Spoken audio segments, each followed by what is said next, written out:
guys. Just went online with the stream and start with the car. I'm sorry, I'm a little bit cold today. 上线直播。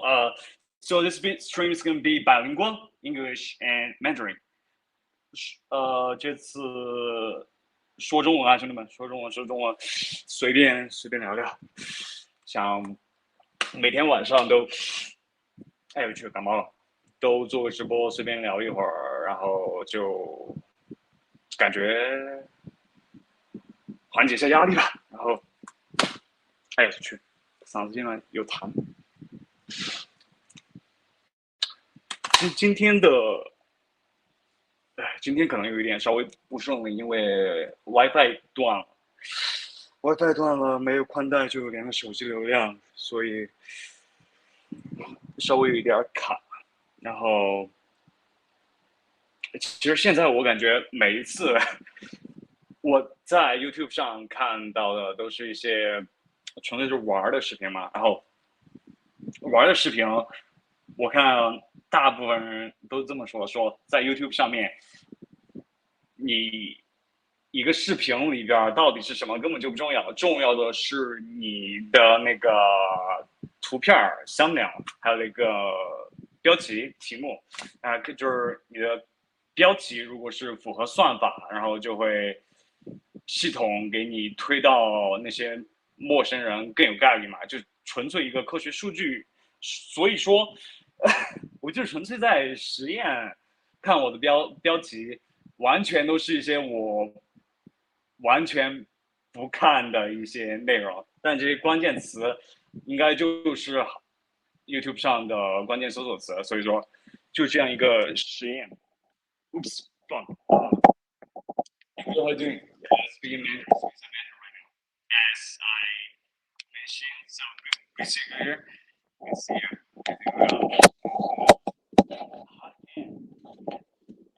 I'm going back for a little bit there.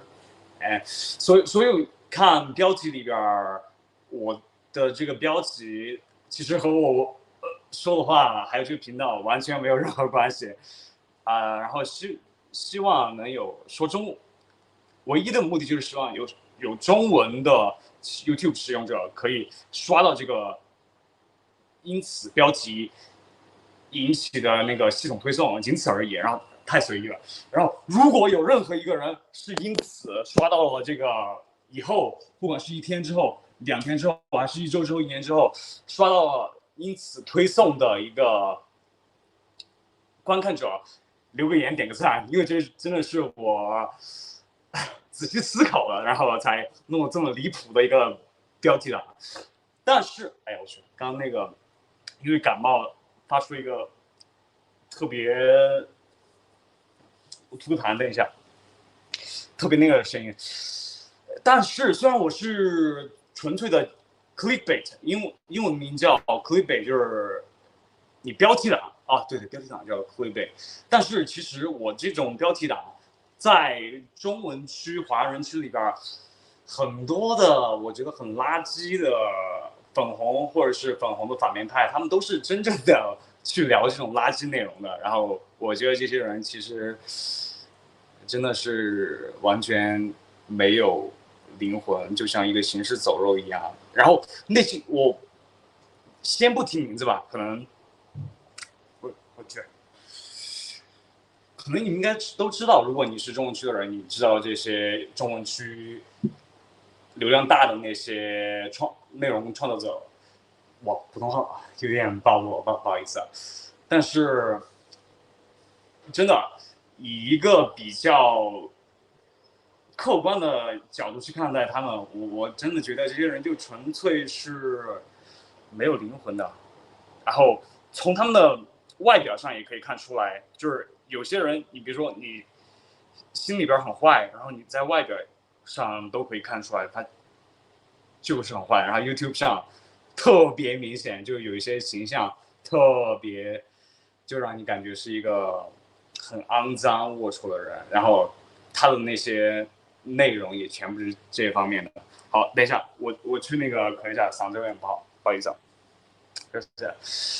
I do the one word clickbait. Yeah, that's what I'm doing there. Clickbait. I'm using Mandarin clickbait. Putting all the Chinese keywords in my clickbait. Is what I'm doing this. And I'll see you later. I'm having a little bit of cold today. And by the way, guys, thanks for everyone that have joined my Patreon, because I rarely post on Patreon, and Glitter, this Germany angel that has been on my Patreon to support me from day one. I never post anything special on it. I just share sometimes the food that I eat.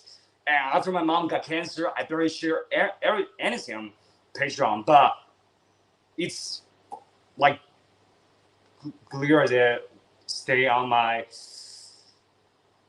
Patreon, and people that have financially suffering through the hardest time. Just want to really thank you guys so much. And yeah, I'll be back. And I had a painful stroke. I'm gonna go to work on it a little bit, and just enjoy your day. I'll be back for a set 3 minutes later or 1 minute later.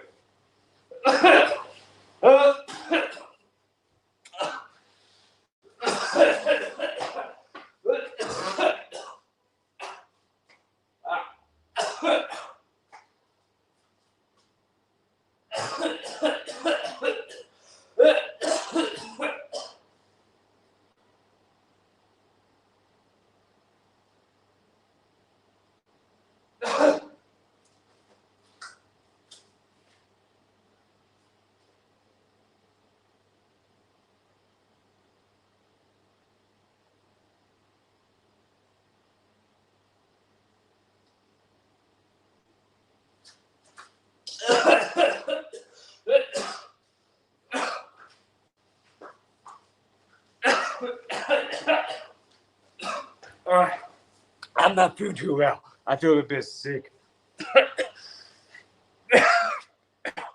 But it's okay.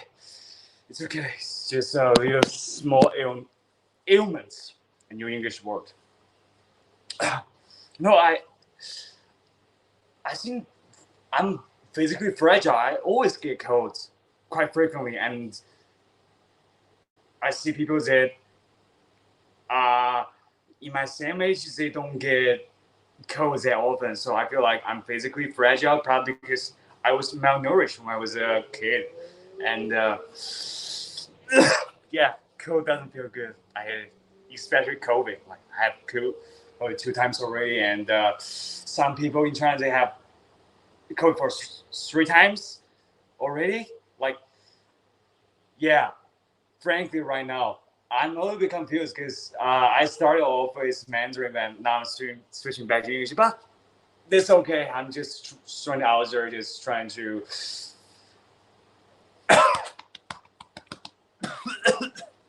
Yeah, doesn't matter. Just trying to work the Mandarin algorithm, but still started with English. I'll still continue speaking English because I learned this language as my first passion in my life. And yeah, they help me to become less stupid when it comes to life. I hope it's not COVID. Yeah, clear. I think it's not COVID, and just a little bit uncomfortable right now. And fuck, this is the first time that I seem so twitchy on a stream. But all right, I'll be back in a second. Let me try to fix myself a little bit.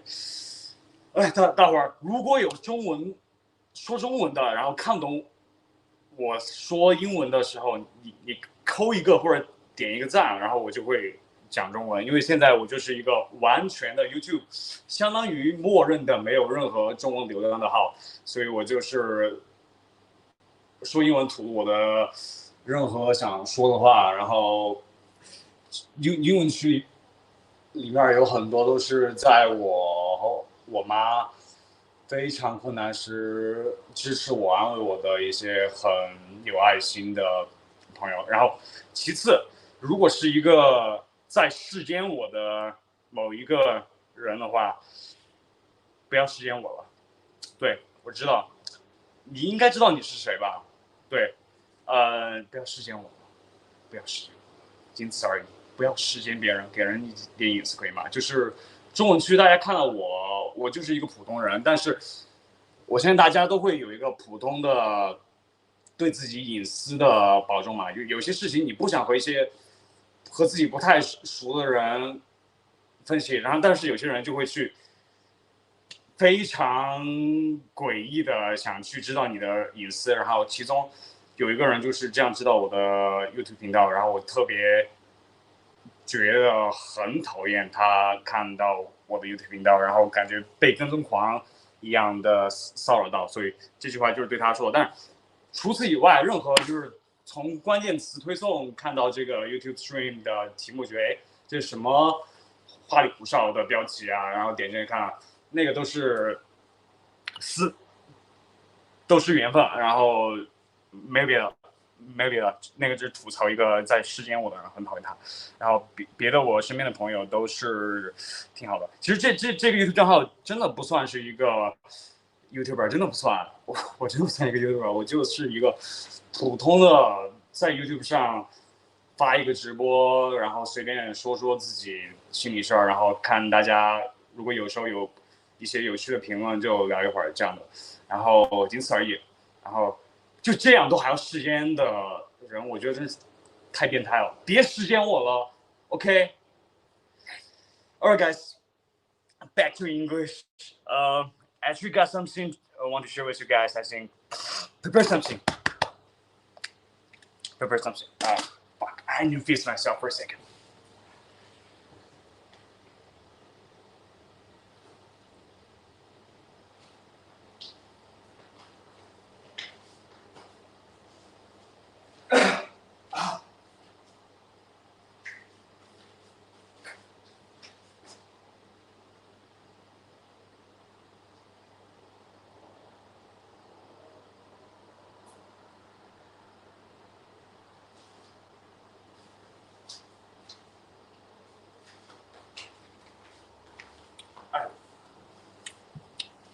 Oh, 晕死了，今天身体不太好。Glitter, is that cold is that hot in Germany right now, or is that just mild? Because I remember last time you commented that it's so hot in Germany. I remember that state and temperature in Germany. I remember that in that specific moment in China, I saw the comment.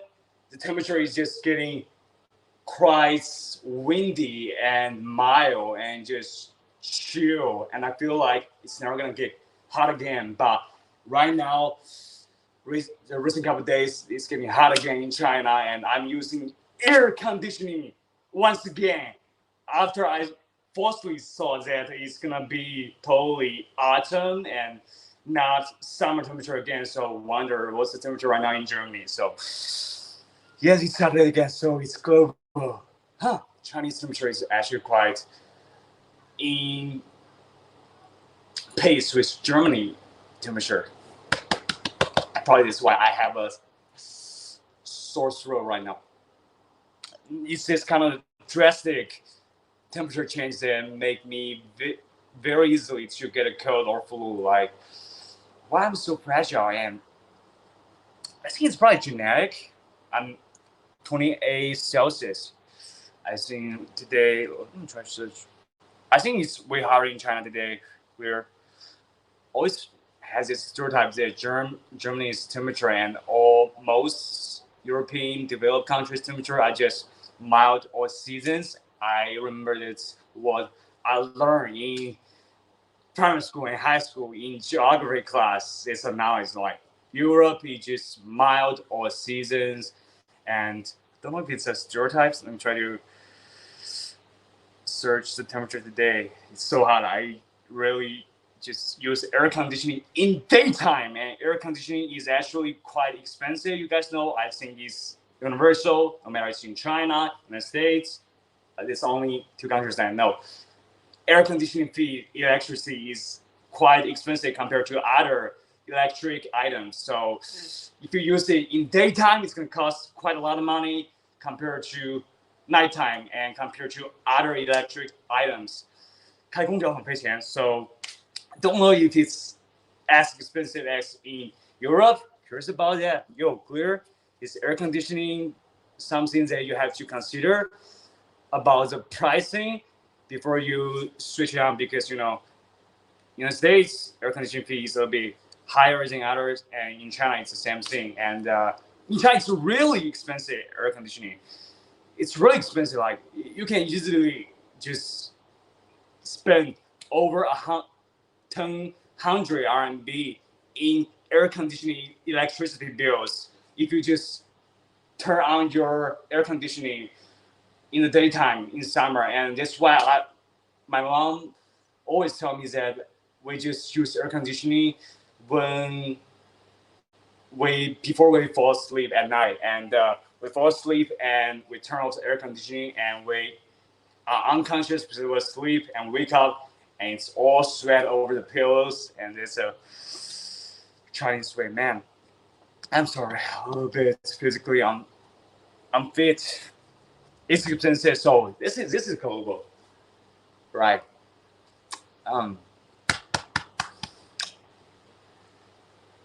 Man, I sometimes really worry about my physical health because my mom got cancer at 48 years old, 46 when she got it. And I heard that illness and basically all your physical traits and mental traits are genetic.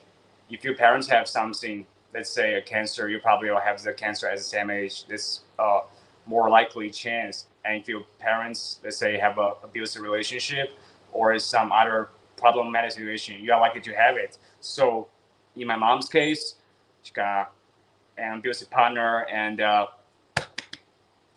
cancer, and just being a good person, good heart, and just getting abused and having a absolutely mistreated life that almost seems like a horror movie. So I sometimes just feel like I'm also in the movie because up until right now, it is like that. It's just getting abused and seeing my mom, the only family member, got cancer, and also worrying that will I get cancer because I'm just so physically fragile. I always got cold and all kinds of illness.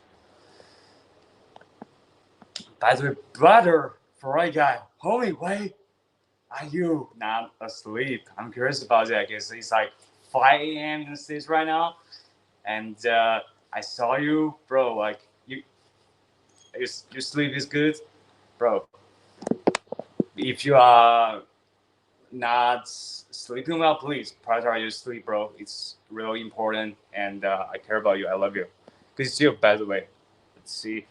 It can be a power hug, but cost really has to do with the rate. And if there is a different rate for different times of day, and how much power is needed to achieve the cooling. Oh, right. If like when you switch the AC temperature lower, it probably costs more power and more electricity bills, right? Bro, you're so knowledgeable. I just admire so much for your knowledge and life wisdom, bro. Love you so much. Because yes, I can understand you were still young if you think about mom. Yeah, clear. Totally. It's my thought pattern all day, and especially in China, because my mom's case is, if you look at it as a non-Chinese person, you will think it's so horrifying because this is a developing country with impoverishment, poverty, abuse, and social apathy, domestic violence, cancer, like all the worst, most scary factors just combined in my mom's case. And if you are in a non-developing country or just living a normal life, you see this kind of case, you probably just get really freaked out by how scary life can be for some people. And man, this is really my mom's life. And sometimes it can knock me down when I think about it. But in China, actually, where I came from, I think it's not that much, but there's still a lot of people that actually are living the same very unfortunate fate of my mom's life. There's a lot of people in China that are experiencing that kind of hardship and suffering in life in China.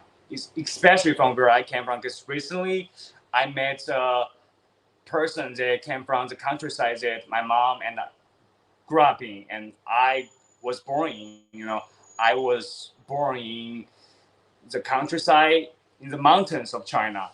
It's a village, and it's labeled as a impoverished village. So it's just really in the most financially tough eras in China. And China was already a country that's suffering with massive famine and starvation and just not satisfying the most basic stomach needs to have enough food when my mom was growing up. So the hometown and the countryside that I was born in and I lived my childhood in, the environment just brings a lot of very traumatic and hard memories. And because I came from the environment and I know people that are still living in the environment, and I met people who came out of the countryside, came out of the mountains, and move into the suburbs of the city to be a factory worker, which is what my mom did. My mom literally just came out of that countryside when she was 16 years old, not having a bed, malnourished, not having food, not having anything, and just went to the city in China and went to become a factory worker and to manufacture goods. And recently, I met a person that came from the exact countryside that I was born in and my mom grew up in and came from. And it's still the same rough environment, and it reminded me of where my roots came from, and it can be really connect me back to this Chinese reality that I'm in right now. Because sometimes, I'm hanging out with you guys, just chatting about lighthearted stuff, casually, but I'm in China, and where I came from, my background is just so traumatizing and tough, and that's my life. And yeah, first I'm going back to comments. For I guess some places have a flat cost per kWh of electricity, but other areas have an increased cost per kWh for times when an area has heavier loads, usually during the day. Oh. So now it's 9 a.m. Bro, for real? It's 9 a.m. already? Because it's 9 p.m. in China right now. And I think 9 p.m. Oh, yeah, right. In some states, it's earlier, right? You're right, bro. Some states are earlier, some states are later. Forgot about that. Like, in China, the time zone is all the same. All the provinces, we have the same time zone. If it's 9 p.m. in China, it's all 9 p.m. But it's so different, China and USA.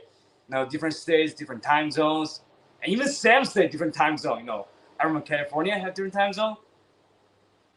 My memory, probably I was wrong about that, but the difference between China and America in terms of the most basic concept, like time zone, is just so novel to me. And bro, so I always have this a little bit inaccurate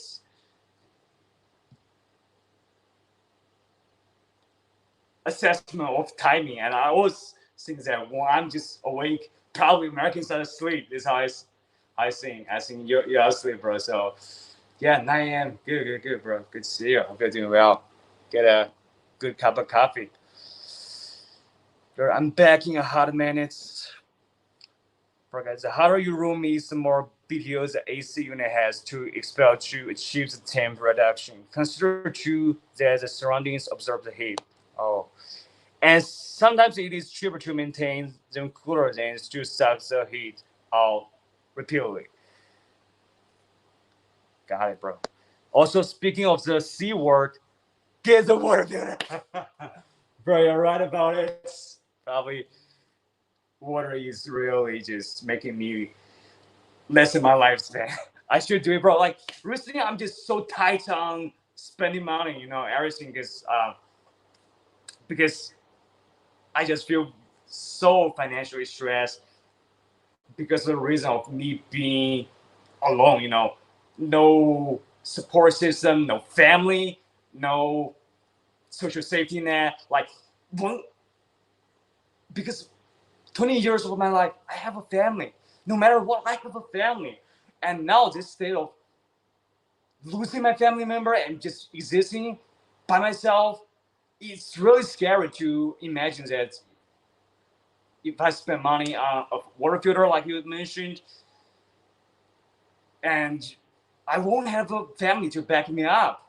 Like my mom always pay my food, pay for my tuition, pay for everything when I was growing up. And this concept of just having to be alone as a unit, not having a family to support me, I really feel so financially tight and stressed out. And I don't spend money on things that actually I should spend money on, like water filter. Like it's actually matters a lot, but this circumstance of being alone and losing my family, I think is really doing me so much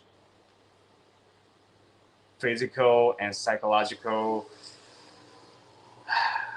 harms that like water filter, like you mentioned, bro. I should get it. I definitely should get it. If I have a family, I will get a water filter for my family. And right now my phone is broken, and yeah, I used to always buy secondhand phones because it's cheaper, and I feel like I like some new phones, and I would just buy it. Also, secondhand is quite cheap, and I think I'm smart, and iPhone is quite useful compared to Chinese phones. And buy secondhand iPhone is way cheaper than buying a brand new iPhone. And right now my phone is so broken, has audio problems, screen is broken, and all kinds of problems. And I should get a new phone too with normal function, but I also didn't buy it because I just feel this very tight insecurity about life, just don't have my family. And it's really a scary thought, fellas. And I think it's unhealthy, but this is what you're dealing with when you just lost your family, lost that sense of support system. Yeah. But guys, I wish we could find a reverse osmosis filtration system for you. That would be good enough to create more than nano pure water for you, bro. Like, I feel like I'm kind of creating a bad habit by not buying those kind of essential stuff that I think I can just save money on because of how stressed I feel because I don't have a family. Bro, I appreciate so much for thinking about this.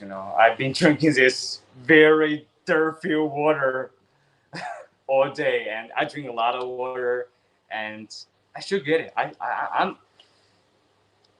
Should I get it, bro? Like, what do you think? Should I get a second-hand, normal function iPhone first, or I should buy a water filter first? Which one is more of a priority that I should spend money on when it's very dangerous that I live in China and I lost my family and I don't have any support system, and I should spend money on those essential items. So, bro, curious about that, bro.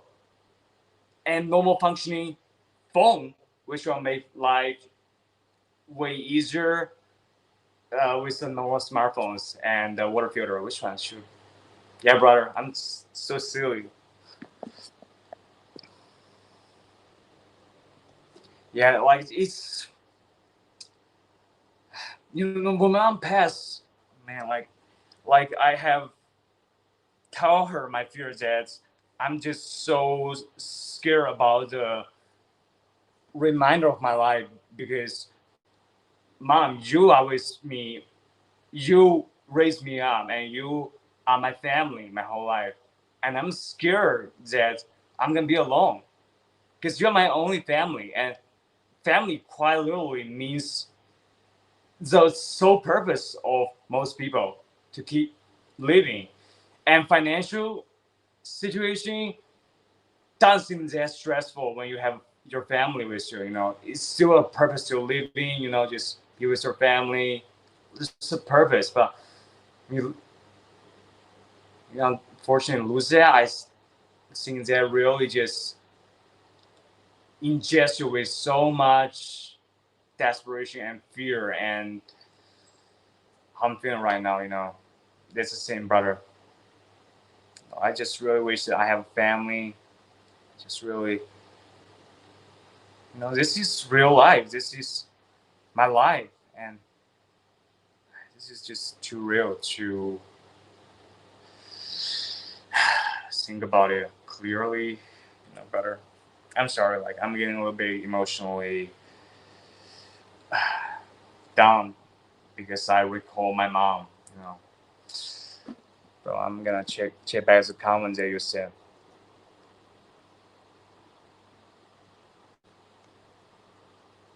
Like I said, the USA has 9 total time zones, but 4 across the mainland. 9, wow, 9. It's a lot. 4 across the mainland. USA is so diverse, even in terms of time zones. I think we can help you out with at least Brita, bro. Is that a water filter brand? Like water filter pitcher. I think like 50 to 60 RMB. So that's under 10 USD, bro. Like filter pitcher. Yeah, bro. I actually bought this thing before, and they require. I bought this thing before, bro. Like, however, there's items that I bought. They require you to change the filter every 10 days. So you need to buy a new one every 10 days. If you don't buy a whole, you know, water filter system. And so that's why I gave up on using that filter pitcher because you constantly buy a new one to repeat it to filter water. I don't know. If you don't, then it just doesn't keep working, bro. Like, bro, you're so thoughtful. I appreciate so much. And man, I'm having a little bit of teeth pain right now. I'm sorry. Go back. Because you will be fine. You'll be fine. You know, here as will I be fine? It's actually the most fundamental rule that plagues me. Will I be fine? Just don't have a family by myself. Simply.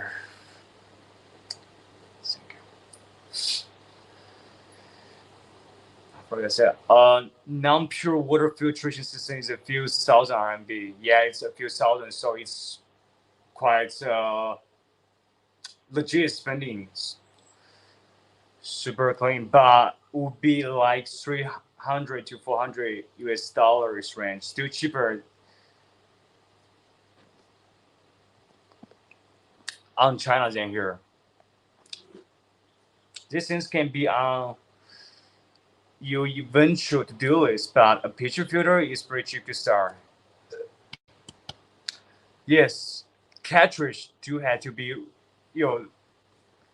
replaced, and that would be the same with a bigger filtration system. And yeah, bro, like my cousin that my mom said that she loved her as a second son. She had a water filter system and cartridge. I think this was a new word that I learned. She said he said he would replace it like once a year, and their whole family, his wife and his kid and his wife's parents and his own father would just have clean water with that water filter system. And I think it's quite nice, just buy it for your whole family. It's really wholesome. But I'm just do by myself right now at this moment. So spending that much money on this item is a little bit, I think, too heavy. But the water pitcher is an item that I think it's something that I should consider. This price range to get the water filter purity on, bro. Yeah, bro. I should be working on buying a new one. I think. Yeah, it matters a lot. Thank you so much, brother. Thank you so much. By the way, how do you know that I'm drinking very impure water recently, and I'm having very intense discuss about the water? Because literally, like every water that I drink, when I finish the cup, like it left with, you know, this range, and it's all dirt in the cup. Like I'm not gonna shoot my cup, bro. Like you are such a thoughtful person, brother. I mean, like I'm in China, and you can think of this kind of detailed life problems that I'm dealing with. You're such a straight up brother. I love you so much. Like, check out my water cup. This is my water cup. It looks quite filled with coffee stains. This is coffee stains and tea stains.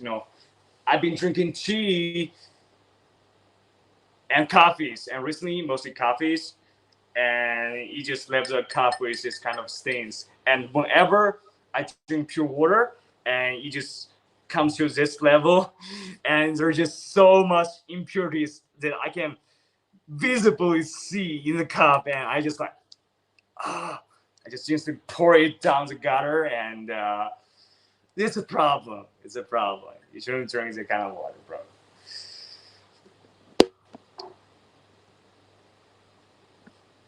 Oh man.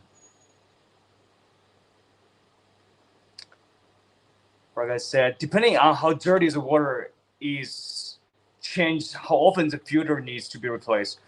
What you might also do is also buy some water containers so you can run a lot of water through the filter and keep a bunch of cleaner drinking water on hand. Right, butter? Right, butter. I'm gonna make this in my notes. Thank you. Thank you for telling me this, butter. Appreciate you so much.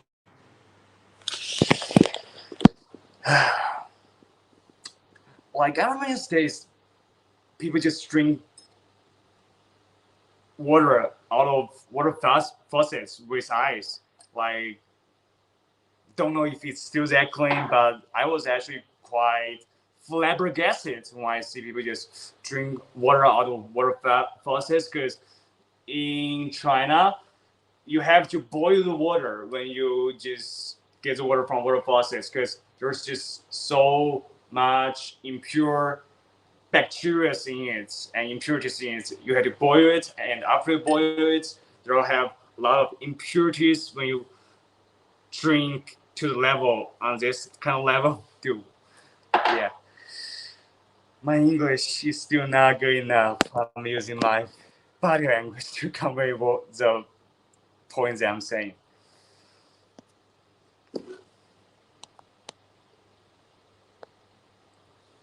You might also, all right, bro. You might need like two filters, two pitchers. The first pitcher into the second. Almost never replace the first pitcher's filter. Let it trap all the big sediments. Yeah, butter. Yeah, butter. I'm gonna actually search about right now. Cheap water filter pitcher I should go buy this thing right now.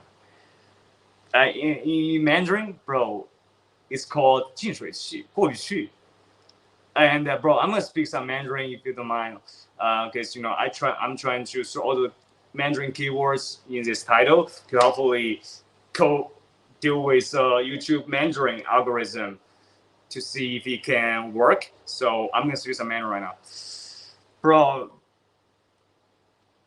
说中文的中国人、华人在用净水器吗？你们喝的水纯不纯？自己在家里边的，用不用净水器？我现在因为是我自己一个人，所以我就没有用净水器，然后就我觉得活得太粗糙、太原始了，就直接喝那个水龙头里边的水烧开，然后特别多的杂物在里面，然后应该水质比较脏嘛。然后但是我听说，其实市面上零售店的那些矿泉水也是这种水。我看到一个加工视频，他们就把这种水放在那个塑料瓶子里边，然后包装上，然后就弄成那个零售产品了。所以，我靠，真的不知道普通零售店里面那种1块5、2块钱的水，是不是和水龙头里面的水一样的？靠，有中文的那个华人看到这个频道一定要点赞留言，然后关注一波，支持一波。你看这个，我一个特别好的在意我的比我成熟的一个好哥们儿都跟我发现说，你这题目啥玩意儿啊？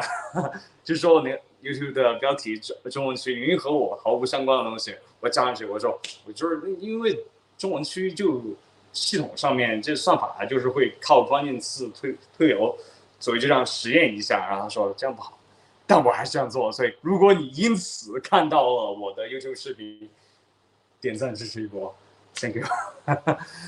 And by the way, Richard bro, I love you. And 我觉得我会停止用这些人做关键词，以后等到不用这些关键词不必要的时候，可能现在我又该停止。哎，就纯粹是在试一下，但是也有一点不太好。像你说，你提醒的很对，所以这个就叫clickbait。有一个傻逼问我，你为什么在你的频道里面加这些众人皆知的人的名字？我说你脑子有病吗？你不知道什么叫 clickbait 吗？就有一个特别傻的人这么问我。哎，然后那个人就是我说的那个事先我的那个我很讨厌的人，就完全去各个可能的方法去窥探我的个人隐私，超级讨厌。然后对了，回归这个 Like I said, boiling only gets rid of living organisms. A good thing to do. Yeah, bro. Like in China, we just boil water as our daily routine. It's actually a very Chinese thing to do. No, I actually just recall that Americans they don't boil water. Yeah, I'm just not being quite accurate because I only live in America for a couple months, and probably just some Americans are boiling water, and I don't know. I'm not sure about that, bro. But in China, like this boiling water routine is just a daily habit, like breathing. You just do it with every water is coming out of the faucets.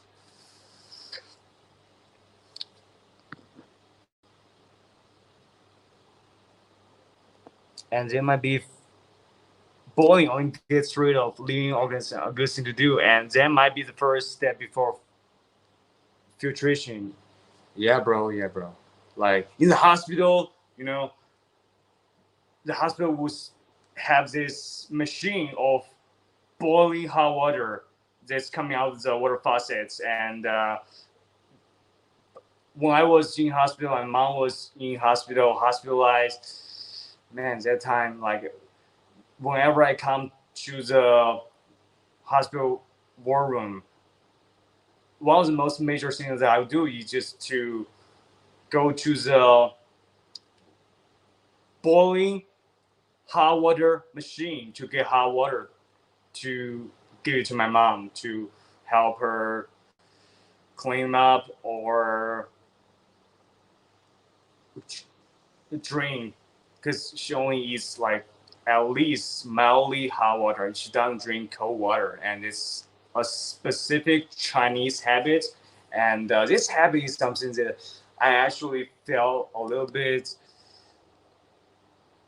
confused about, because all Chinese people, they drink I'm Chinese, we drink mildly hot water after boiling hot water. But other than that, people outside of China just drink cold water. And especially in summer, it's hot in summer and you drink hot water in China, and it just makes the hot summer even hotter with the boiling hot water. And Americans drink cold water with ice, and Chinese don't drink water with ice. So it's quite different. You should find a picture that you can easily get cheap cartridge for. Some come with a starter set of several, but you need to be able to get the same filter cheap repeatedly. Taobao, bro, like, you have Taobao. Bro, appreciate you so much, man. I get. I'm gonna screenshot this right now, bro. Like, thank you so much, brother. I feel so warm in my heart because how thoughtful you are. Thank you so much, brother. And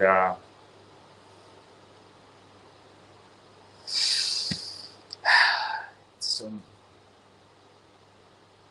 more than that. People care, So more than that, people care about the Chinese dude that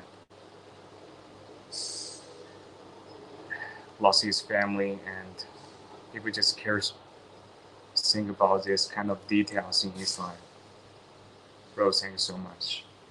I love you. And quite frankly,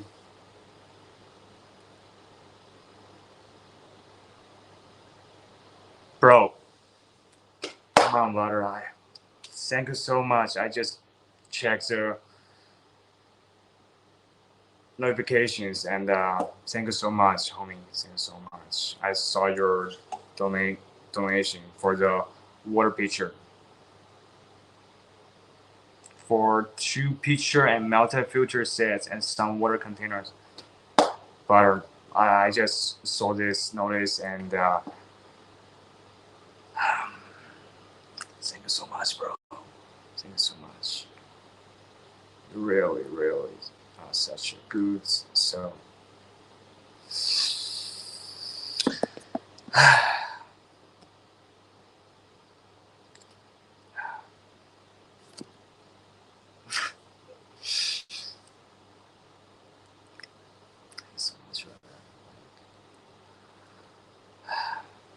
I'm feeling quite sentimental right now.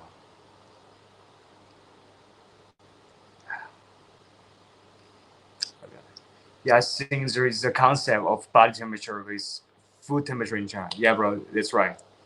Just different from other cultures.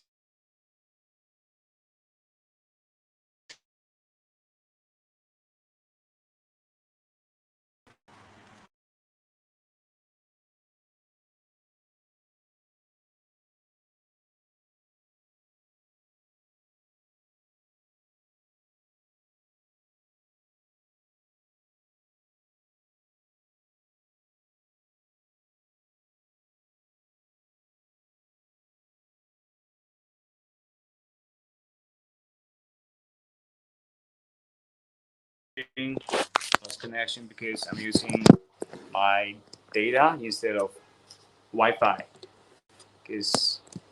And I'm coming back. Probably just disappear for 2 minutes because of the internet disconnection. And yeah, homie, I just love it so much. I really mean it when I say this word. Because Chinese, we don't say the word love often. It's just so different that Chinese people just are not encouraged to say love. And most likely, I think it's in more financially tough families where there's a lot of abuse, like my family situation, and the word love was just never brought up when I was growing up, and really feel ashamed to use this word.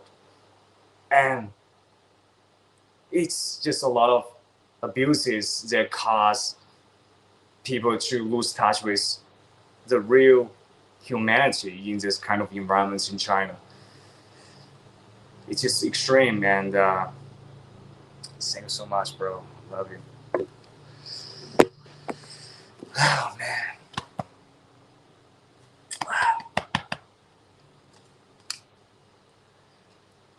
All right, guys.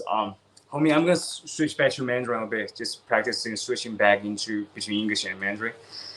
哎，刚才好感动，这个哥们儿好细心的为我生活里面的事情考虑，就像一个亲兄弟一样。你知道，我们这一代人，大部分人都是独生子女，没有兄弟姊妹，但是大多数别的人他们都有兄弟姐妹。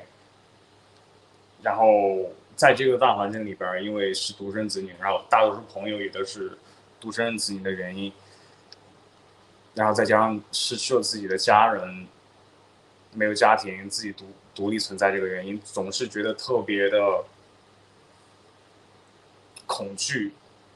但是你知道吗？有这样一的非常好心的人，这样去在意你，当你觉得你存在在这个世界上是非常是没有意义的时候，是真的很感动。所以刚才超级感动。Hey, brother, I was just saying that how much your act of kindness means to a person that exists as a only unit without a family. How much your kindness and generosity means to him in Mandarin, just trying to convey this message, because there's always a big disconnect between Chinese and any external understanding of how this world works. And yeah, bro, it's something that I'm just really trying to find the right balance on, because I always watch English content as a Chinese person, and I don't frankly connect with the Chinese population when it comes to, let's say, chit chat. I don't talk about the kind of things that they talk about. I don't find it interesting. They watch Chinese TikTok, Chinese TikTok dances, those kind of stuff, and I just never watch those content, and there's just a major disconnect. So I'm trying to get back to connect with that aspect of me recently, so sometimes I speak Mandarin, and it's fun. Like I said, eventually you can get an inline settlement filter like 80 RMB, but that goes into the plumbing. So additional work costs. They have fine stainless steel screens. Something for later. Yeah, bro. I'm gonna get this thing when things get better, Bro, like, you're really like a real brother to me. Appreciate so much. Hey, brother, bro. I'm gonna share some stuff that I think I actually prepared that I want to share with you guys.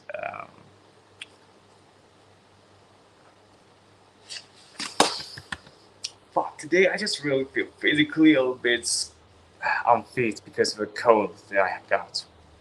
Alright, guys, something that I want to share with you guys other than my daily life and how I just really live like a. What is that word called? Minimalist. Yeah, minimalist. 极简主义者。我能这么说我的生活方式吗？目前的极简主义者，因为我独立一个人，我极简主义者，然后什么事情都最简化，不愿意去有稍微一点多的支出，也不算吧。我看到 YouTube 上很多叫 minimalist 的这种生活的视频，人家是生活的比较干净利落，好像我这个也概念和人家不太一样，我这个叫害怕吧，我感觉，对我这个叫害怕。Alright, bro. I'm gonna share some stuff with you guys that I recently found quite up to date and interesting. And so there's a lot of fucking Chinese that are mocking Huawei, this Chinese phone company, saying that they are just bad. And quite frankly, I think there's a lot of Chinese people that are just really biased. And this culture in China where, we have this xenophobia, but at the meantime, whenever they see a person speaking English, they just think it's something to judge people on. Because recently I saw a video of a Huawei company's CEO, and he's presenting this new product, and he's making this presentation in English, and so many Chinese are just judging him, saying, "Hey, this dude got bad English. This dude is just embarrassing on stage in this presentation. So embarrassing." And when I watch it, and as someone that's actually Chinese, like, this person, he is Chinese. He speaks English. That's not his first language. And you are saying that it's embarrassing for what? So, like, this Chinese culture, how judgmental it is about very ridiculous matters, it's just so ridiculous to me. And I know this kind of people, and one of those people are just stalking me. And I just really hate this culture where they're just so judgmental about very trivial matters that actually don't matter, like a Chinese person speaking English. And yeah, bro. 所以华为的这个有些人就觉得别人英文不好就要去嘲笑他们，我觉得这些人真的，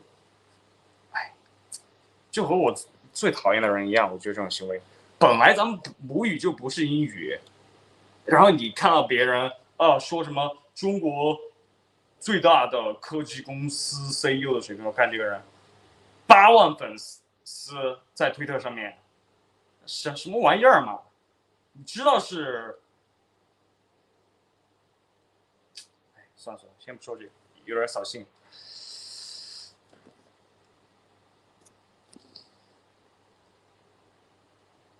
还有这个，就这种人，我觉得最讨厌。Hey, but I'm gonna speak something in Mandarin about the recent stuff that I want to share. Just daily Mandarin stuff that keeps me a little bit curious about the world. And I'll switch back into English in a moment. Just take it easy and have a good one while I'm speaking some Chinese that you don't understand, bro. Take it easy. I love you. 继续回到说中文，就是这种特别去评价别人的，尤其是就是网上像哎，我真不喜欢这种人，就是有一个去嘲笑别人厌食症，因为最近有一个在日本的中国人因为厌食症饿死了，然后就去嘲笑人家。抑郁症你开心不就好了吗？厌食症你多吃不就好了吗？糖尿病你不吃糖不就好了吗？不孕不育你孕育不就好了吗？尿毒症你别毒不就好了吗？哪来那么多矫情病？还是你不用努力？就这种，我太多了，网上这么贱的，这么去评价别人，这么去嘲笑别人面临的挑战的人，太他妈痛恨这些人了。就是在那个饿死的悲剧的人的社交媒体的留言下，就很多人在嘲笑他人家饿死了，你嘲笑人家。然后比如说中国确实有很多人滥用抑郁症这个概念，我觉得陈秋实他也有抑郁症嘛。抑郁症其实应该是很平常的一个事情嘛，这个概念有什么不好理解呢？有些人就去嘲笑真正的抑郁症患者，这是一个真实的疾病，真实有药物去针对这个的，有真的很多人因为这个疾病而自杀，然后中国网上就很多人去嘲笑这种任何生病的，不管心理疾病，说别人矫情，然后其中就有一个就是偷窥我隐私的，在 YouTube 上一个人，我觉得真的很恶心，根本就没有人信这种人，对吧？厌食、抑郁症、糖尿病，这都是人不能控制的，或者控制力比较小的一个非常大的人生挑战。然后你拿这个去嘲笑，然后你看看你自己，好，这个我就专门说给那个人听了。你看你自己是什么玩意儿？跟踪狂就一直去跟踪别人的隐私，视奸别人，很好玩吗？太有趣了。总而言之，如果这个视频以后在算法里有被人刷到的，不管是1个人也好，10个人也好，100个人也好，觉得就是这种去嘲笑别人不可控制的疾病和挑战的这种，觉得这种行为很恶心的，请留言让我知道，这不是我一个人有这么想，真的太讨厌了这种行为，这种人的存在，我觉得跟这种人在一个世界上，他们也是人类，我真的觉得很耻辱。然后就有一个这样的人一直在世间我，贼他妈恶心。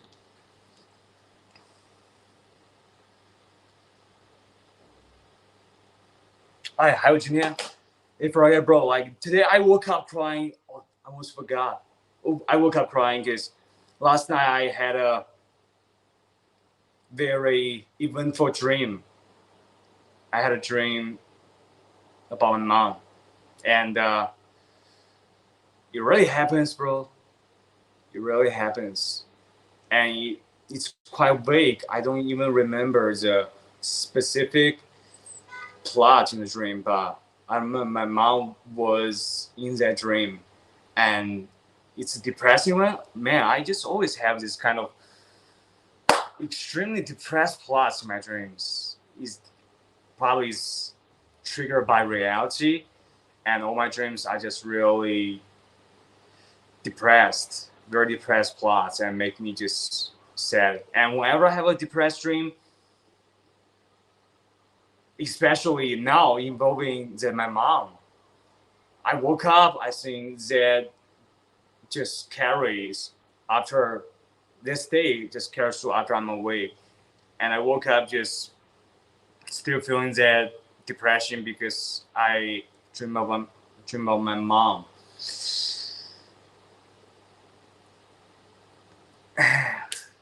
Yeah, bro, like this is a constant trigger that just trying to get by, trying to get through it. And yeah, whenever I dream about my mom or something depressed, it really just forecasts such a real feeling, because I don't really distinguish the dream from reality, because in the dream I'm depressed, and in reality I'm as depressed as in dream. And when I have that kind of dream, it makes my moods even more depressed. And last night I had that kind of dream. And fellas, I don't know if you guys dream a lot. I hope you guys have a good dream if you watch this stream today. And yeah, I just hope you guys have a lovely dream. Especially you, brother or a guy. Hope you have a perfect dream and wake up just happy, energized, and just being boosted by the dream, instead of having a dream that makes you like carry a depression like I undergone today.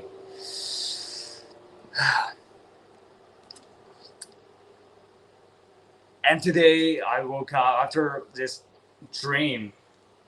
I woke up crying because I thought about another scene that is related to this dream. I thought about the movie Interstellar, and I think most people have seen the movie Interstellar.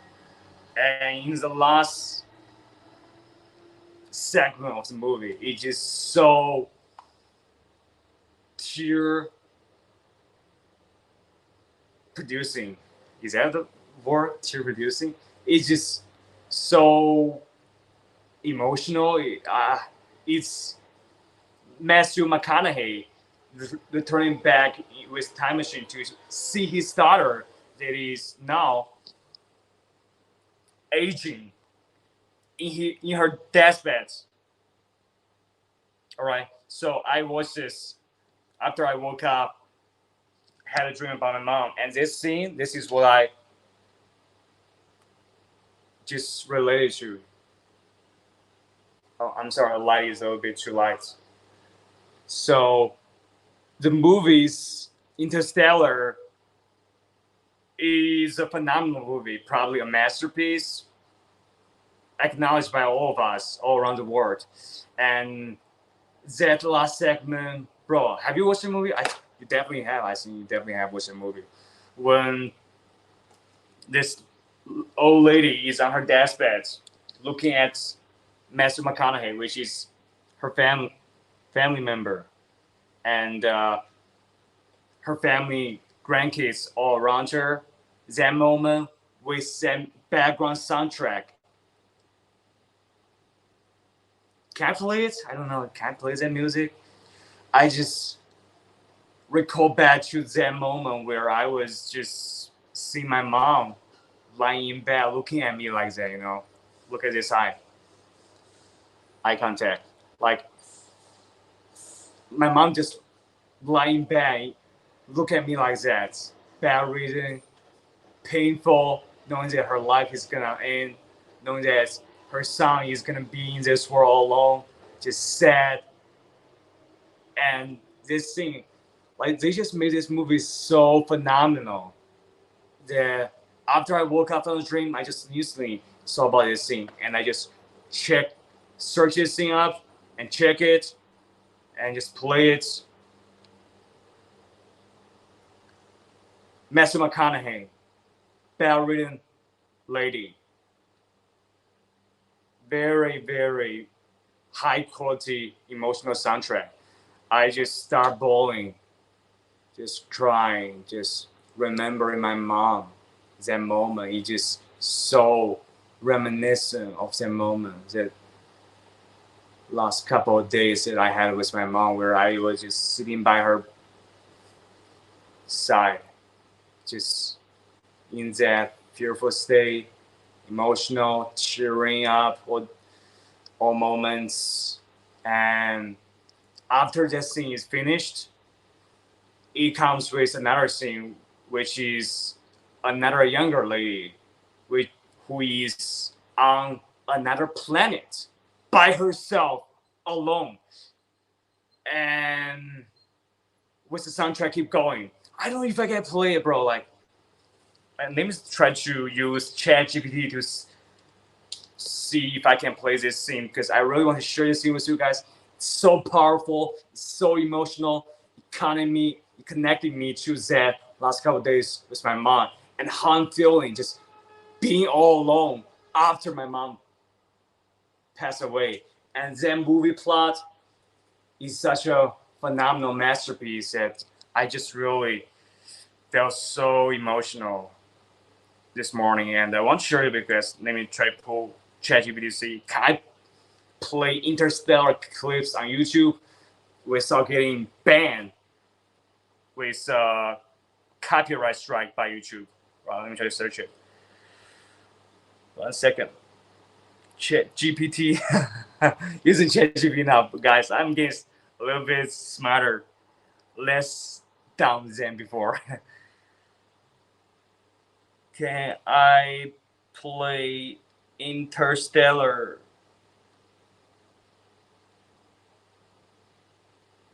clips on my YouTube channel?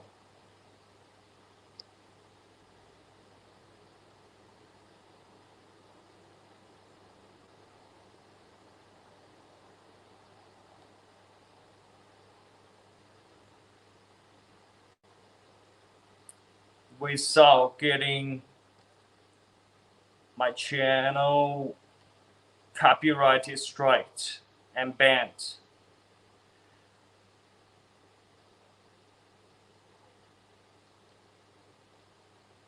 Alright guys, I'm actually searching up on ChatGPT right now. I see. Dude, like, it gave me a full-on essay. So I think it's not producing a real answer for me right now. In conclusion, the fuck? Jeez, the fuck is it? Bro, like, my phone is not. My phone is overheating. It's not functioning right now because it's summer and it's overheating and just malfunctioning right now. The fuck? Alright, well, let me put it up. As I mentioned, cut off in 21, YouTube content ID system automatically scans for copyright material. If you upload contains copyrighted content like movie, TV clips, songs that you do not own the rights to, it can result in copyright strike and potentially the removal of your video, bro. Playing clips from copyright films such as Interstellar without obtaining the necessary permission from the copyright holders, in this case, Paramount Pictures and Warner Bros., may indeed result in a copyright strike against your YouTube channel. If you receive multiple copyright strikes, your channel can be suspended or banned. However, there are exceptions under the fair use doctrine. So this is a key question. Can I be using it with just a short clip without getting banned, which may allow you to use copyright material under certain condition. Which condition? Fair use typically applies to uses such as criticism, comment, news reporting, teaching, scholarship, or research. Whether you use of intersections for under use would depend on several factors, including the purpose and character of the use, and the nature of the copyright work, the amount of substantiality of the portion used, and effect of the use upon the potential market for or value of the copyright work. Man, I think I don't have an accurate assessment from ChatGPT because it's actually quite serious. If you just uploaded some video or clips and you get copyright strike, they can really just terminate your YouTube channel. So I'm actually quite cautious about it, but I really want to share it. By the way, guys, I can't share it, you just can really watch that scene that's making you cry and emotional. But at the meantime, I think it can also connect you to the most real part of you and to make you value what's really important. And I think it's valuable to check that part out. So you can just search Interstellar last part and you can just watch it on YouTube. I think, man, that just makes me cheery today. And bro, like this movie just, why is this movie director is so relatable in terms of such detailed emotional buttons and just can make you cry whether you have experienced it or not. Now, when I watched it for the first time, the movie Interstellar, I wasn't in this situation where I'm just alone. I had my family. I had a rather serious relationship, and I cried. And this specific segment where the movie ends and the sad soundtrack and the meaning. Now, just checking in today, it just gives me a whole new level of depth to it, and it's deeply personal to relate to it, and just really emotional. And I really want you guys to check this out. Man, this system of copyright strikes is really quite sensitive. I just so much want to share it with you guys. It's so moving. Like I said, there is such thing as fair use, which means you can shoot short clips and comment on those clips, but you can play a clip for its own entertainment value, like playing music. Yeah, bro. The way you are using those clips now and explaining how they relate to your life is fair use, but YouTube's AI system may not be able to distinguish that and creates a strike when it should not. Yeah, brother, because I have this worry because I have been copyright struck by YouTube for very frivolous videos, just a random videos that I saw on Chinese social media. My uncle sent me, which is a bunch of stupid gangsters that's trying to have a standoff with each other. I think it's quite Chinese and unique. So I just upload on YouTube, and I got copyright strike for violating YouTube policy. And that video, I actually evaluated. There's just not that. There's just not obvious signals that video will get you a copyright strike. So that just gets me extremely cautious because once your channel get copyright striked, and you will really just delete your YouTube channel. So I've been cautious about that. So I will just hope that you guys can revisit the movie Interstellar if you have watched it before and enjoy the depths and take the lessons of just valuing your time with your family. Because that moment when Matthew McConaughey go see his only family member in her deathbed like this, like that's something that people experience, and it defines our life. And this deeply reminded me of when I was experiencing that moment when I look at my mom, and my mom was looking at me like this in her deathbed, just looking at me, just very fragile and losing her consciousness and barely able to speak, and just trying her best to utter a word. And I remember that moment when mom just uttered, "Son," And I was just instantly going back to, I'm their mom. And my mom just looked at me for an eye contact, and she looked at me with a sense of comfort. And it's a sense of comfort that she probably felt when she already is struggling to have consciousness, but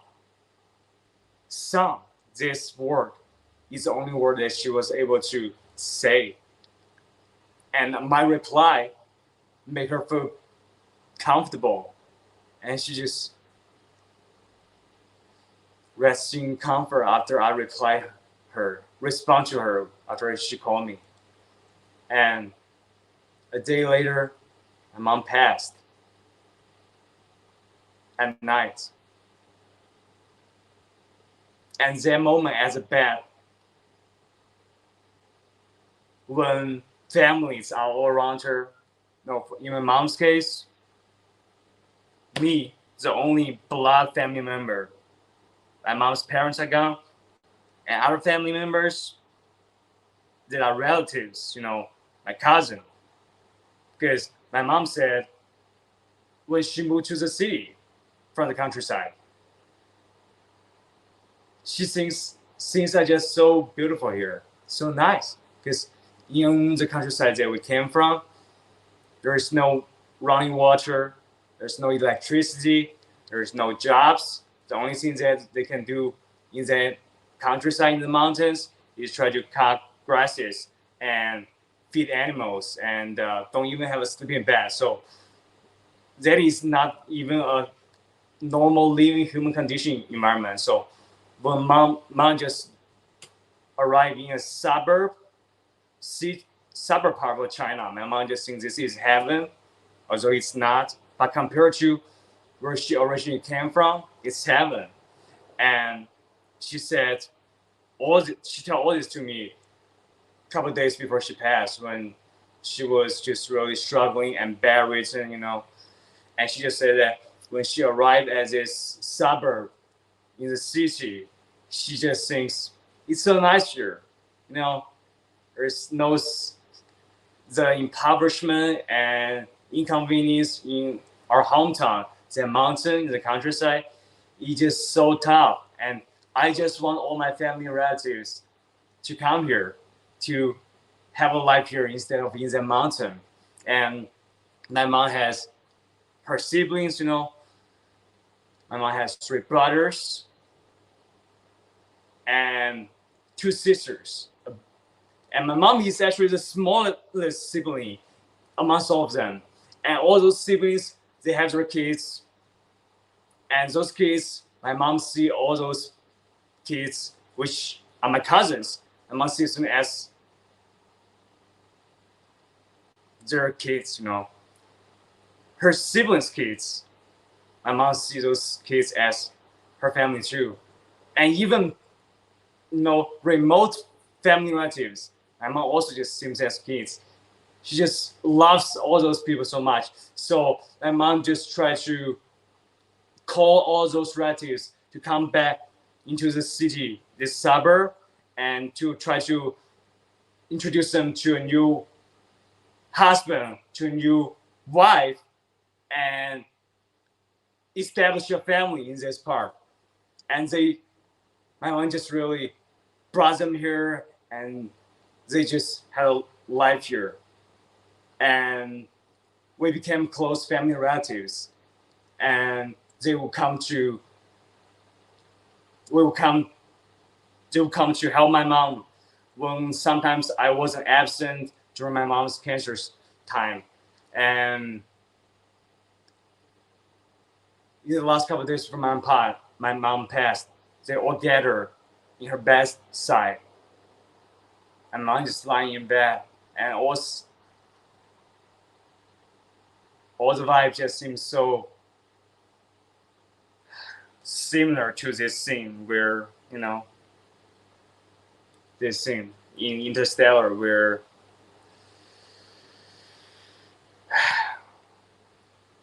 Matthew McConaughey just looked at this old lady, his family, and this old lady just looking at her like this, looking at Matthew McConaughey like this, and it's a very amazing scene that I feel like it sent me back to the moment that I'm having that interaction with my mom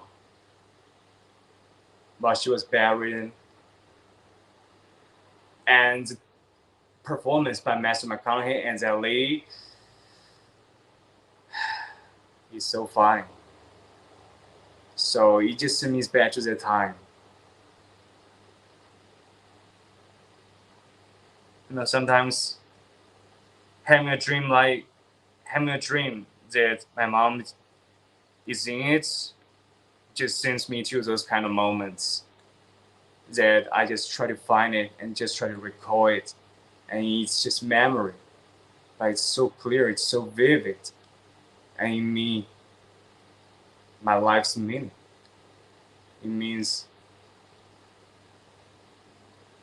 such a defining moment of my life. You know, when I was born, there was by my mom. There was a defining moment of my life, and in that moment, there was a defining moment of my life. And when I'm gone, I think there is a next defining moment of my life, and I remember those moments so clear, and it really just makes me ponder and makes me miss my mom, because if I saw her, I wouldn't be here.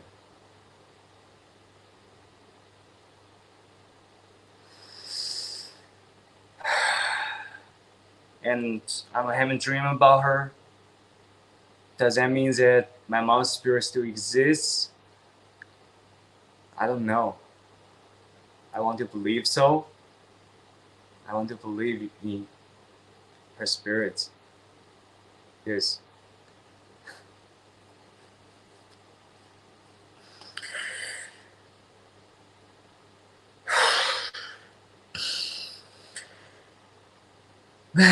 While I'm doing this, like I just woke up after a dream. I just instantly go to check this moment that will make me cry harder. That's what I do, and probably that's what I should do. It's probably healthy. You know, you should cry when you have a dream about your lover. You know. Guys, so I just feel like those dreams mean something.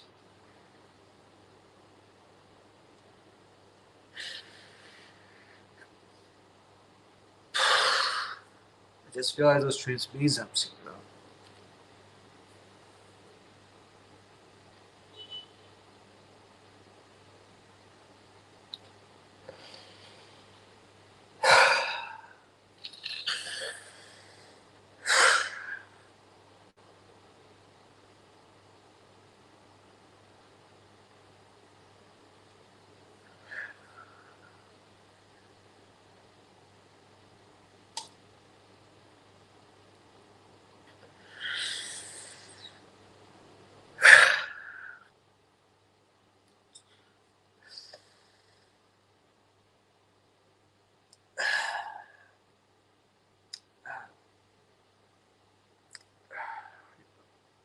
I was when I was growing up in my childhood. You guys know that I had an amazing mom, but at the meantime, I had a polar opposite of my mom. My father, there is an abusive cycle, and he would just shame my mom and me for being vulnerable and weak. You know, because women, my mom is in her nature is just very feminine and weak, and kids are weak. I'm weak too, and he would just bully us, abuse us, and make fun of us and mock us when we were being vulnerable, like crying or just being anxious and fearful. He would just abuse us even more when we are in this kind of state. And that actually naturally creates a stigma in my head when I was growing up, because you just turn to internalize whatever your parents tell you when you're kids, because they are your authority. And in my mom's case, her family, she just really take it for granted for getting abused and just let my father abuse us, but she did her best to try to protect me. So I was always shamed by my father, and I carry this stigma for just being a crying person and feel shameful about it. And later I grew up, I still feel shameful to cry. And now I realize that this stigma they carry for crying, though I feel quite shameful for it, but it's wrong. It's placed into my head by a wrong person, and so this stigma is just wrong from the beginning. Crying is just a normal human expression, and my mom and me we were both just shamed by my father, and my mom would just suppress all the fears, all the tears, and all the crying and anxiety, and I will do the same.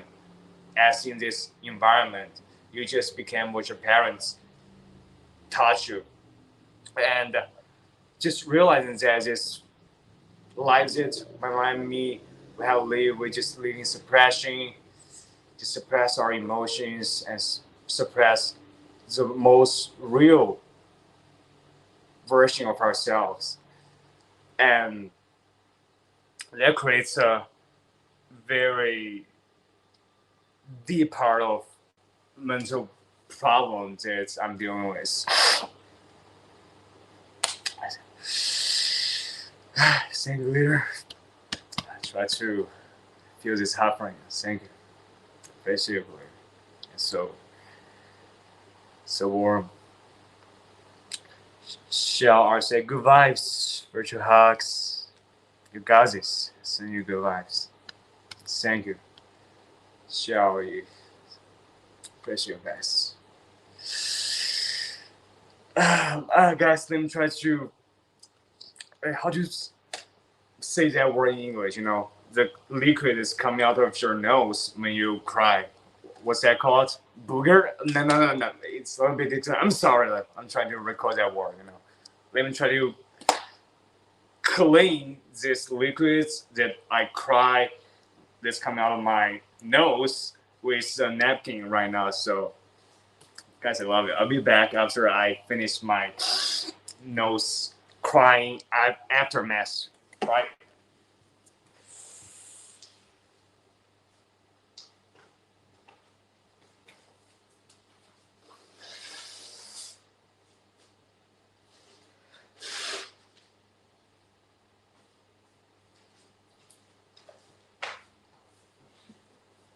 Right back. Just clean up.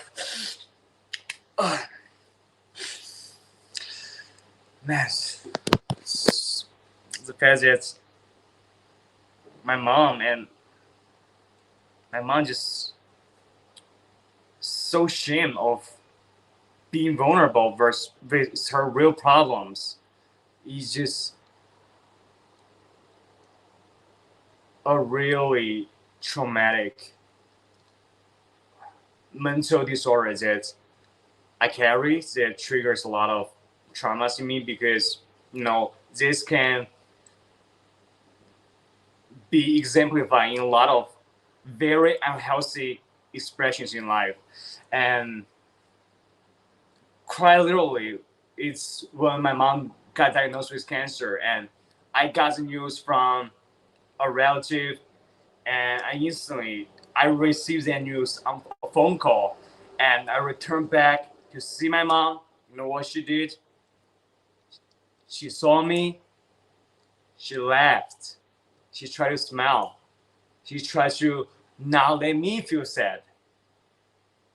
and she's painful, and she just got diagnosed, received the worst news that a person can possibly receive. She was smiling, trying to hold her fear, hold her anxiety, hold her. I don't know how you can just hold that emotion when you receive the news that doctor just told you that you have 6 months to live.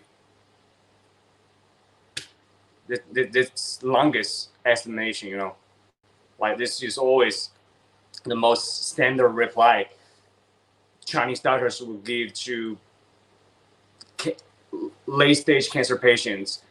And when I just came back to see my mom, and in the hospital we met, and she was laughing, I know that she just really trying to cheer me up to not let me feel sad. And then it's just one of the instances where my mom just tried to not value her real emotions and try to suppress it. And this is my mom's personal trait, and my personal trait that we have because of how my father just shame us into not expressing those and just hiding those vulnerabilities and health problems and just our life's biggest challenges and defining moments. For right, guys, and you have. Thank you, bro. Thank you. So you are so much stronger than you think.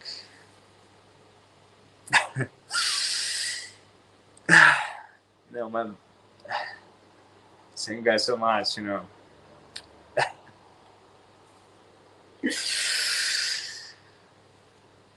My mom just love you guys so much, because she just be happy that some other folks would also care about her son after she's gone.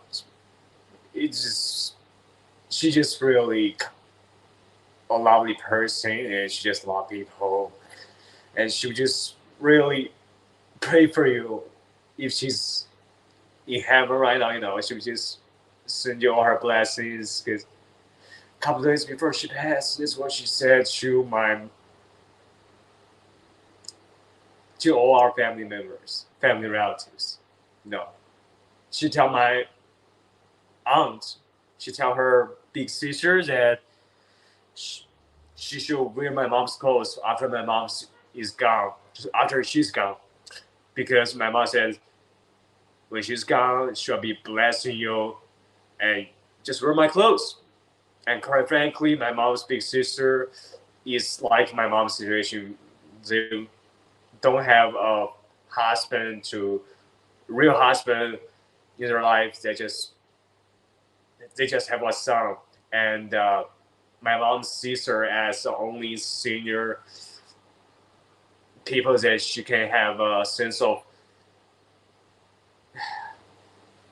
older respect to. And she said, "You wear my clothes when I'm gone," and she did. My mom's big sister came back 2 days before my mom passed, and after my mom's funeral, she come to the old apartment that my mom would live for her whole life, and she grabbed those clothes of my mom and went back to the city that she worked at. And my mom said she will be blessing all the family relatives when she's gone. So I think if her spirit exists, she will be blessing you guys. She will just try to give all the best that she can to give you guys, because you guys care about her. Her only son, that really means a lot. And they'll try to tell me to not cry for her. My mom try to let me not cry cry for her passing, because that's what she worried about, that I'm gonna just be knocked down by her passing. And quite frankly, naturally, that's what's gonna happen. How can anybody not be sad when they lose their loved one, except my mom? So I hope that my mom is just giving all her blessings to you guys, to make you guys be so blessed in your life. I just really wish that she would make you guys be so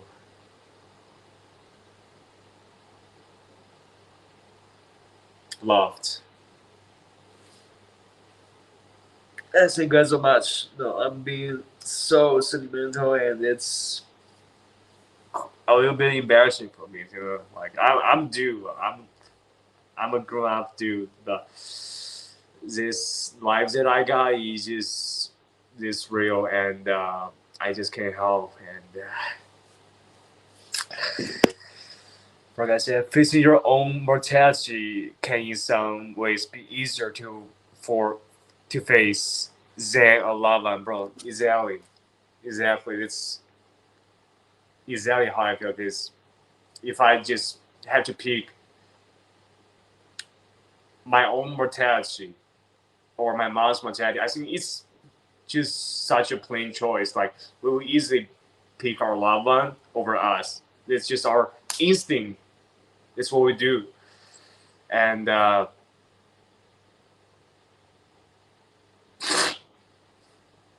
yeah, that's really the most important thing that we humans live in this world for. I think it's the most important thing.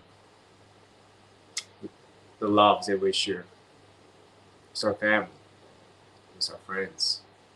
They really love us. And love you guys. I'll be cleaning up my nose. I'll be right back.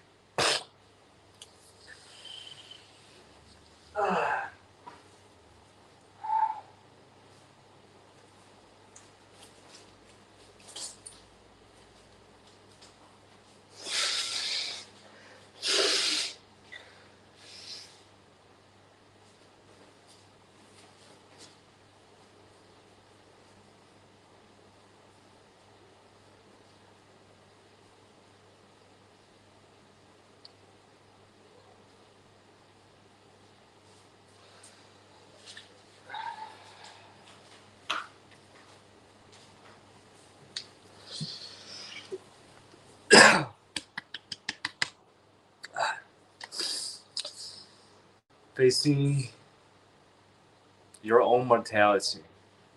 Well, it's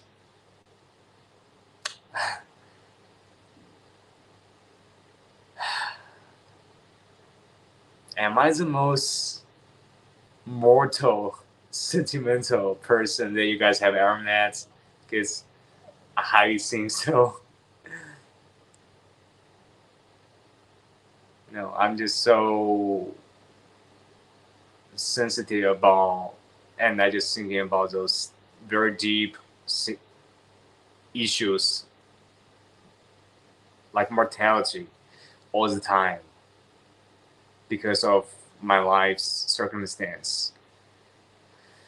All right, fellas, love you, and let's try to share some other stuff with you guys.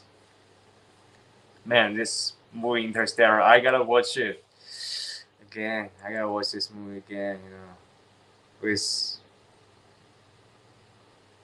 I think 100 years from now, people will be looking back at this movie and still be crying because it's just the most real, instinctive instincts of every person. And I just don't get why my father isn't human. It will be confusing. By the way, guys, also, so try to change my set a little bit. Try to not be so emotional. This morning, Tucker Carlson, this dude from Fox News, it was such an iconic American news reporter, said Obama is gay, and people believing it. So such a twist of topics, but I shouldn't give a fuck about this kind of issues. Like, what the fuck is Tucker Carlson talking about? Also, before, I think it's just personal for me, is that I don't want to give a fuck about those issues after my life circumstance, but you guys might be interested about it, especially if you're Americans. And the fact that Tucker Carlson, such an iconic news person, said President Barack Obama was gay, that's having orgy with cocaine, is just something that is unbelievable, but people actually believing it. Like, Tucker Carlson is now on Twitter, and he posts this, like, people just believing it, like, Tucker Carlson, truth, speaking the truth, Obama is gay. Like, that's what it is. Okay, this Tucker Carlson post, Larry says he had a night of crack cocaine, used sex with Barack Obama, and Obama came back for more the next day. Assess for yourself. Here's our interview. What to the Pope? Bro, like, this Tucker Carlson guy, I get it, guys. I'm not American, and when I just comment on American politics, I look like a commie that's trying to overthrow American democracy. But in actuality, I'm just totally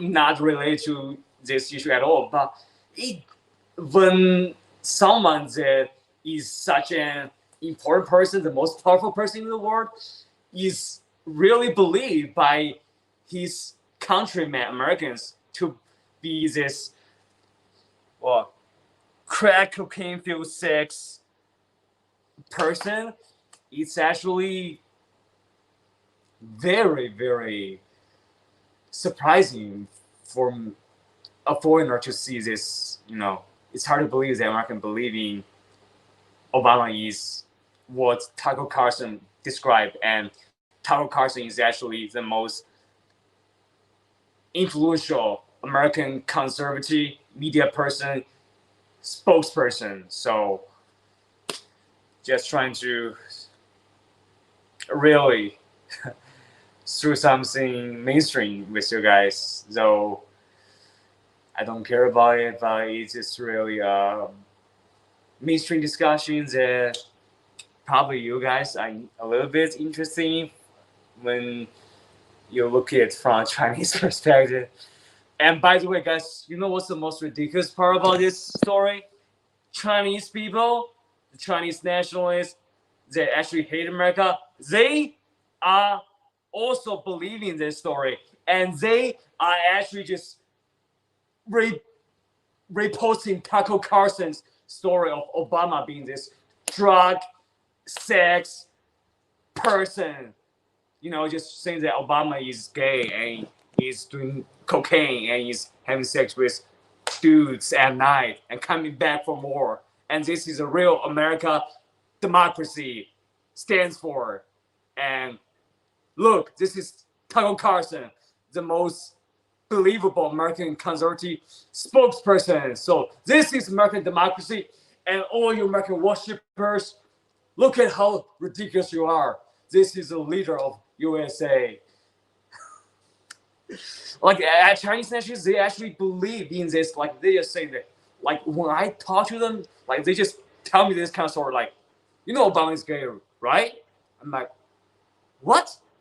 You know Obama is gay? Like, I saw it on our social media post. Obama is gay.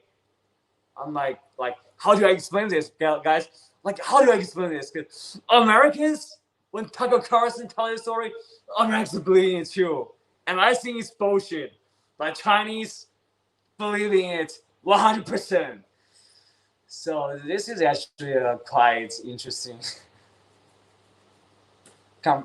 difference between Chinese and American discussions, and I think I can touch on it because it's American politics, and there's a lot of things that I can't talk about, but this thing is actually quite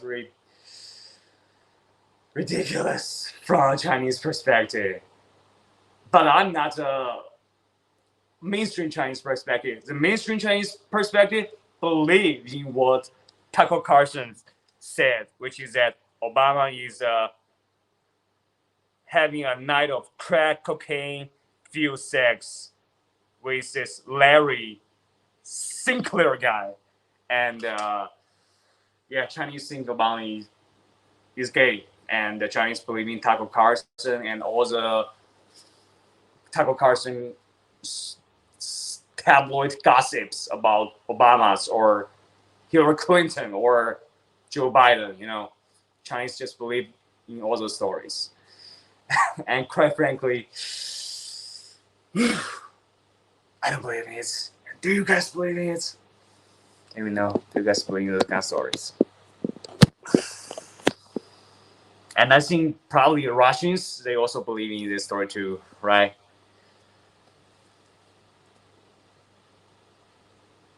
Like I say, Russian TV has broadcasters like him that are just over the top, and I'm not an Obama fan. Terrible president. You think President Obama is terrible? Now what Tucker Carlson is saying. I don't believe that TC is the most influential conservative broadcaster. He's becoming French. Oh, really, bro? But yes, people listen to him. He's not the most influential conservative broadcaster.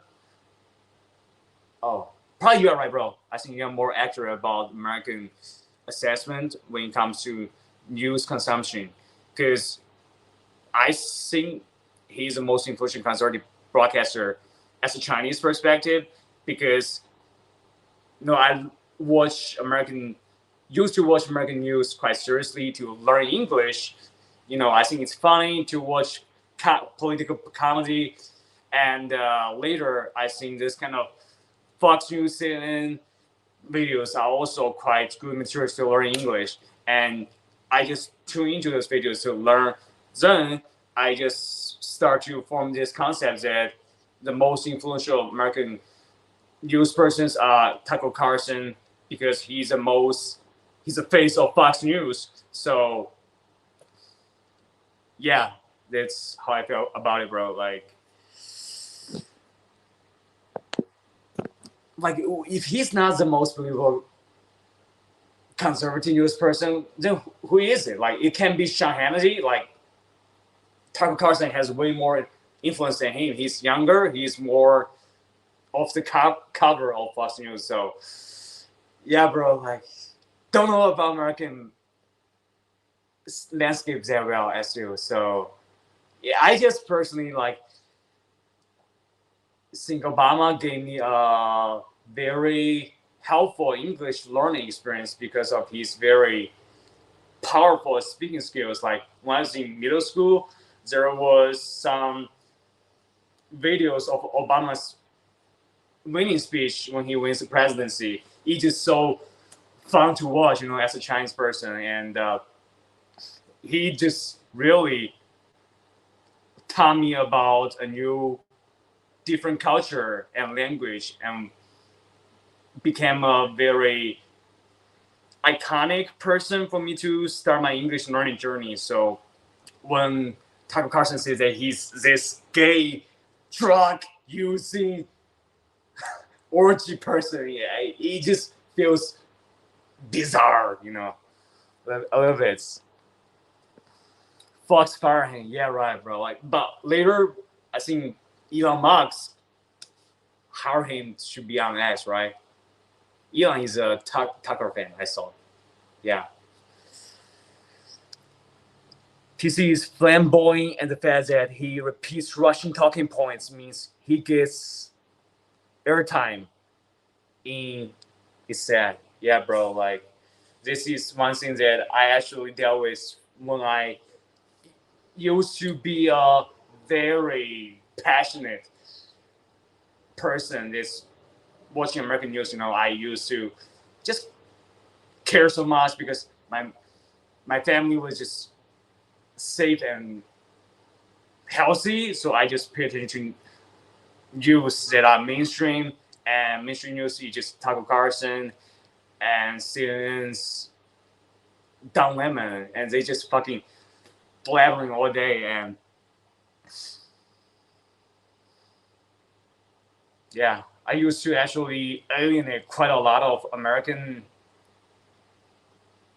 viewers because I just disagree with Tucker Carlson talking points very passionately, and they think I'm a commie that's it's trying to talk shit about America. And I was like, what? Like, dude, like, you're a fool.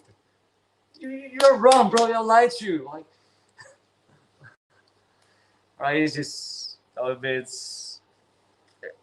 absurd to think about this whole history where I was such a immature, young, passionate dude that would just try to tell Americans that Obama is not gay, and tell Chinese. No, I wouldn't want to tell Chinese Obama is not gay because we just have this totally different viewpoints, and it's just not worth it to tell them that Obama is not gay and why is that so, and they wouldn't even believe it even if I tell them the full story. So I just don't care about arguing with Chinese people. But when it comes to Americans and Obama discussion and Obama being gay and those kind of conversation back and forth, I really just make some YouTube viewers to say that, dude, why you disrespecting America? You're a bad commie. And this actually a quite naive and silly version of me. And I've just been silly for such a long period of my life. I feel like I should have matured up way earlier to face all those challenges in life, because I wasn't really prepared, because I was just paying attention to all those frivolous issues, mainstream news, and it just stupid that I fell into this mainstream trap. So, by the way, my brother Faraga is just really such a decent person in all aspects, in life, in his viewpoints on everything. He's just really such a decent dude. Like, this is a real American patriot, an American gentleman that is representing America, instead of some people that believe that Obama is gay when he has a right to vote for Obama.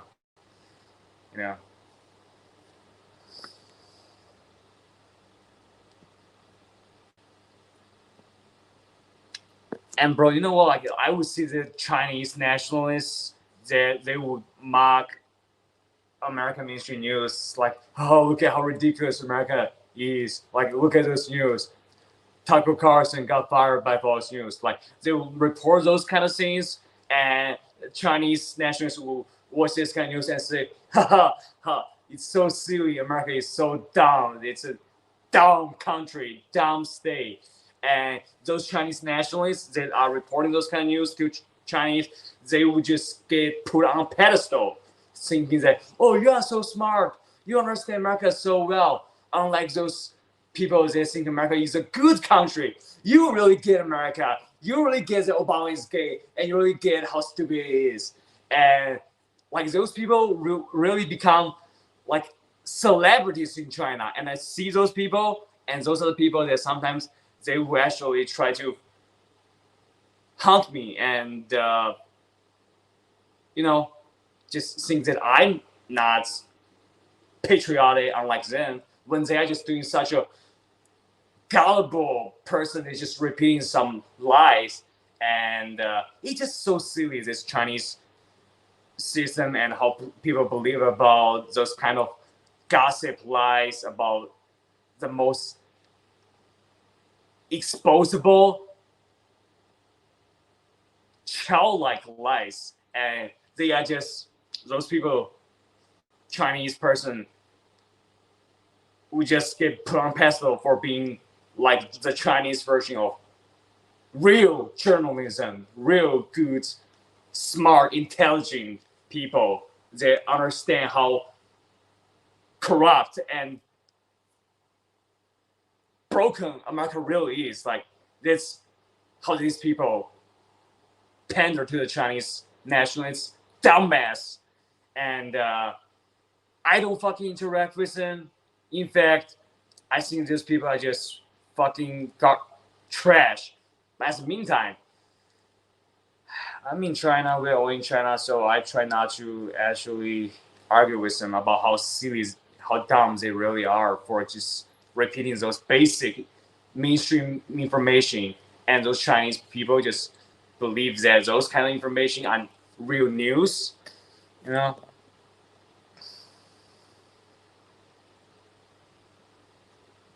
Like I said, what we find ridiculous is government directed news is forced to have a specific narrative friendly to a government. This abhorrent to us, bro. Like, it's so true. It's so true. So fucking true.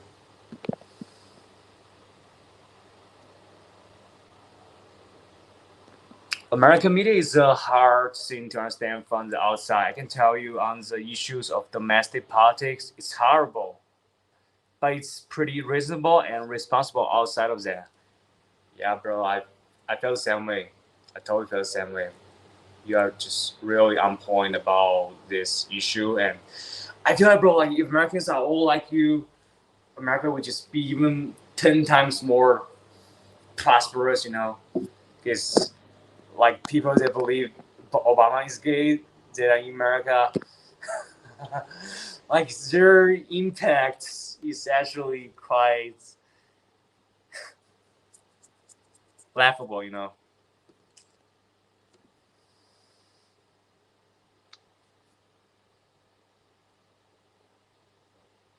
America can be fairly sophisticated about what they do and don't believe out of the entire story the media presents. There is a hook, line, and sinker.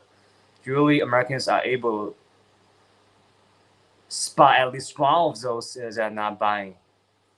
Yeah, bro. Like, so this is also why American politics is so interesting for me. You know how exciting it is for me and how novel it is with all those American media sensationalism and the emergence of President Trump and the story of Obama being like those kind of story.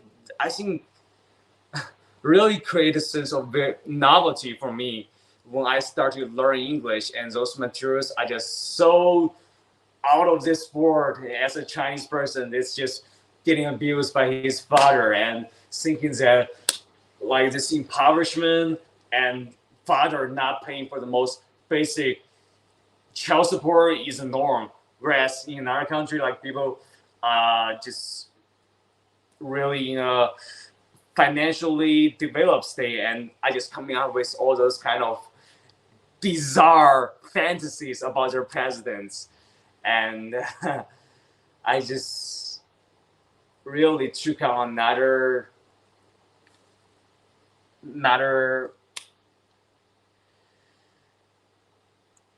realm of interest about learning English that is just so different from other Chinese that believe in the Chinese media tabloid gossip of Obama being gay, and I just know how shallow those gossip is, and how laughable that Chinese people live in this American fantasy of what America is like in this Chinese news reporting. It's just really hard to cover. Like those kind of issues are really hard to cover right now, bro. Like I actually shouldn't fucking talk about this issue, but I did. But I'm not supposed to in this circumstance in China. But I'm not being political. I'm just trying to have a discussion with my American friend about some nonsense issue. But those people that I mentioned, those Chinese nationalists that believe Obama is gay, and he's reporting this back to China, translating to Mandarin, and making people believe that he's a wise person, a news person, by spreading those kind of news in Chinese audience, Mandarin audience. They are just really trying to say that I am a gay Obama-like person, That's how they would do to me. And I'm just using a metaphor here, and you guys, I think it's pretty easy to understand what they would do people that just would expose their lies like this, And those people are just so broken internally. They just don't have a soul.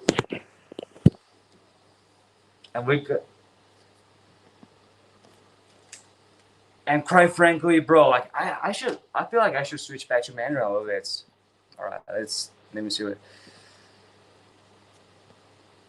And we got 1-2 hours most of the news per day on broadcast TVs, and we got cables, and we got 24-hour news that morph into entertainment. Yeah, bro.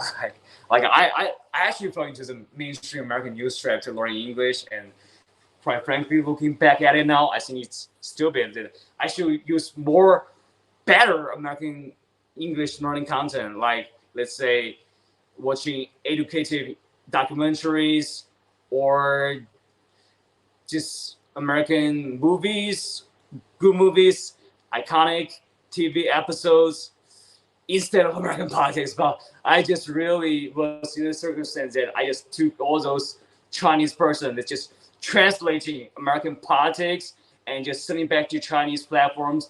And I just think this is so novel, this is so fun, this is so exciting. So I just took those material as English learning materials instead of really good American productions like Forrest Gump, Interstellar,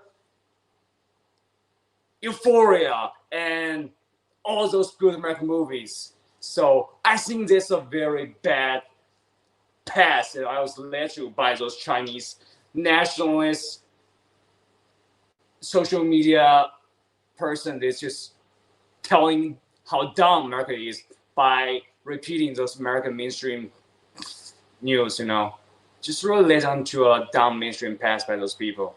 I feel like if I could have used those time to learn better English content and documentaries, I would become more mature and more knowledgeable instead of just, getting my life sucked out of by the mainstream gossip. But however, I also, compared to those Chinese people that believe Obama is gay, that is a better comparison. Like they actually just are living in a delusional world and a delusional reality that I wouldn't even try to tell them how ridiculous they are to believe that Obama is gay. I wouldn't try to tell them how ridiculous it is. And bro, like it's just a very dark past that I feel like I could have used differently. Clear, like I wonder how do you start your English learning journey? What's the most exciting and novel materials they use for learning English? Were you like me? I think probably not. I think just using those very good American productions like good movies, quality movies, and quality TV episodes and documentaries are just better English learning content than those mainstream news. It's just so flamboyant and gossipy and just really making you go insane with your hook, line, and sinker, like Farag mentioned.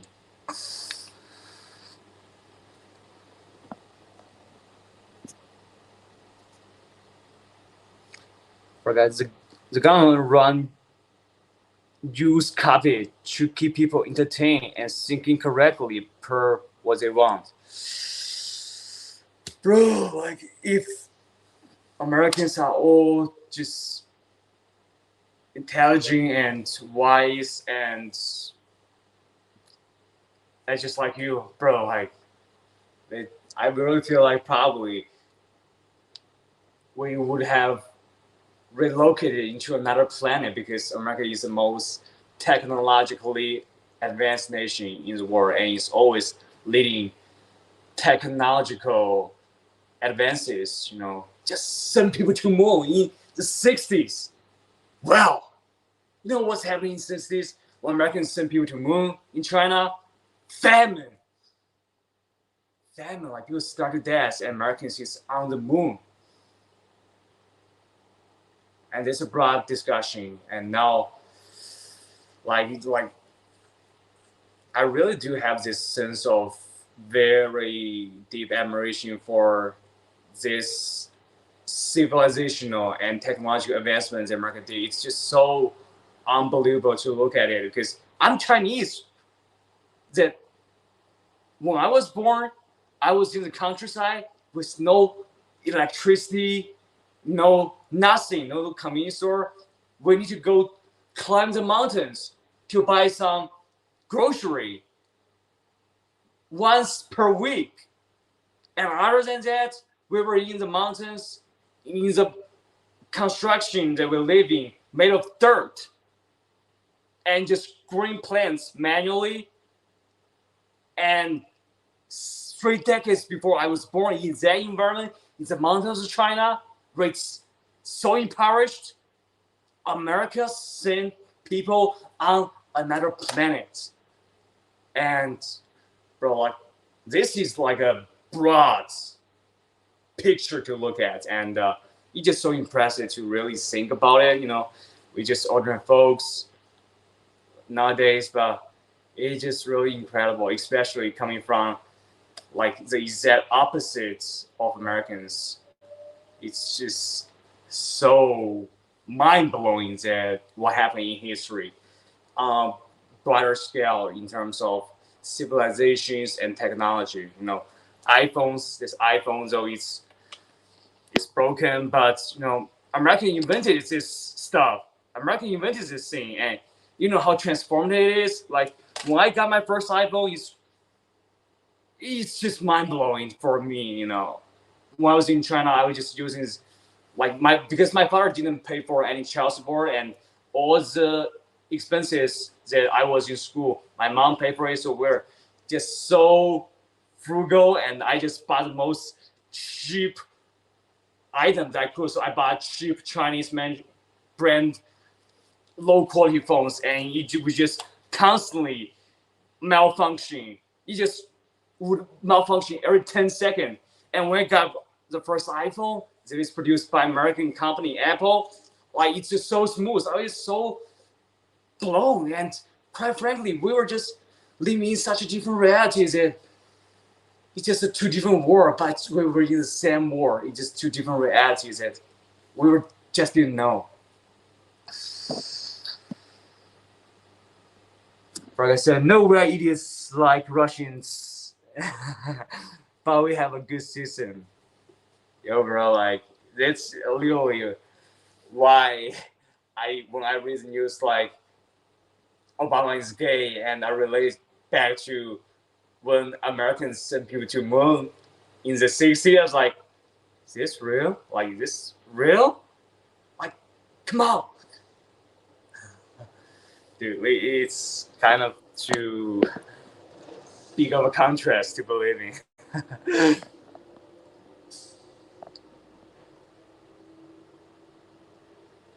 Say, what for real? Say, yes, I started by watching American movies first, the German version, and then the English version. And I had super amazing English teacher. I love her.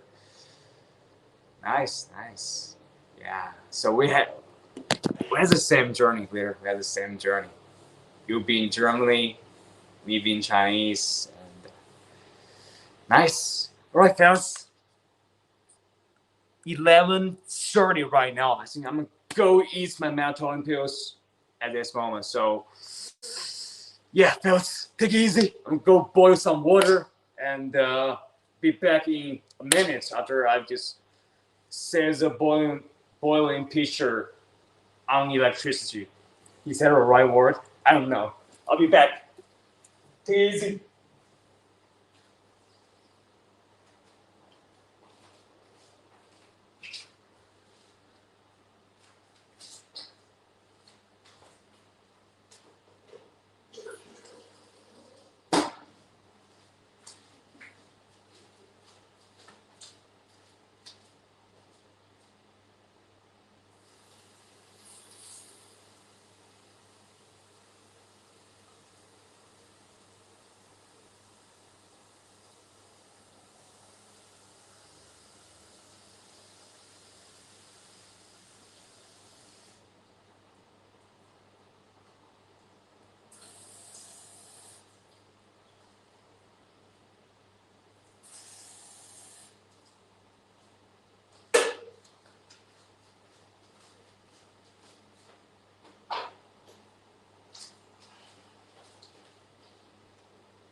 Right.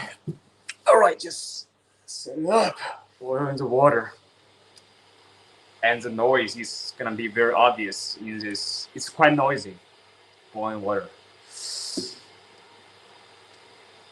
All right, let's just talk about some other more lighthearted stuff. No, I just really hate it when I pay attention to those very stupid stuff, you know. It's just silly news. And it's mainstream. Because it's mainstream, so most likely we are there with those kind of mainstream news and we are likely to have a discussion. Even Chinese, they have nothing to do with America, are reading news like Obama is this gay person, so people just didn't discuss it. I feel like it's a trap that even Chinese people fall into, and those Chinese nationalists, so-called news person, I repeating those fucking gossip American news like they are some Tucker Carlson or Don Lemon, like Chinese media superhero. This exposing the real America for Chinese, and those people I just really have an intense dislike for who they really are. Because, you know, quite frankly, I'm gonna pull one of those persons to you guys, you know, how they look like. Like, they are not only on Chinese social media, they're also on YouTube too, and they think they're being quite wise to expose America, to repost those news. Let me show you guys how those people look like, you know.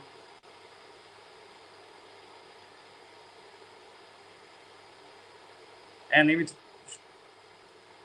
what these people fucking talk about, like just fucking dumbass, like 200 subs on YouTube by just reposting those American gossip news in Mandarin, in Chinese. This is the Chinese nationalist, patriotic news person. And how they look like, guys, just check this out. Check this out.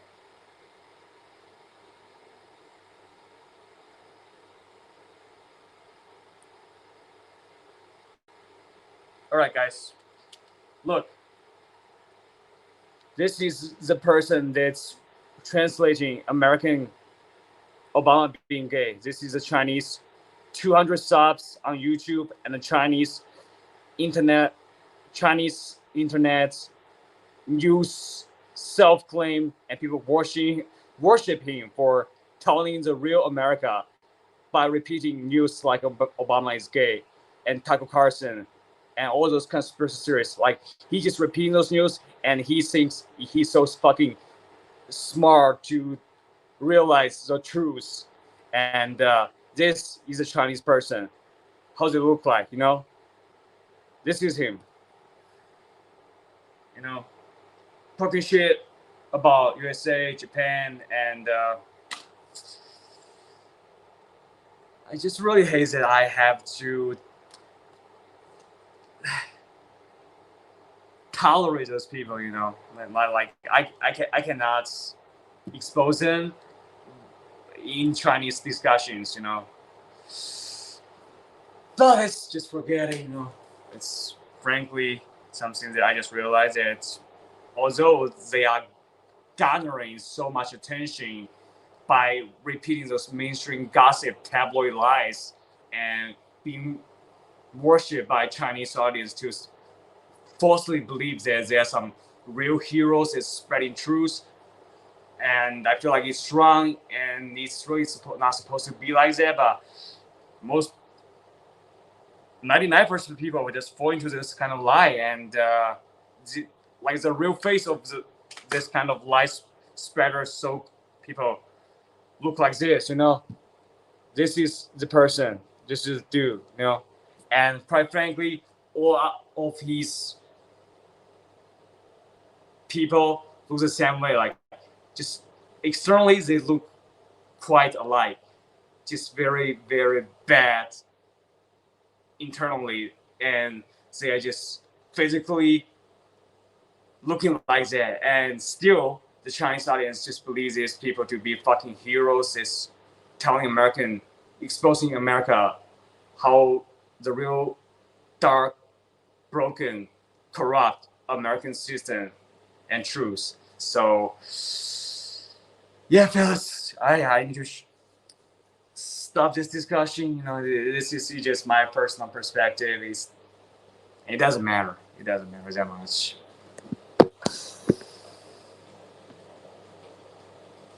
Quite frankly, there was a mistake that I made a discussion about this issue for so long. I'll be aware about this and not talking about those kind of issues consciously in the future. It's just not a very nice kind of discussion to have. Although I really believe it matters.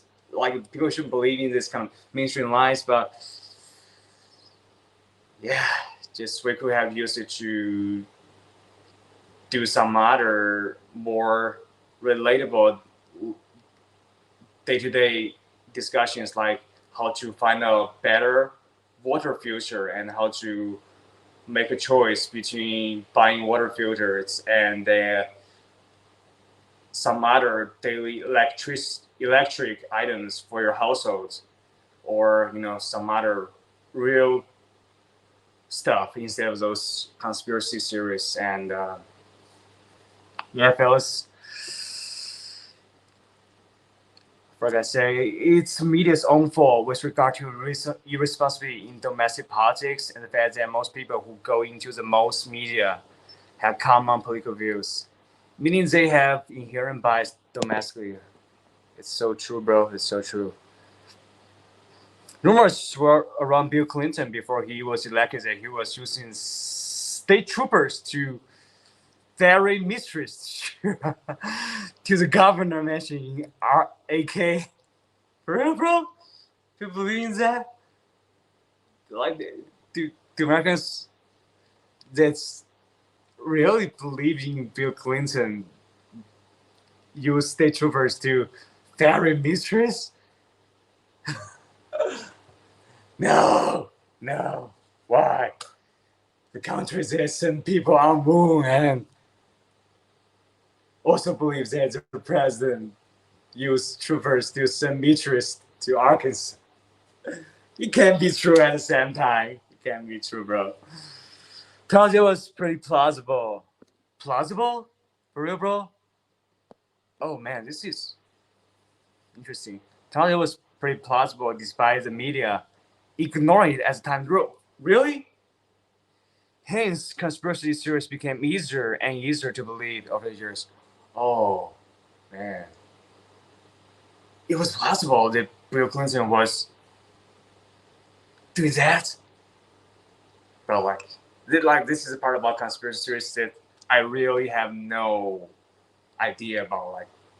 Probably there's a small percentage it might be true, but for people like me, a Chinese person, we just never know which gossip news and conspiracy theories might actually be true, and it's just a whole lot of whataboutism. It's just so empty and will never give us a real accurate reality, and it's just so misleading, especially when you read it from Chinese, those translation and Chinese very bad intent, so-called news person like that fucking dude that I show you guys, that fat Chinese person. They had 200 subs on YouTube and was a Chinese internet celebrity for exposing America by reposting those conspiracy theories. So, man, it's a fucking insane conversation for me to talk about, frankly. All right, guys, lighter stuff. This is what I try to do. Just lighter stuff instead of those stuff. Also, like those kind of stuff really get views, but I really don't want to go on their path, I don't want to be like them. I just don't want to be like them. It's just dark. It's just very so rotten to be like that. Just repeating those kind of lies to lie to people, And quite frankly, this mindset that I have is just sometimes seems so stubborn in China. Because like all people are just believing in that kind of story. So why would I just not believe in that? Like in general, broadly speaking, it's just a little bit sometimes. This environment, environment just really making you doubt yourself sometimes. Like, despite the truth is so obvious about this environment that you live in, like people just totally don't believe in it and believe in such basic,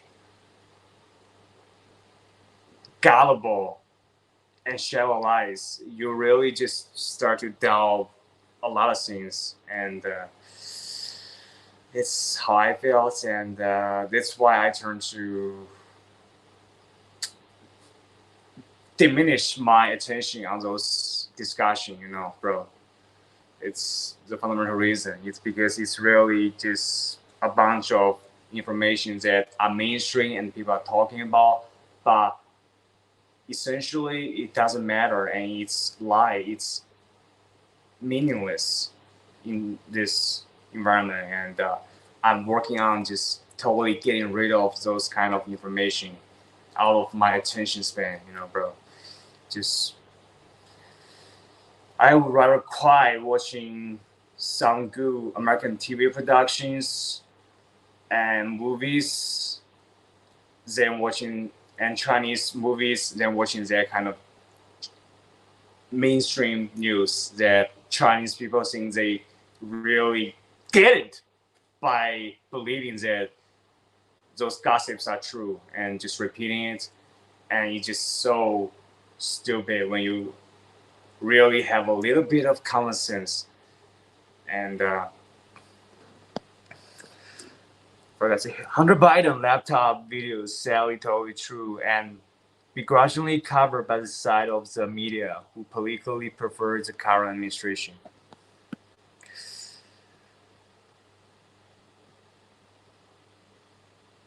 Yes, there's a long history. Look at Troopergate, and it's a problem. Bill Clinton is really that bad? Troopergate, bro. I'm gonna look it up. Like, curious about that because I also think Bill Clinton is a good person. No, I think he's a good person. Troopergates, I'm gonna check it out. It's a very intriguing dates. Some is total junk, Pizzagate. Other stuff turn out to be what the hell? That's true? No. And bro, like when like those kind of gossip news are just so mainstream and people tend to put their attention on it. Like I put my attention on it. I believe that 99% of people will put their attention on it if they are not faced a life defining moment like my life situation. So when I had my first American teacher to teach English, and I barely listened to her classes because she was just teaching the basics, and I was like, compared to other Chinese students, my basics is just good. Like, it's just common knowledge. So I didn't listen to her class. But once there was a class of her that she taught about American history in her class, and she actually just taught about those kind of gossip, which is that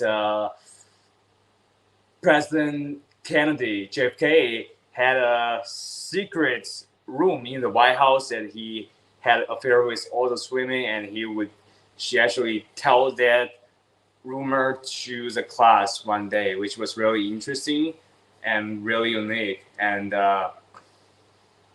yeah, it's just a whole lot of what the hell, like you said.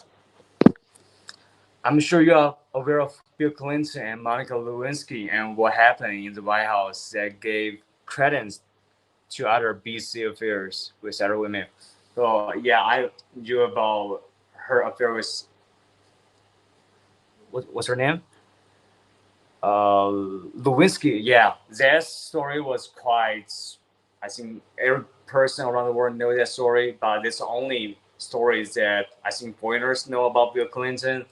Like story like Troopergate, foreigners like me, non-Americans, we don't know about those kind of very detailed uh, stories. Only Americans that really care about their country's politics and presidency would really dive into the stories. So this is actually, I think, the first time that I think most people just heard of this story. And thank you for letting me know this Troopergate, and I'm gonna search it up. But in the meantime, well, that really just makes me see some new different realities that I didn't know before. Like Bill Clinton. But all that is put his personal life, and it's different from their governance. Yeah, bro, it's true, it's true. And when Trump just put that press conference of, remember that when he was running for presidency, when he put that press conference of just assembling a room full of alleged victims of Bill Clinton, the former president, I was like, because there was a time where I was really working on my English, and that's the kind of mainstream political content that gave me hooked to learn every word in those reporting. And it's just so normal, for foreigner. Like, what? American presidency is like this? Wow. And man, it's it's just really unbelievable for looking at it from a foreigner perspective. And yeah, now I'm just having a little bit different opinion about Bill Clinton. Is he really that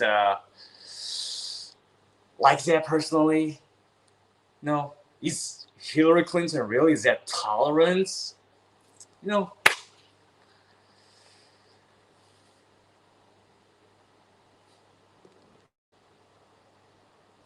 But you can see how the intersection of media irresponsibility and domestic coverage creates the opening for a conspiracy theory, which is exploitable by both external and XYZ forces. Yo, bro, yeah, totally. Bro, like,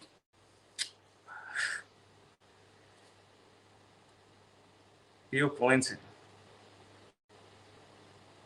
I think he was actually the most supported with the highest poll rating in his presidency as a Democratic president, right? And he had such unusual personal background compared to President Obama and President Biden. So it's quite interesting. Do you find it to be very hard to believe? I'm pretty sure every president got some side chicks. Obama, like, I don't believe he got side chicks. Everybody wants to piece of the cake, bro. Like Obama and Biden, do you think they got side chicks? I feel like Obama and Biden, they're like just super good husbands, and they're just super good to their wives, just perfect husbands. That's how I feel about Obama and Biden. And Bill Clinton, dubious, don't know about him for real. Like, but he seemed like a good dude. However, like, speaking of Bill Clinton, let me try to read all the comments before I keep going. Like I said, bike cheats no difference elsewhere where there is zero ability to cover such thing. Yeah, bro. Totally. And there's some conversations that I can't keep going, Like, I cannot keep going on this. And you're right, I would say. However, this is one thing that I thought about, because you guys know that my English name is Bill, which is totally random. Because, bro, this is one thing that actually got me thinking a little bit. Because when I started learning English, it was in my middle school, and my middle school English teacher is a good teacher and my first mentor. And she would start her English class with each of us in the class picking our English name, and she would make the class very unique compared to my previous English classes.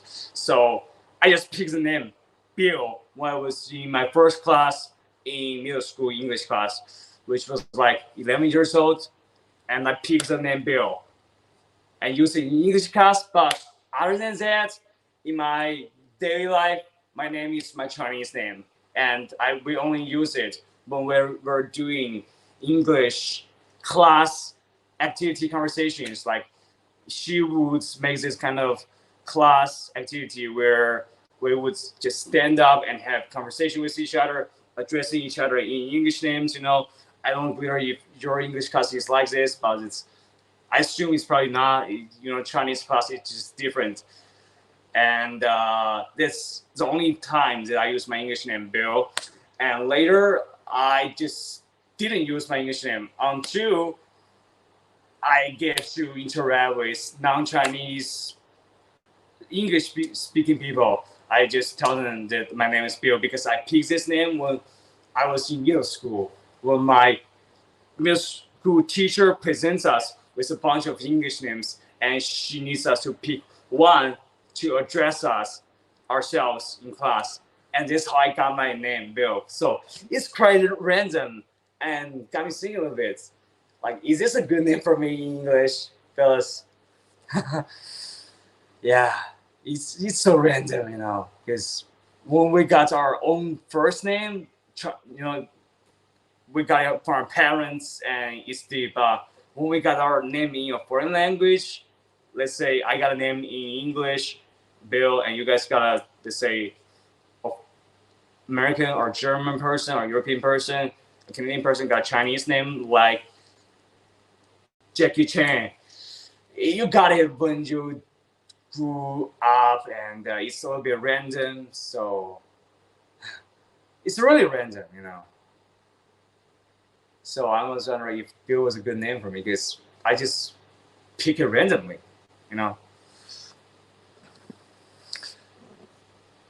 And by the way, guys, good leaders' opinion on every president has side chicks. Do you guys agree with her? Do you guys believe in that? Because I think I personally don't believe in it, but probably a lot of people believe in it. The leader believe in it, and Americans probably also believe in it. Yes, Bill Clinton and Ronald Reagan had the highest approval ratings ever of any president, so that's why I had a good impression on Bill Clinton, because he has this high rating and he speaks so differently with his low pitch in his voice, guys. Like, he speaks so, his voice is so low. Hey guys, I'm Bill Clinton, vote. That's how he speaks. So different. other presidents all speak with a quiet, sound voice, and Bill Clinton being such a, I think he's handsome looking president, just speak with such a low voice. It's just really a little bit hard to listen to when you are not American, you know. His voice is just a little bit different. Yeah, and he's old right now. It's fascinating, American presidents, their presidency and their personal lives, and especially looking at it from foreigner perspective, it's just really intriguing. Bill Clinton story, Trump story. Biden seems a little bit just very standard American president, you know, just a career politician. And yeah, it's fascinating because it's all about money and power. I bet you have watched the famous TV episode House of Cards, Twitter, haven't you? Because in that TV episode, it was so viral. I think most people around the world have watched that American TV episode, right? And it's all about money and power. And Kevin Spacey being such a phenomenal actor, acting as president to be all about money and power and a broken American politics and a lot of just sex and his personal stuff. He just totally different from what's public. And yeah. But this is my personal opinion. I might be totally wrong. Just personally think that Biden and President Obama seem like good husbands that don't mess around with Trooper Gates and Bill Clinton's White House intern, Monica Lewinsky. I just feel like they're just like perfect husbands for their wives. Just have this hunch. Don't know if it's true, you know. I might be totally wrong because I'm just a dude that really doesn't know that much. And in the movie House of Cards, it's a masterpiece, obviously, with Kevin Spacey acting as a president, but it's also quite proven to the reader's point that America's politics and presidency is all about money and power and side chicks and a lot of just very hard to believe realities that we don't see in public, you know. I remember in the movie House of Cards, you know, President Underwood that Kevin Spacey played just killed a person in subway that he had an affair with and tried to use his plot to become the president, to make the sitting president become impeached or resigned, and he became the president.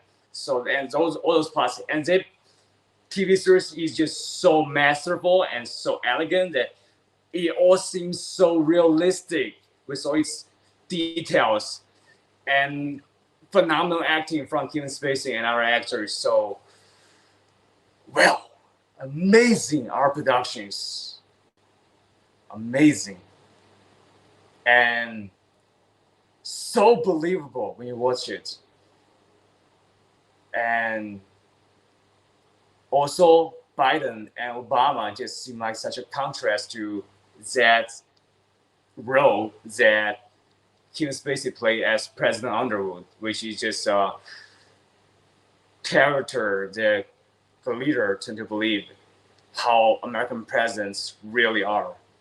Money, power, side chicks, Trooper Gates, Monica Lewinsky, and Hillary Clinton being a pedophile and all that kind of stuff, you know. Okay, it's a nice American privilege to have that. Others are learning English, which means educational time is spent on other things until high school when one begins to take some foreign language. Yeah, bro. Whew. Actually, bro, I'm gonna go drink that melatonin pills with boiling water right now. I'm not drink the melatonin pills. No, I'm not take the melatonin pills. That's what I should say. By the way, my antidepressants, like they just sent it today, just delayed sending of the package for 2 days, which is really unusual when you buy it from Taobao, Chinese version of Amazon, you know. Let me see. Oh, they just sent it today, and I already bought it. Like, let's see, one day I bought it 5 days ago. I placed the order on my antidepressants online, and they just no. Oh, 3 days ago, right. 3 or 4 days ago, I placed the order, and today is on the move. So, quite a delayed order of my antidepressants, and I'm not taking it so far, and I don't know if it will work. And I'm really hopeful that this antidepressants will work. So please arrive. I really need it because I'm so sad and emotional and depressed all the time. I really need to try some antidepressants. Yeah. Alright, guys, I'm gonna try to take my melatonin. Be back in 1 sec.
Right.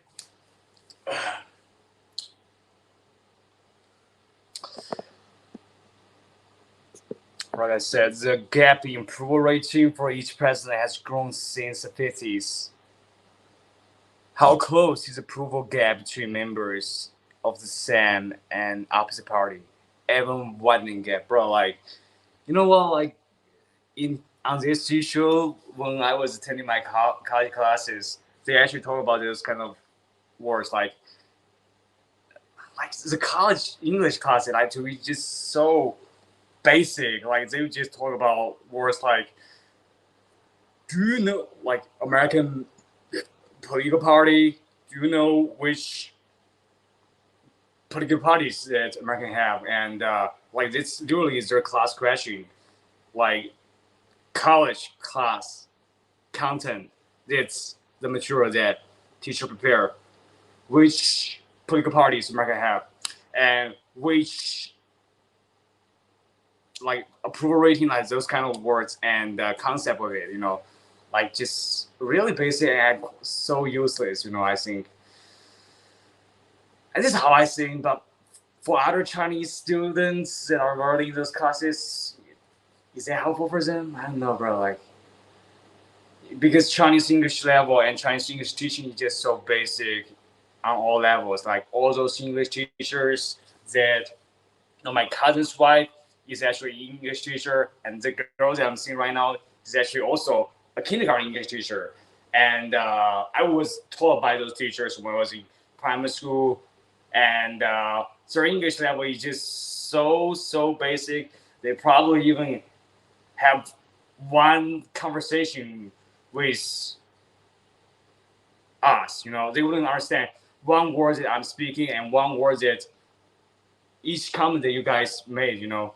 You say it's all about money and power. Probably a Chinese English teacher will look at this word and wouldn't recognize what does it mean. And that's how I felt when I took those English classes with my proactive learning because how I feel curious about how novel it is, and I just think those productions are pretty fun, you know. So I have a quite bias, frankly, when I chat with you guys as a Chinese person, because other Chinese people, they are just really, you know, very different understanding of English and with its implications, the realities of English words, you know. They believe in those kind of very globalized and plurality, you know, just fall into the most mainstream, very misleading lies. And quite frankly, we all are. I was too, and I regret it. I shouldn't just pay attention to those things. Totally not. By the way, guys, I feel like I should switch back into Mandarin a little bit. 哎 switch back into 回到中文，终于，本来想多说说中文的，又跟随直觉就又全部讲了英文，没办法，这个习惯养成太久了，怎么办嘞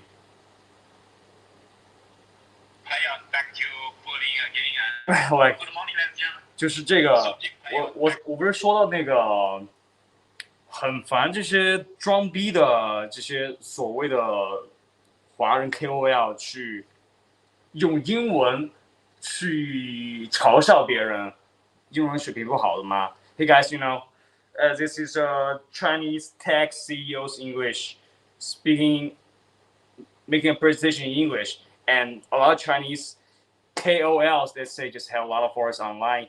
They are just like mocking him, and I think it doesn't make sense. So let's check this out. Let's see, like, is that really mockable? Because I don't think so. I don't think these Chinese KOLs, like, their standard is so biased. Like, okay, this Chinese CEO as the biggest Chinese technology company, English is not so fluent. Is that something to laugh about, to mock him about? No. But those Chinese people, they're just so biased in thinking that, oh, if you speak English, then you are more, like, have more authority, and if your English has a little bit of accent as a Chinese person, then they should have the superiority to mock them, to think that it's laughable. So, guys, this is a clip that I'm seeing. Yes, this Chinese KOL just posted today, and it has 180K views on Chinese audience, Mandarin audience. Chinese people probably don't speak English at all, and they're just mocking this person. So let's see how the biggest technology company CEO, how he speaks English, and is this laughable in your guys' opinion? So here we go, guys. Here we go. Good morning. So big player back to Berlin again, and it's the world first 5G SoC, the revolutionary 5G SoC. All right. Switch the lights off a little bit. In the here is a Kirin 990. 对，这些嘲讽别人英文水平的这些所谓的中文区大 V， 到底是什么玩意儿？这是一个你嘲笑别人的标准吗？我真的觉得这个很他妈奇怪的。Or 10 billion transistors on it.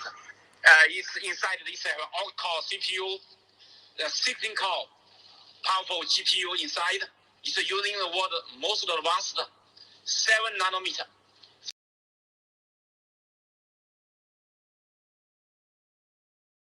Support one SIM card is in a VoLTE phone call, another SIM card. And then we have octa-core CPU, but we are in leading architecture. We call it the big, middle, and little architecture. Big, middle, and little. Oh, guys. 2 big core. Okay. Not gonna lie, it sounds a bit like Japanese. It sounds a bit like an Asian language, though. It's a little bit funny, but it's not something to laugh about. And this is the Chinese standard to mock. Do you know this kind of thing is something to mock about? Like it's a little bit funny, but they literally like make it like a legit laughing stock. And I'll let you guys judge it. And 中华人这朋友，我觉得就是这些大 V 是咱们该看的配所谓这个大 V 的称号吗？他们这种价值观去嘲笑母语不是英语的人的英语口音的人，配吗 performance to middle core lower power consumption, and for little core for actual lower power consumption. With the big core, the performance improved compared with the industry's other chips. Power efficiency is the key. The energy efficiency, is on middle core can achieve near 35% improvement. Our GPU core from the 10 core to 16 core. So we achieved over 20% better energy efficiency. We will launch our Mate 30 series smartphone in 2 weeks later in Munich. This is a 3x3. This design of this, we are pure symmetric aesthetic design. This is the world's first open fit earpieces which have active noise cancellation. With our adaptive noise cancellation, you can tune in to check to the different different people have different. All right, let's see, guys. So let me see the comments of how this Chinese people reply. So.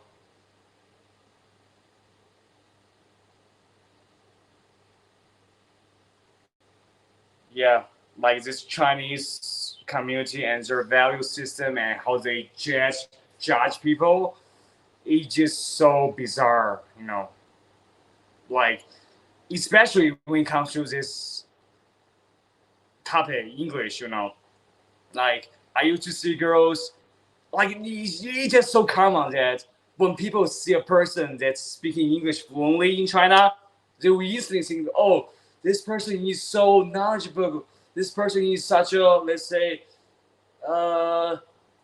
wise. Fuck, mosquito is flying to my ears. Like, there are a lot of people that are just speaking English in China, which is just a language, which is good. Like they learn, but they would just have such a bias judgment on this that someone who speaks a rather bad English accent, which is normal, it's not our first language. If just not American or Canadian or UK people, this is not our first language. And however, like it's just so fucking unique in China that those Chinese nationalists will also use English as such a judging metric to say, oh, this person's English is so laughable. And even in mainstream population, like when people say, like ordinary folks just see people speaking English, they would just say like, oh, his accent is really like American, like UK people, and just thinking that people who speak more like a native are just like superior in a way. And those are the people that are actually the most nationalist, extreme, radical xenophobic people in China. They actually also just use English as something to be superior about and will laugh at people. They just have an accent. So this value system in China is just so distorted and so ridiculous that I just think it's just so grotesque, I will use this word, grotesque, their value system, so grotesque.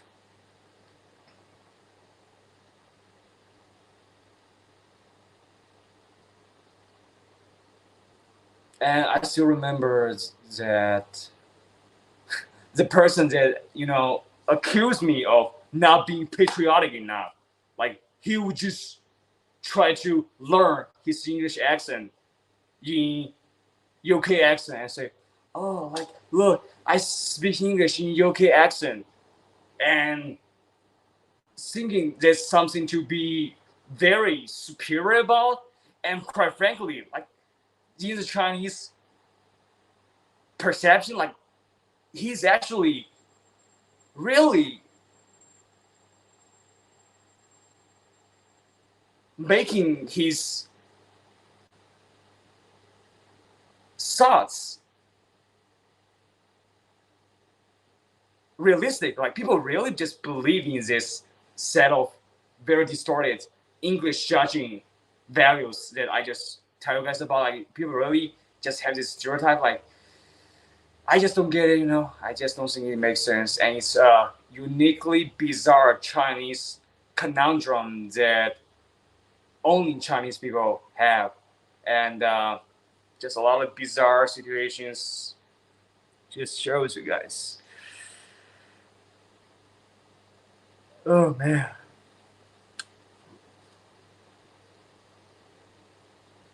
Right, switch topic. Okay, switch back to Mandarin a little bit. So 就是这个国内这个价值观还有评判标准的这个讨论，尤其是就是很明显的不应该成为一个评判标准的，比如说英语能力或者英语口音，这个不是我们本国的语言，我们英语课程也不是最重视的，好像现在还把英语在越来越削减它在教育的重视性。比如说在中国社会里边看到一个人，说英语就好像说这很国际范儿，这就是大众的价值观嘛。然后比如说看这个 CEO 做一个 presentation， 有口音，就嘲笑说这个就是口音。然后你比如说在社会里边，你就看到所有人都是这样的一套价值观，我就觉得很奇怪，超级奇怪。我觉得这个价值观真的非常扭曲。然后像黄晓明之前演的那部电影，饰演中国一个英文教育机构创始人黄晓明和另外一个叫邓超的演员演的那部叫《中国合伙人》那部电影，其实挺好的。然后黄晓明不是在里面就会用那个角色的台词说英文吗？然后我看网上中国很多网友就嘲笑我，黄晓明英文口音说拿来我说闹太套，就各种这种类型的嘲笑我觉得真的这个是什么？到底是什么给你的这个拿来做一个秀优越感、嘲笑别人的一个理由啊？真的超级离谱。日本人、韩国人，所有的国人说英语都会有自己国的口音嘛。然后虽然是这一个非常已经主流化的这种偏见和价值判断的标准，去说，这个人英语好好啊，哇，他有国际范儿，哇，这个人英语口音好大，黄晓明说英语好大口音啊，这个 CEO 英文口音好重啊。我觉得这都是什么人啊？你 OK， 所以我就最不喜欢就是这种人，然后最不传播这种价值观的人，还有听信这种价值观的人，都我很匪夷所思。说到这个话。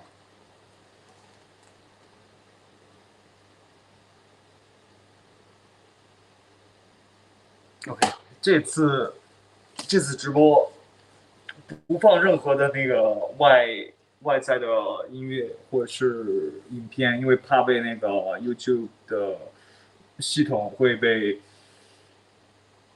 那种版权的警告或者是版权的 strike， 我不知道这个词儿用中文标准的是什么 ，copyright strike， 就会如果一不小心就会违反 YouTube 的政策，让你的频道被 YouTube 禁播或者直接删除掉。然后其实看到其实很多例子的，比如说其实已经有很大的订阅量的100万以上订阅量的那种 YouTuber， 就因为他们不经意间违反了 YouTube 的一个政策，然后就会被 YouTube 通知，几天之内他们的频道就会被彻底抹除掉。删除掉了啊。所以其实 YouTube 真的好严格啊，这个政策太严格了，所以我都好谨慎啊。作为一个就是普通的在 YouTube 上随便聊聊，根本就没有很认真的去成为一个比如说专门的 YouTuber，我都怕那个就是不小心违反一个系统政策就把系统给抹了。所以 YouTube 真的好严啊，我有点像 Rumble. Hey fellas, since YouTube is so strict with its community guidelines and how easy it is to get copyright strike, should we get onto Rumble? Like, should we go onto Rumble as this alternative? Like, a lot of people are just really marking it recently because obviously for us, the users, YouTube is the best video platform to watch, but I think a lot of people are also complaining with censorship, standard censorship on YouTube for user comments. Sometimes it gets censored by YouTube algorithm, and copyright strikes. Some YouTube channels they upload a video, copyright strike, and channel just terminates. So I wonder, should I just download Rumble and also try it? I wonder, I'm using it, and yeah, Rumble, this stuff. I'm gonna just try to research this platform a little bit to see if I should get on Rumble. 好奇有没有人在用 Rumble 这个软件啊 ？Rumble 就说要立志去作为一个 YouTube 的替代平台，然后有很多在 YouTube 上违反了 YouTube 社区准则被终结的那种 YouTube 上积累了比较大数据的人，就会去到 Rumble 这个视频平台上。但是我们普通用户应该就不会想去用这种平台吧？好奇，待会儿搜搜 Rumble 的频道，有知道的，我再搜一下就是了。这是不是也挺基本的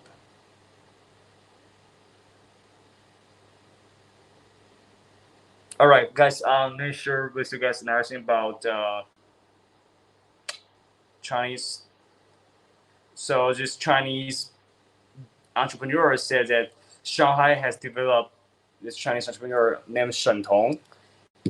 He's a famous person. He said Shanghai, which is the most developed city in China, has developed so many years. And if you look at detail, there's a lot of gap in between Shanghai and Tokyo in terms of equipment and hardcore details. And there's just a lot of very suburban and very non-modern parts in Shanghai. However, in Tokyo, suburbs are really, really tight and beautiful and modern too.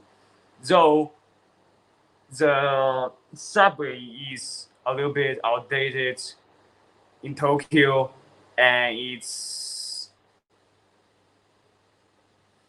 still a little bit better than Shanghai. And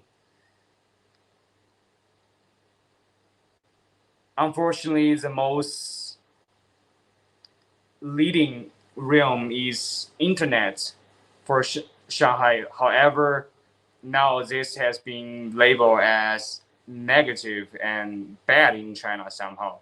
So just this Chinese KL person that has actually seen the world, just seeing that how Shanghai is different from Tokyo in terms of its like being the most developed city in each country. You know, Tokyo is amazing, like you said, and Shanghai. If you think about it, you probably also think of it as also like Tokyo, but when you actually live in Shanghai, and you will see that it only has a very shiny facade, but deep down there's just a lot of very big gap between Shanghai and Tokyo.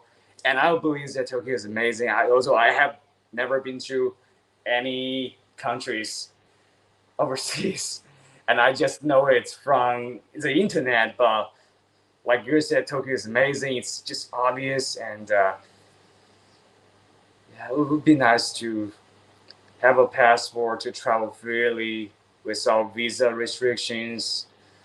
And Tokyo is just amazing. And frankly, just looking at China, like the kind of suburbs and non-Shanghai parts of China, it's all the same, all industrial, very, very just like what that person described, just has a huge gap in terms of its equipments and infrastructures and just the look of the city.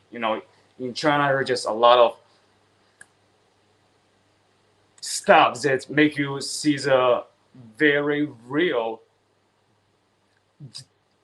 difference, that you know that this is China instead of Tokyo. And I know it's a little bit vague, but it's something that it's really a little bit hard to describe, like how in America, if you look at it, like American people, they mostly have cars, and in China, car ownership is not that much. I don't own a car. Actually, something that I found quite shareable is that buying a car in a developed country like in the States, I know that if you spend a couple $1,000, you can buy a rather decent car, right? And in China, obviously car prices are way more expensive than that. But what's more than the car price is the parking spot price, which is, I just saw that it's like 30 RMB to 50 RMB.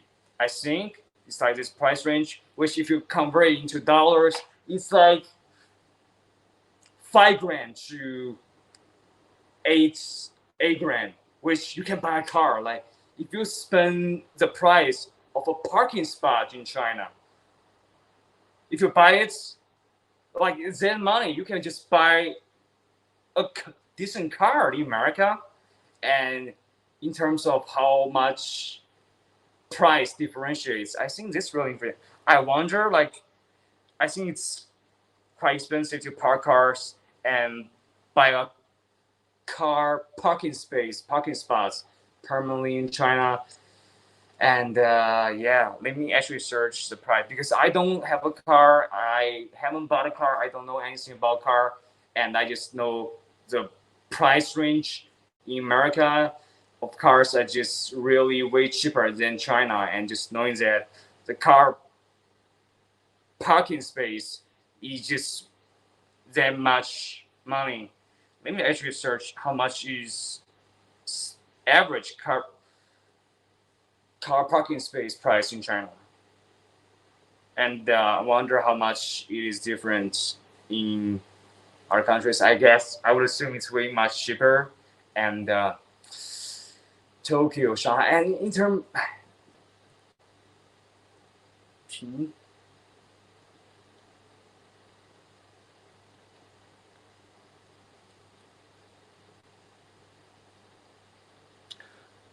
Whoa! 260 RMB a month? Are you fucking serious?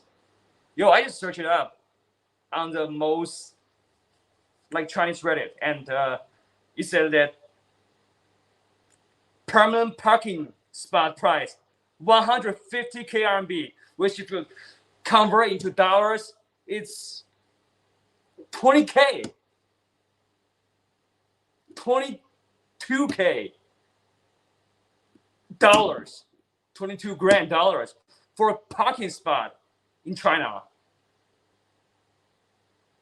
permanently. It's a price you have to pay to buy a parking spot, which I guess you can buy a rather really good car if you outside of China, and car pricing is not so expensive. So man, like all those pricing in China is just really, really astronomical. Everything, iPhones, if you work 8-9 days in Germany or America, you can buy iPhone in China with its salary, you in average, you have to work 3 whole months, 90 days, or 100 days to buy a whole iPhone. Like this level of income and how people are really hard to afford things in China. And when you buy it, iPhone, so it's really like 400 and 150K to buy a parking spot in China. That's what you gotta pay. I don't even have that much in my, like my net worth is significantly less than that. And it's a parking spot, not even a car. And it's a Chinese pricing reality. And it's a reality. You want to buy a parking spot? Like it's everything. Like we bankrupt ourselves in the hospital. We spent 100 days, 90 days to buy an iPhone with just pure manual labor. It's your whole 100 days of income if you are just an average salary worker in China.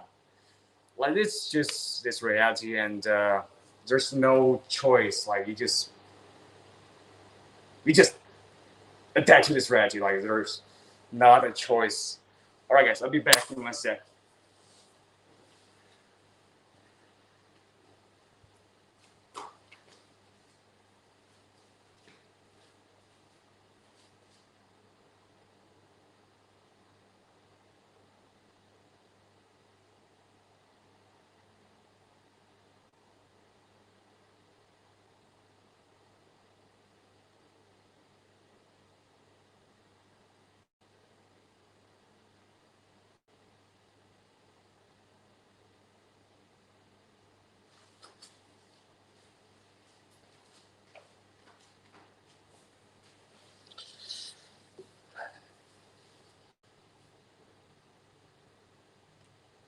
What's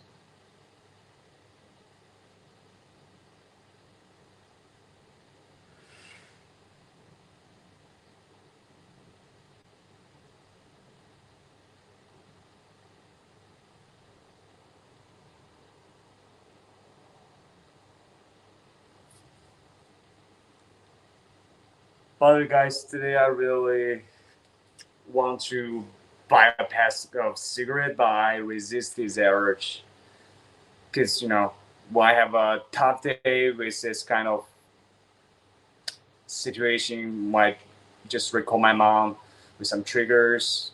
I tend to have this strong urge to want to do some things that I don't do, that I try my best to contain the urge, like cigarettes or alcohol. But I still didn't buy cigarettes today. And I really have this strong urge because, this is a habit that many people have. And I'm just trying so hard to not give in to this urge to choose cigarettes. And, sometimes just think like, just buy a pack of cigarettes, just drink a cup. Just get intoxicated once. Just have a drink, It's what people do. It's all people do. And I have just this urge to just resist it, just not do it. So every day it's very, very challenging on my mental.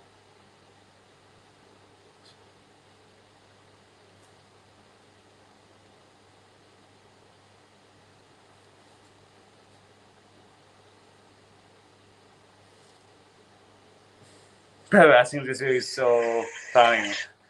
Also, Guido has watched it, but it's just gonna straight out here. This pig is seeming like he's being shy. It's so funny. Because 30 seconds, just gonna show it to you guys. So funny.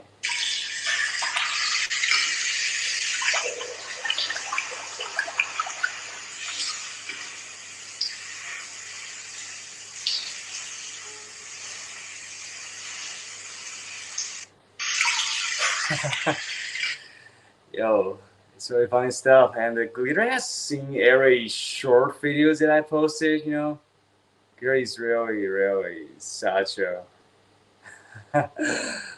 professional, And every short videos I think it's a little bit interesting, and hopefully you guys are enjoying to check out the shorts. It's all Chinese shorts I saw on Chinese social media. It's Chinese pigs, not American pigs. And all right, guys, I'm about to switch back into speaking Mandarin right now. So, by the way, Tokyo is really like a very, very nice city and amazing. And Clear has been to it. And Shanghai is just not Tokyo, and Shanghai is way lesser than Tokyo in terms of its infrastructure, and it's just different. Like Chinese cities just looks more not more modern compared to cities like Tokyo, even Shanghai. And as a Chinese, I want to go see Shanghai because it's for Chinese like the New York version for Chinese. It's like if you are born in Arkansas and live in America, in a small suburb, countryside, for you, New York is what Shanghai means to me. This is a city that I've never been to. It's a big city. It's like almost feel like Japan, Tokyo, to glitter, and it's how Shanghai felt to me. And Shanghai is just the most developed city that people wants to know. Big city, developed city, and most people are not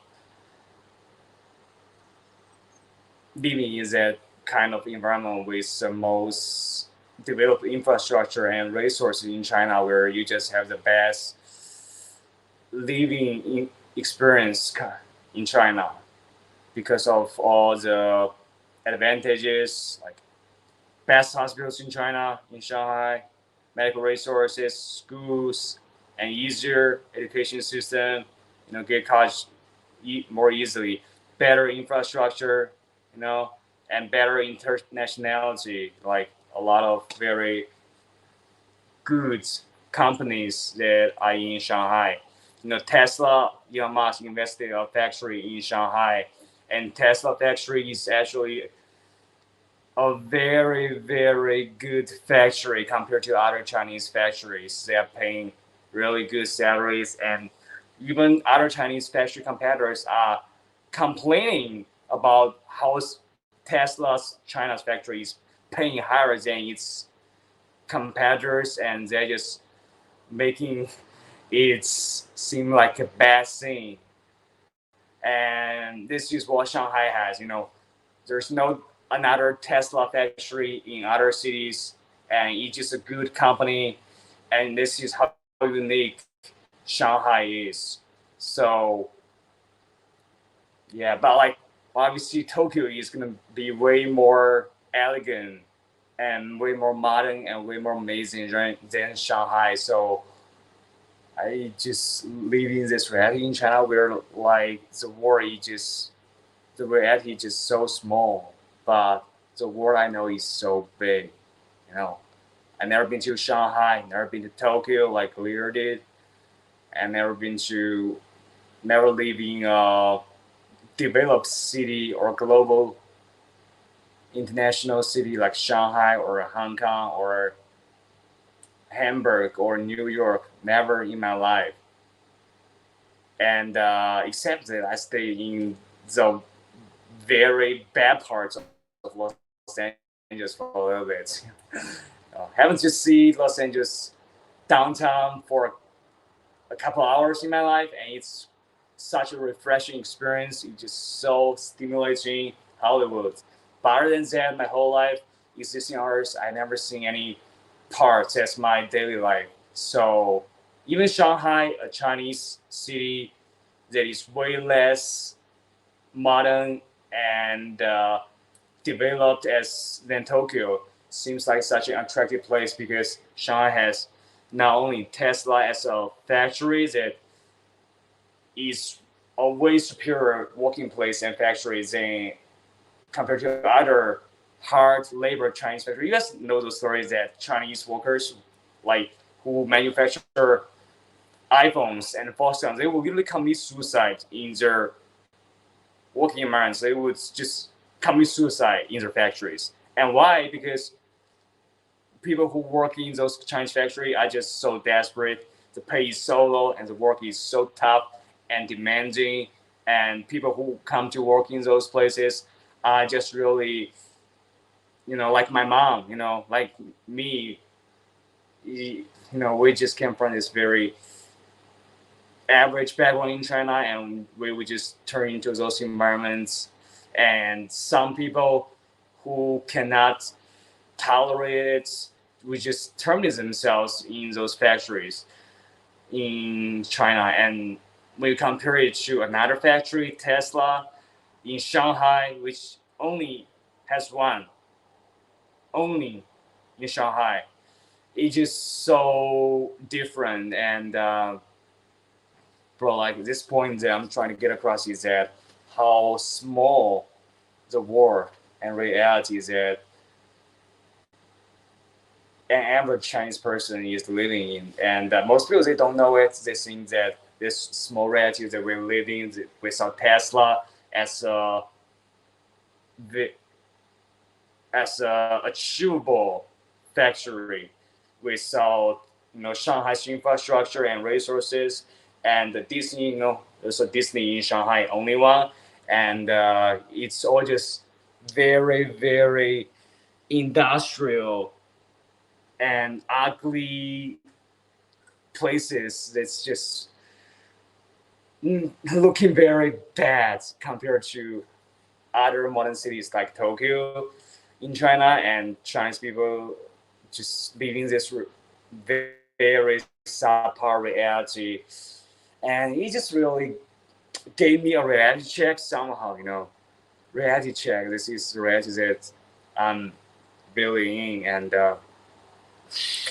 also, guys, it's the point I'm trying to get across. Hopefully you can get across, because it wasn't being very, it's hard to relate to that, because, probably actually, no, I just keep stop right there, It's just very, because I grew up in this industrial suburb, and when I was a kid, my childhood, I was in mountains. This is the most impoverished part. It's so primitive, it's just actually not even looking like we're in 21st century, where I was born and have my childhood in.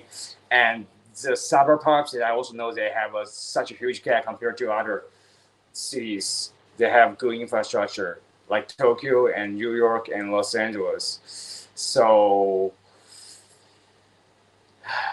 yeah, it's the real Chinese experience of being an ordinary Chinese person living in China. It's just very, very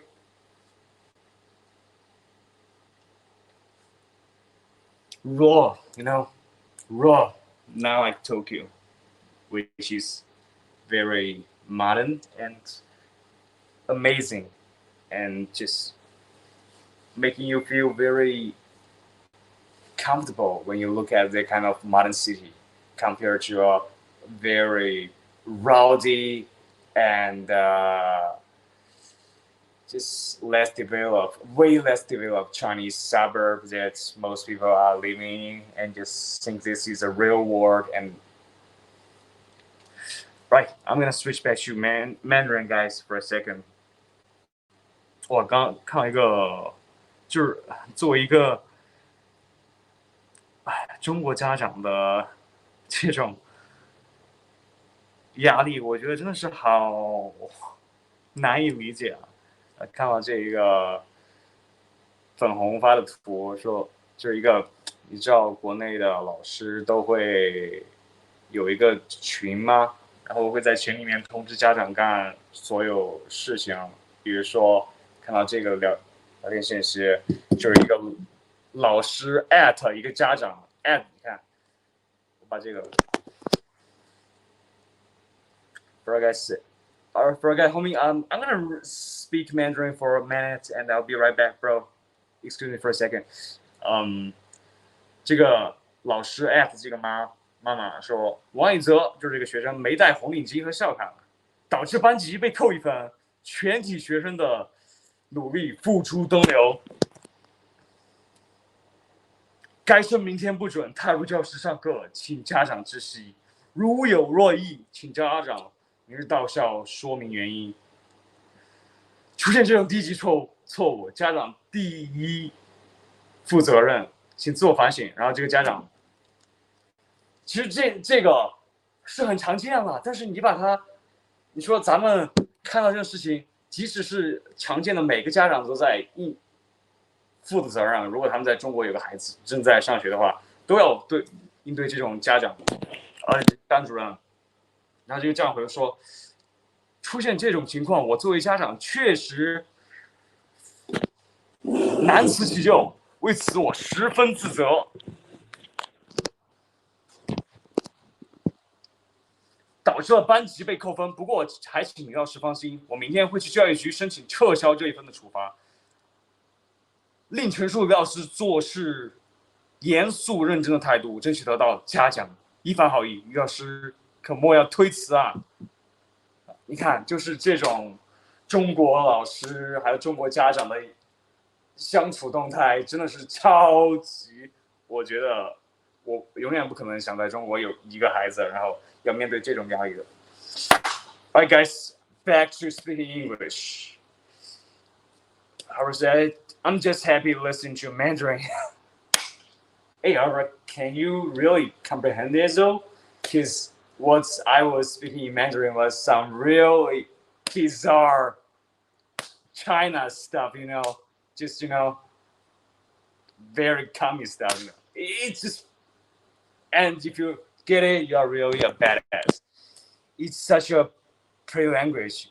I need to learn it. Yeah. Like, when I first start listening to English, I also think it's a very foreign listening because it's so fundamentally different when listening to Mandarin and English.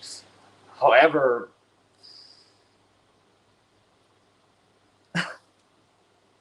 the content of Mandarin and the listening tone of Mandarin is compared to how it's actually used when like this teacher in China, primary school teacher, is accusing this kid's parents like he did some major crime. When he fell, what the kid did is that he didn't wear the red tie, which is a communist, red symbol that primary school kids should wear.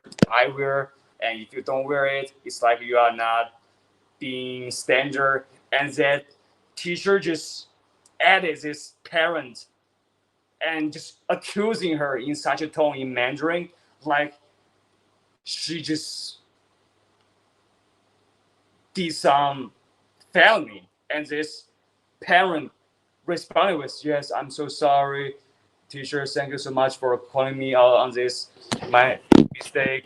I'll do my best I even actually tried to revoke this punishment to using my strengths at the education bureau, and I'm gonna put in words for you being so strict, and please just sucking up to the teacher for such a really, in our eyes, just trivial matter that doesn't even register in our head.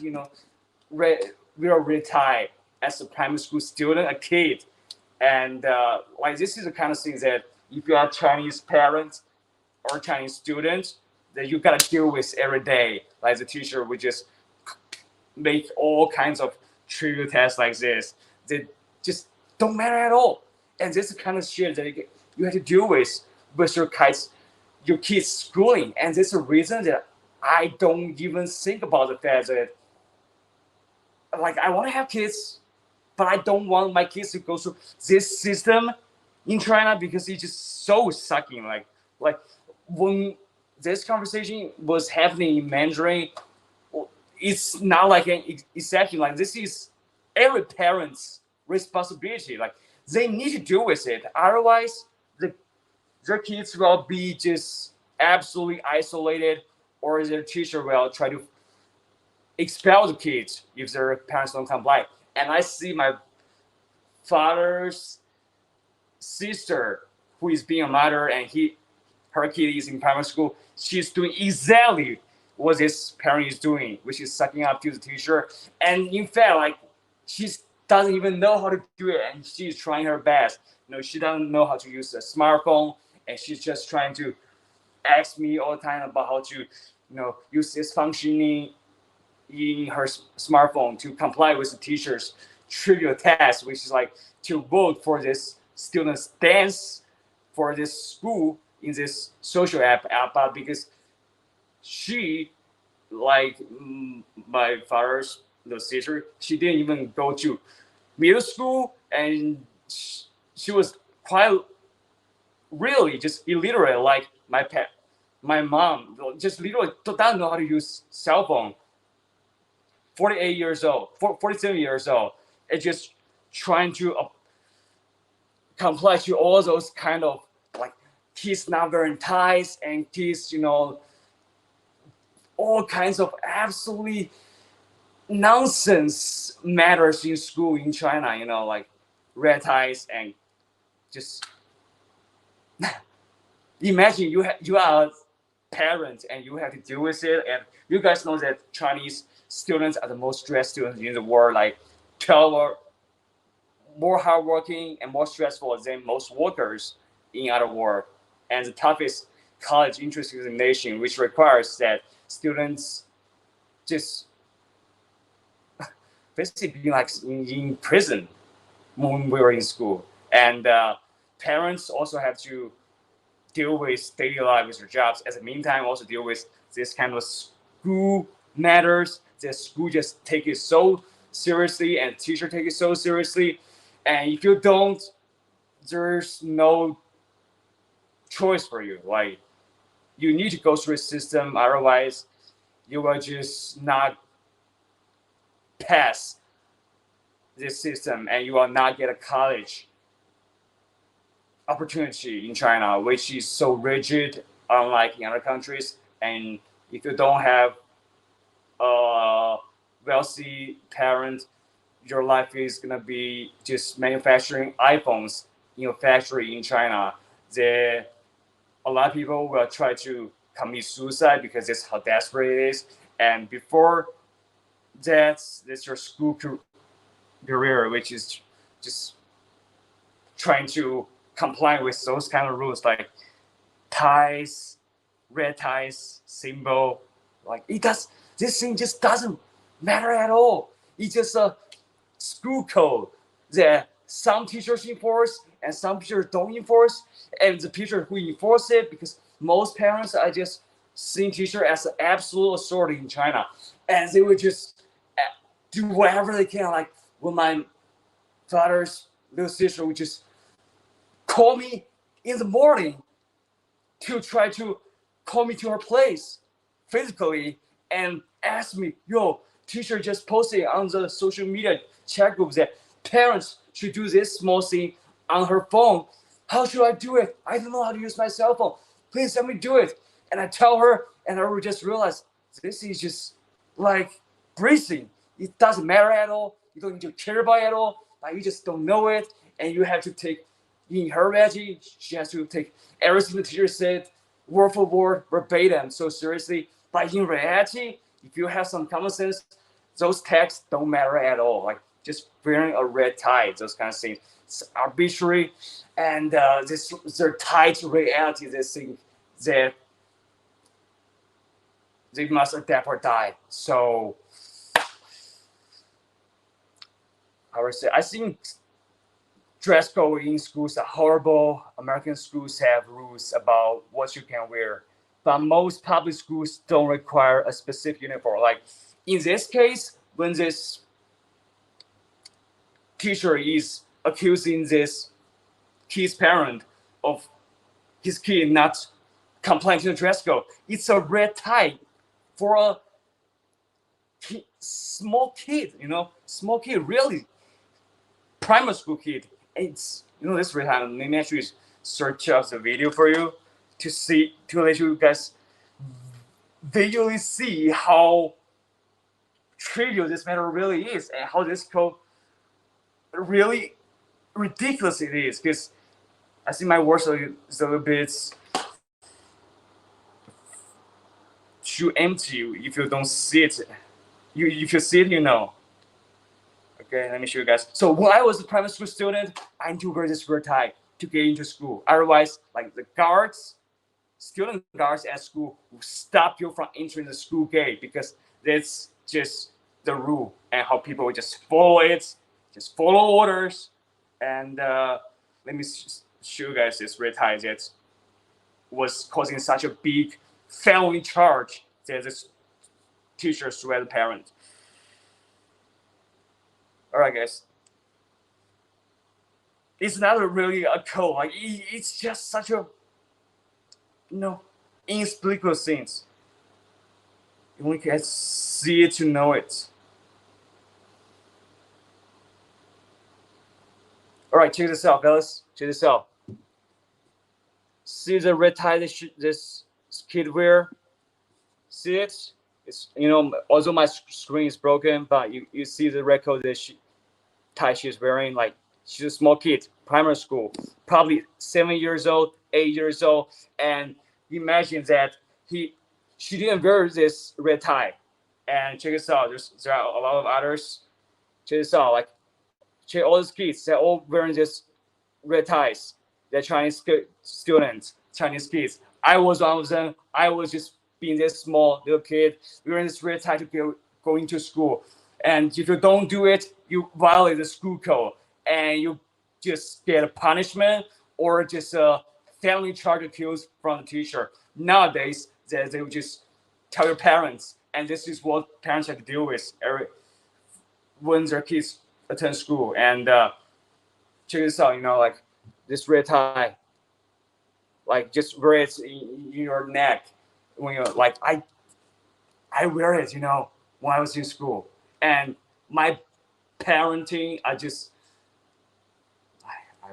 shouldn't mention it. You guys know it, I only have a mom, and I was just a slave, and my mom was also a slave too. And cycle, they just abused us. But other than that, in school, I had to follow this code to wear this tie, just like it's just like this, like boy and girl, man. Check this out, like this tie. This is dress code that every Chinese kid got to follow and comply with. Otherwise, they will just be isolated and be heavily punished. And that's basically why. Like when I think about it, I want to have kids. Right? I really want to, but as my instinctual want and my mom's wish to have kids. My mom wanted grandkids. I would like it, but in China, where you have to go through this kind of things, and what I mentioned with a Thai dress code is just an iceberg compared to that massive thing. So I don't really want my kids to go through what I have gone through. So other Chinese parents, they don't think the way I do. They will just let their kids go through this system. And frankly, I have gone through this system. I know how so sucking it really is. So I think if I really love kids, I'm a really good parent, I don't want my kid to go through this, to follow this kind of code. And, just all this environment, this system that my kids, that I know that I went through, that how suffocating it is. So, it's quite suffocating just recalling those school environment, quite frankly. All right, guys. Back to reading the comments. I just finished your long rant. Actually starting Mandarin, and later Harvard says that she likes listening to Mandarin, and I was like, yo, you know what I just said? Like, cause the necktie thing, it just so making you feel like, what the hell? Like I said, you might like a girl who street scenes in Tokyo. I watch her streams from time to time. Nina. Oh, Nina? I think I probably have seen her. Let me check out Nina Tokyo, bro. Let me check this out right now. Okay, no problem. You two make lunch anyway. Good, bro. Hopefully you have had a good lunch, bro. By the way, I haven't had dinner right now. I should probably get food later. I said, the color the child wears to school makes zero difference to how well they learn. Absolutely. That's exactly the gist of how absurd that whole belittling and accusing the teacher made in her tone, how formal and serious it is compared to how much of a nonsense it really makes in that kids' education in school, And this the main point that I want to make, but because my first language is English, I failed to probably convey it more vividly. I hope that I still made a understandable job. So that's it. I was in my high school teenage years, we were allowed to wear T-shirts with beer logos on them. Yo, speaking of school, like even like in some other province, like in China, like girls in high school are not allowed to have long hair. Girls are not allowed to have long hair because of the school code and how rigorous and how strict Chinese education system is. You guys know that college entrance examination requires students must just memorize all the tests to compete with our students like an absolute machine. So the school system will just optimize to get rid of all the distraction, which includes haircuts. Kids want to make themselves look good. Teenagers want to make themselves look good, get a good haircut. Or, I was getting my hair like this long, and my teacher would just call me out, say, dude, get your hair cut. And I was getting my hair like this, just get my hair cut. And in another very just different province where it just emphasizing on that more, the students, girl students in that middle school, high school are not allowed to have long hair. And that's just one small example. And I think you guys can just have an imagination of how strict it is to be a Chinese student and how suffocating it is. Like, when it makes this comparison, it's just really like living in a prison when you are trying to get into college in China with the Chinese education stress and rigid system. You just no one here for girl in her teenagers. And me do get my hair like, I think my hair was like this long, I make it a little bit messy, but actually my high school was like 14, 15 years old. My hair was this long and not okay to the school code. And my teacher called me out and said, dude, get your hair cut. And I just instantly get out to get my hair cut into half the length. And this is code that we had to comply in. Just really extraterrestrial, I feel like, because I was in my high school teenage years, got this comment. We even had a smoking section in high school's parking lot, and smoking was illegal for teens. So when you definitely illegal. I think it's because I grew up on the west coast of the U.S. Hey, Harvard, smoking is, like if you smoke in Chinese school, you just get instantly labeled as a bad student, not only by the teacher, but by your whole class. Just instantly, the behavior of smoking just gets you a bad student label. Instantly, everybody would have this consensus. And other than that, you know what else? I mentioned about, specific province, no one here. Also, no dating, no relationship in middle school and high school. This is also heavily punished like a family charge, just as serious as when the primary school teacher didn't wear a necktie. It's a strict code in Chinese schools that the teacher would very seriously monitor to make sure that students don't fall into dating, don't fall in feelings for other students and start dating each other. Otherwise, if the teacher discovers it in middle school or high school, they will just call the parents of both students and make the parents come to the school and address them and make them tell their kids to stop doing this because they need to prioritizing memorizing the textbooks material to get a better score to compete with other students to get a better higher score so they can get into college, because otherwise they won't get into college and they'll go into manufacturing iPhones in China and they'll try to have, and their life will be absolutely doomed. And this is a reality that every Chinese student have to face. And no relationship, no dating in teenagers, like high school, middle school, strict school code. This is real. This is what I lived through, and this is what every Chinese high school student and middle school student lives through. No, here short relationship status. No, just don't just a family charge that someone might snitch on you or this teacher will just discover it. My best friend and I both were just called.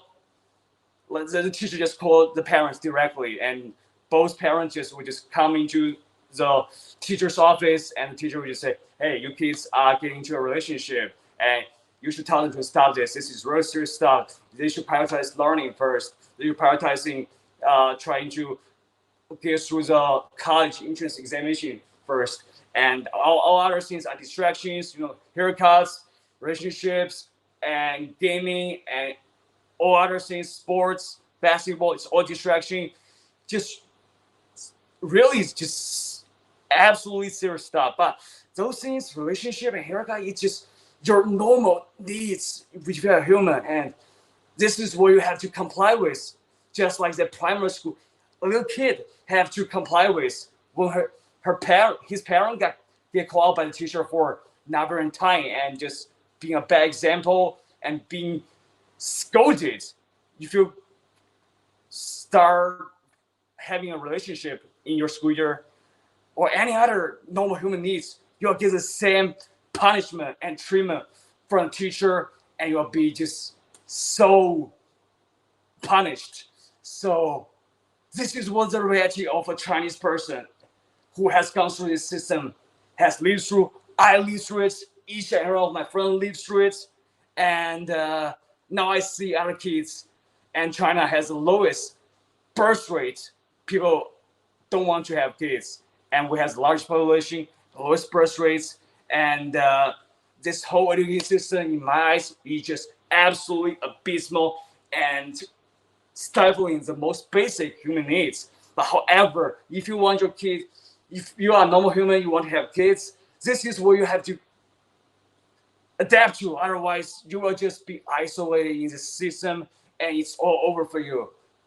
And this is a Chinese system, and this is why when I was 18 years old, I said, I need to get out of here. And now, with my life going through so many changes, my mom, my only family member, has so many drastic changes I didn't know how to adapt to.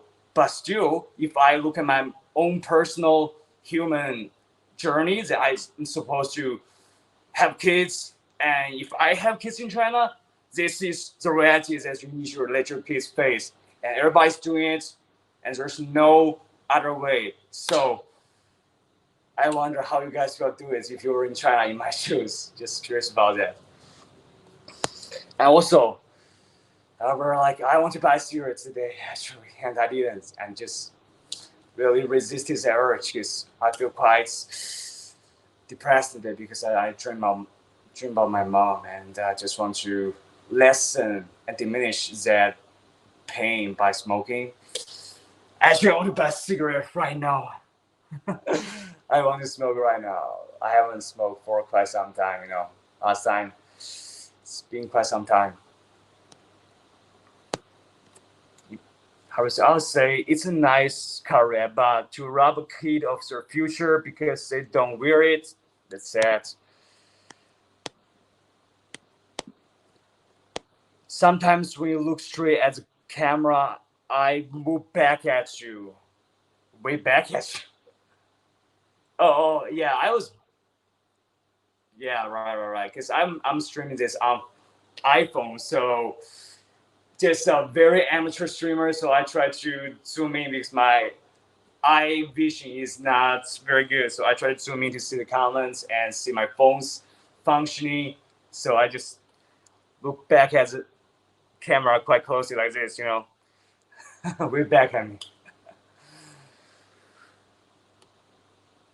I can't help myself. It's like you are in the room with me. Real? Because like this is the most amateur device you ever seen someone doing on YouTube, bro. Like it's an iPhone. It's an old iPhone a long time ago, and no audio system, no professional equipment at all. Just the most simple equipment, but also is and quite innovative and transformative American innovations that I wasn't able to have until I was 19 years old, and it was just a luxury item in China because China is a developing country, and China's income level is just 9.9% that of the income level of the United States and most developed countries. So it's just harder to buy an American product like iPhone. And now I got a old iPhone, and it's it may seem like I'm working with a 4K camera, but yeah, it's nice. Sometimes it's good to recall that I used to use malfunctioning Chinese manufactured phones. They just malfunction and has a problem every 5 seconds, even if it's the most basic function like making a phone call or sending a text, just stops working every 5 seconds. An iPhone, at least, no matter how old it is, it won't just malfunction as such a trivial problem in such a frequent pace, Even the girls have to cut their hair super short. Yeah, like they would crush me as a young girl. Yeah, totally. Because when I see that news, because it's in a specific province in China that just emphasize on it, and I see the picture. It's just a young little teenage girl just crying and complaining about this. But at the meantime, there's no alternative way. She cannot have long hair. If she has it, students, teachers, the school staff will just make sure that she cut it. So you just have to follow it. There's no other options, and she was just tearing up in her eyes. And it's just a normal human reaction. Like when you just suppress your most basic human needs and functions, you just cry. You just feel so suffocated. And just imagine that you have to put your kids to go through this system in China. Where you have a kids? That's my biggest question that confused me, because I have gone through it, but with the most basic common sense, I don't think any parent would want to put their kids to go through this system. No one would. No dating school, then how do you have your first romance and get your soul crushed and learn what to avoid? It's like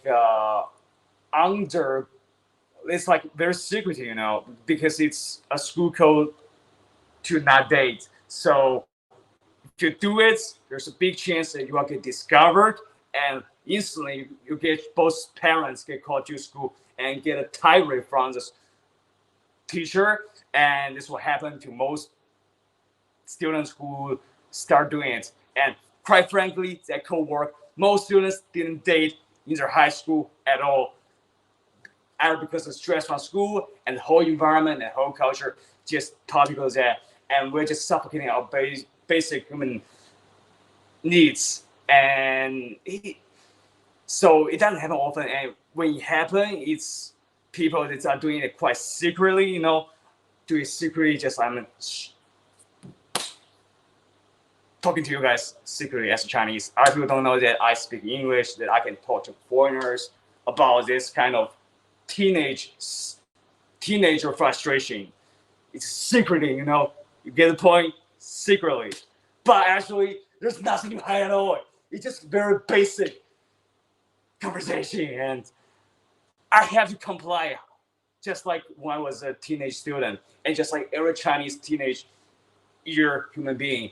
This is just what the rules and what we have to comply with. And you know, once you live through it, you just really feel like you are just a different species from people that haven't gone through this system, which is all people that are non-Chinese, Americans, Germans, Europeans, Japanese, just like a different species, because they didn't have to suppress their human needs and follow and then comply to this system.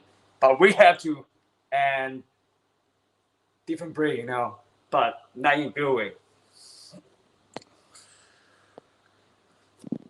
Because yeah, I would not have kids too. Exactly. You just wouldn't want to have kids, but other Chinese, they would.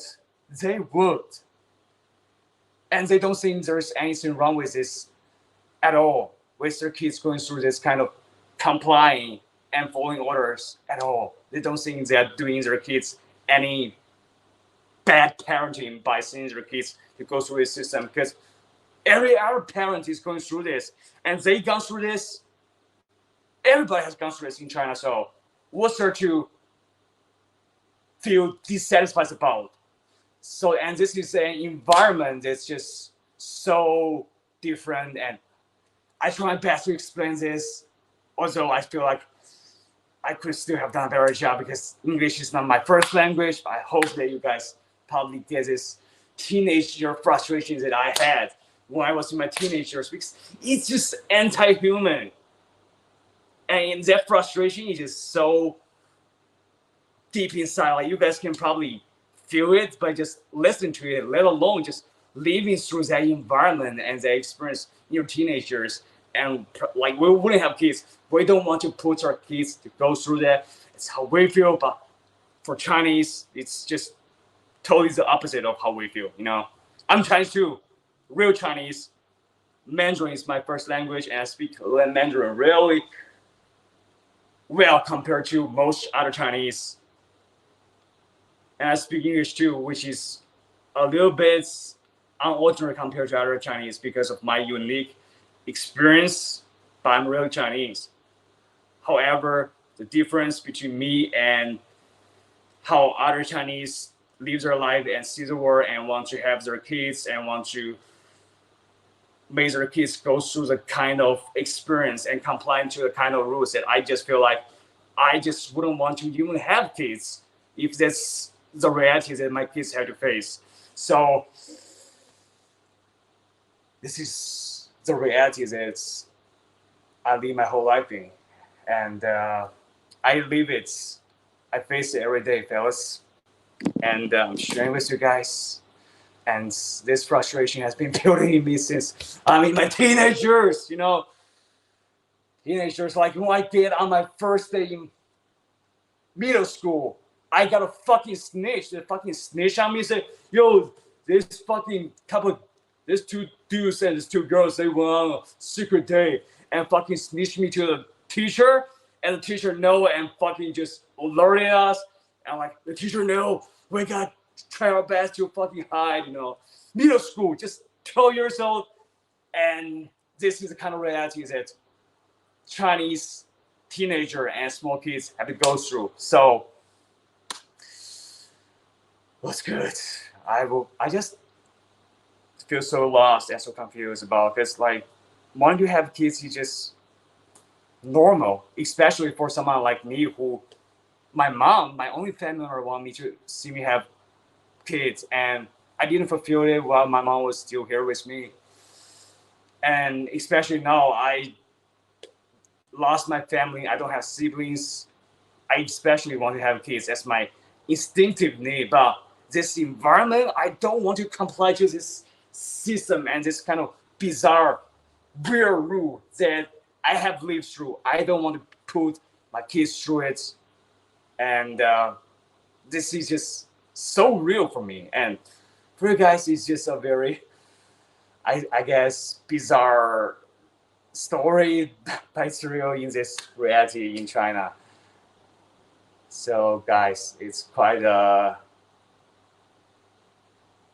long recollection of the Chinese school experience and this current reality and the future speculations that I feel quite lost about,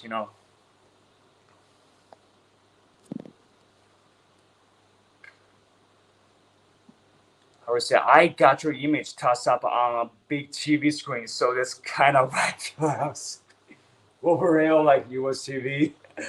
It's pretty mature, I feel like I haven't watched TV for decades.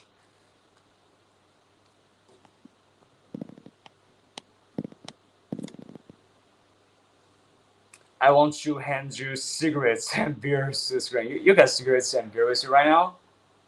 Both? Nice. Yo. Should I buy cigarettes, guys? I really have this strong urge. Really want to buy it. Because especially when I think that I'm really fighting this urge super intensely right now. And today, just pass through all kinds of grocery stores and knowing that there are cigarettes inside, and I want to have this urge to smoke a cigarette because I feel so much pain and stress in me. But I know that if I do it, I'm more likely to just do it and I'll probably become a smoker. And I just hold my urge to not do it because of how traumatic my family trauma is of my father and grandfather being a daily heavy smoker and alcoholic sociopath. They just beats and abuse wife and kids and just also discriminates handicapped people, and just a bad example for me to not be. And I think I'm also hurting my normal needs too much by just not even trying to buy a pack of cigarette for like such a long time, just being so strict. Like, I'm feeling a little bit stressed right now.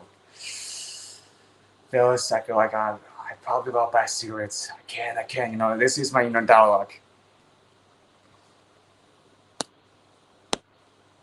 And by the rubber, smoke less, protect your lungs, Just don't smoke too much, protect your lungs. You say, oh my God, me, I'm obsessed with my hair. I would have freak out and cry. Exactly. Every normal human being would have freak out and cry in this circumstance. Except Chinese. Like, we just a different breed with this environment, What can I say?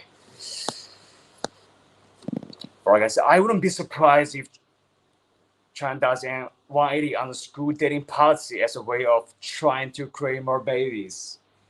Yo, bro. I don't even think like people who have gone through this education system will even try to proactively think to this level, you know. They're just so programmed to just follow rules that they have been following. Like they wouldn't think about it, you know.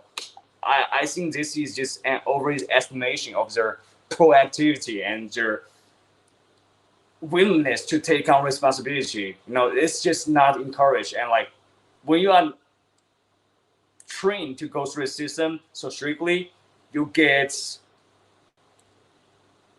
just enslaved, you know. Mentally, you just don't think like this. And that's just the truth, reality, bro. But you're right, like this, what they should do, though, this makes sense. They should be actually implementing this kind of 180 change to create more babies. And no one is thinking about it. No one has ever come out of it except you, bro. And you're right. This should be happening in China because of we have the lowest birth rate in the world because of how grotesque the education system is and the whole environment. I just shut up right now. You guys get the point. Because it is so sad because teenage dating is so cute and innocent. It's a bad sign. Exactly, you know, when you are in the most innocent time, that is the most perfect timing and maturity level to have this kind of vague dating to grow. You get suffocated like you are a prisoner in a cell. This is your reality. And you need to adapt to it or you will get absolutely isolated from the system. And it's just a survival level pressure that you need to adapt to, you know. So like we don't have a choice in this environment. We don't have a choice. And it's really making people, I think, lose their mind. You know, I definitely lost my mind. And I'm trying my best to regain my mind, regain my sanity a little bit from this system. But it's really hard with all the peer pressure and environment pressure. You know, it's just really tough, very challenging.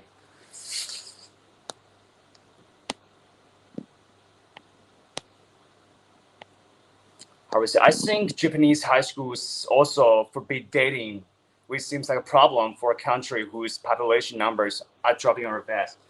Really? Japanese? For real? Like, I don't know about that, however. I don't know about that.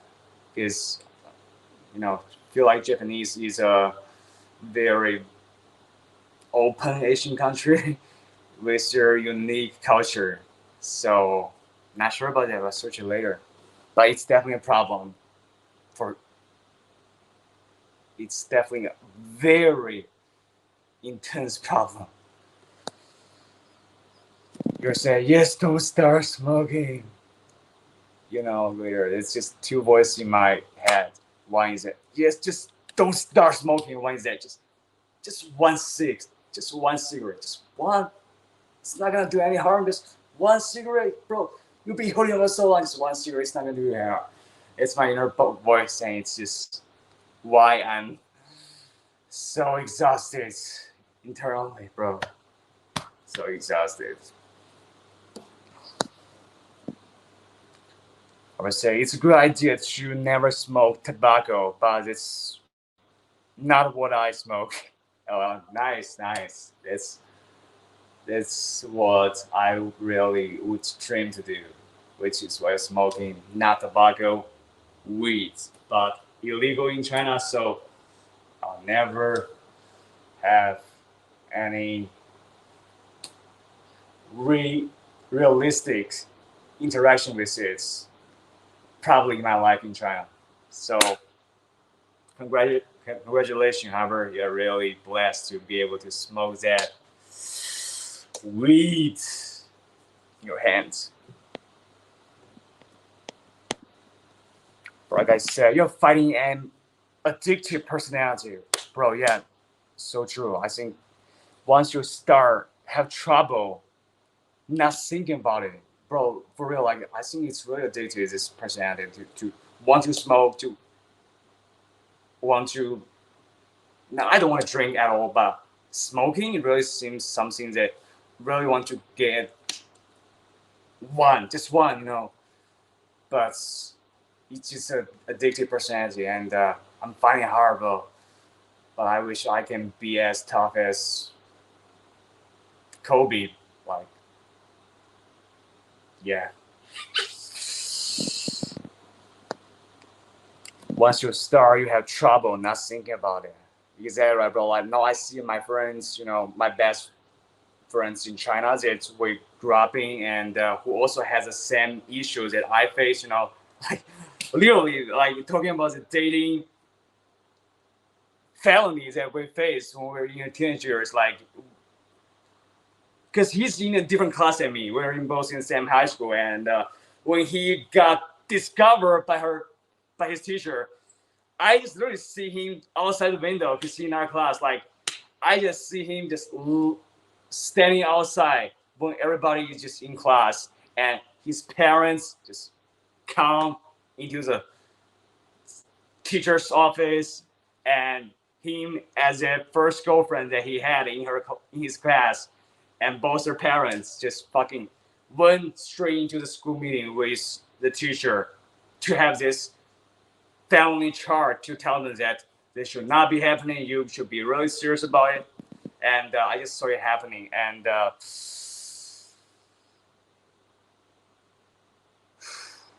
wow, this is the reality that I really live through in China. Can't believe it.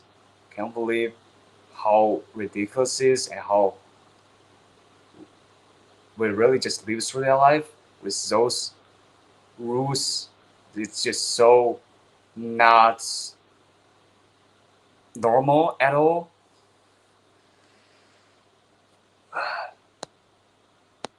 Because I don't know you, not even one. Like I said, Japanese demographics are pretty tough. It's an open country, but for some reasons, guys are not feeling confident to date women. There's a phenomenon of young men sitting at home. So they also have this issue? All right, yeah. So China also has this issue, and way more problematic than Japan. Way more problematic than Japan, and it's just a very non-normal phenomenon. And you just hate to say it, bro. You just hate to say it. I hate to see it. I use the wrong word. The problem in Japan is different. It's like potato chips. You can't do just one. Exactly, bro. Exactly. You can't do just one. Like my friend that I talk about, like he smokes one pack of cigarettes every day, one pack, and he also doesn't drink. But we are like two quite unique ones because we're both in our 20s, and people just drink and smoke cigarettes in their early years, and he only smokes and I don't do both, which is really just trying to suppress this addictive personality as you mentioned, and it's really a lot of internal struggle against it, and just think about the fact that other people are just smoking just one cig. It's my song. No, cut this out. It's what I should do. Just cut it. I should cut it, bro. Like it's potato chips. Can do it just once. I say, yeah, I can never stop at just one bullshit drama. Bro, like, is there any more bullshit dramas right now? Because right now, like, they used to produce a lot of bullshit dramas, but right now it's all about anti-American war movies. Right now, it's all they produce, and it's all making big box office records in China and just keep doing it because it's working. And I just never went to Whistler again because this is the kind of crap they're producing. I would rather watch a wuxia movie rather than an anti-American war movie that,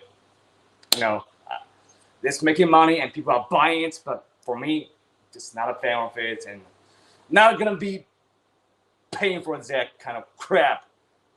We'd rather pay for a wuxia movie production that actually makes the. Shut up right now. I should start speaking up later. It's actually sensitive. And I'm just censoring myself like so much that I feel suffocating too.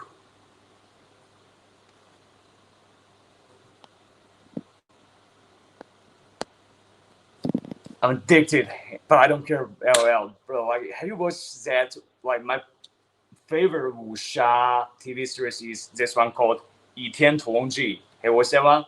Perfect one. Like, I watched it when I was a kid and just rewatch it time and time again. And I even just suggested like binge rewatching that TV episode, 倚天屠龙记, because it's produced by Chinese team actors, both from mainland China, Hong Kong, and Taiwan. Like, it's Chinese production from all those three territories, and it's such an iconic. It's called 倚天屠龙记. It's produced 20 years ago, and it's such an iconic piece. Let me try to.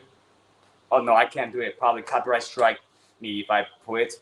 But this one, yeah, just such a good time when I was growing up. But the Chinese kids watching those Chinese wuxia TV series.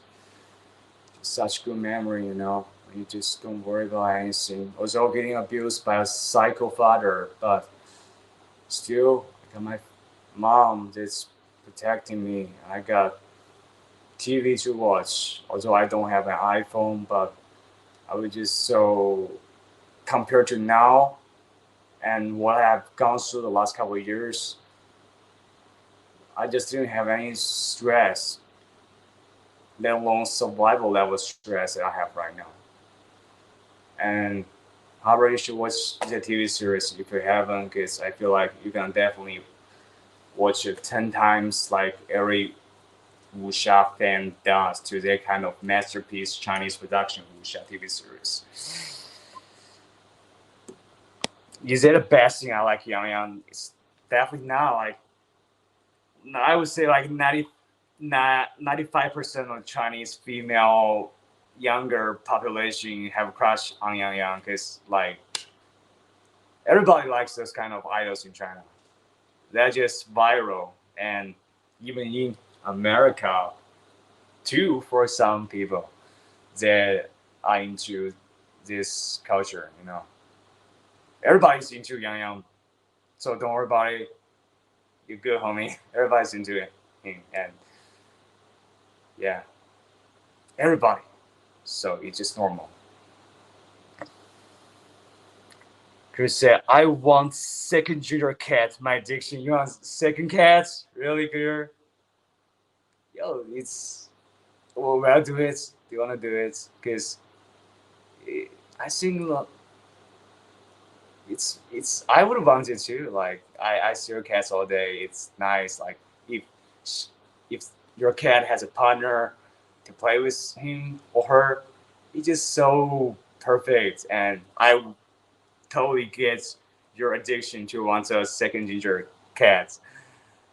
Yeah, it's a nice addiction. It's you should get a second ginger cat later. Definitely do that. Like, it would be so wholesome. Little butter for ginger bone. Yeah, exactly. She would have company, and it would be so nice and dandy and just perfect for both Gingerbone and you as a master of him, her. Nice. So nice to have those fantasies, So nice.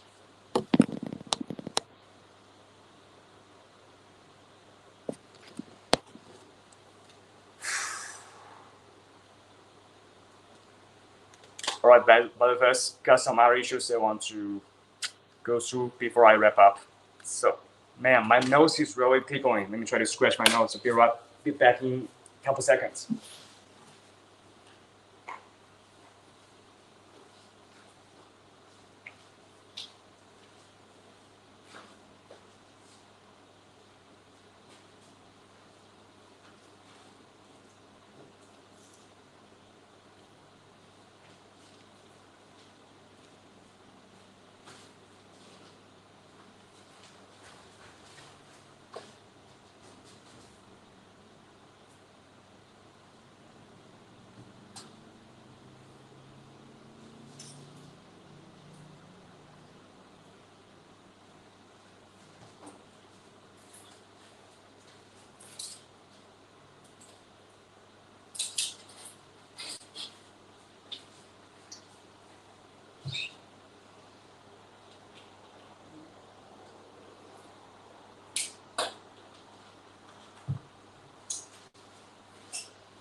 Alright, guys, I'm back.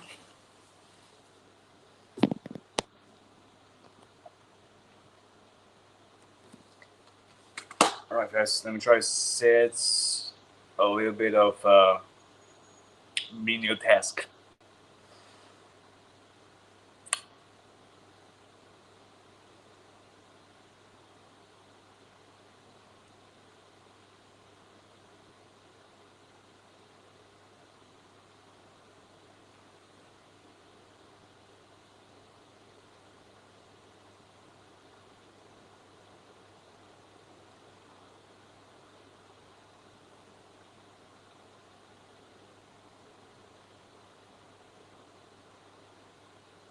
Alright, here we go.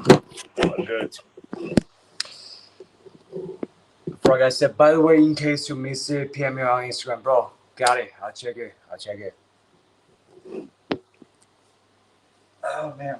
Well, I guess I was just being so emotional about my mom's dream and just crying. So that's why I didn't check and think about our stuff. It's the reason, bro. I'll be checking it after I get my emotional grounding a little bit.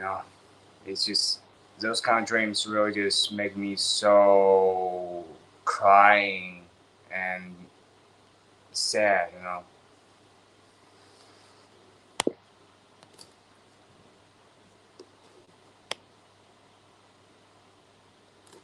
I would say, which is an emotional escape for me. My country is spinning apart, and I'm freaked out around the Chinese fantasy. Exactly like how I did. However, as far away as I can get from American hate culture and the English language, wow, like exactly why I learn English. However, exactly why the fundamental reasons that I learn English and choosing to watch non-Mandarin content. Exactly, and I can not talk shit about what's happening here, but exactly the reason I start consuming English content instead of Mandarin content, and I'm starting to have this very like a unique habits, and I would say just everybody else will be in China will just think you're so unusual for having this strange habit for just only consuming English content instead of consuming the content that all other people in this room are consuming Mandarin content. Why are you not doing it? And probably exactly when you were consuming the wuxia drama content, Chinese language Mandarin. Wow, it's so hard to find a relatability on this path.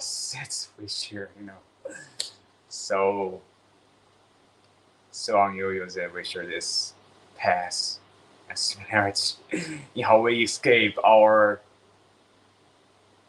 internal avoidance of our environment and just tapping into another language and a whole nother absolutely 180 change in content and language, and just absolutely different from everybody around you, the whole environment you're in. So that's a magic phenomenon that we have. It's my sad truth, exactly. Alright, exactly. It's our sad truth. Exactly. It's really sad, fellas. I would want to be like my other Chinese friends too. I wish that I would just consume Chinese content and just take it for fun and just don't think it's super shallow and misleading and just take it for granted. But I can't, because I just deep down know it's just something that I internally reject and I don't resonate with it.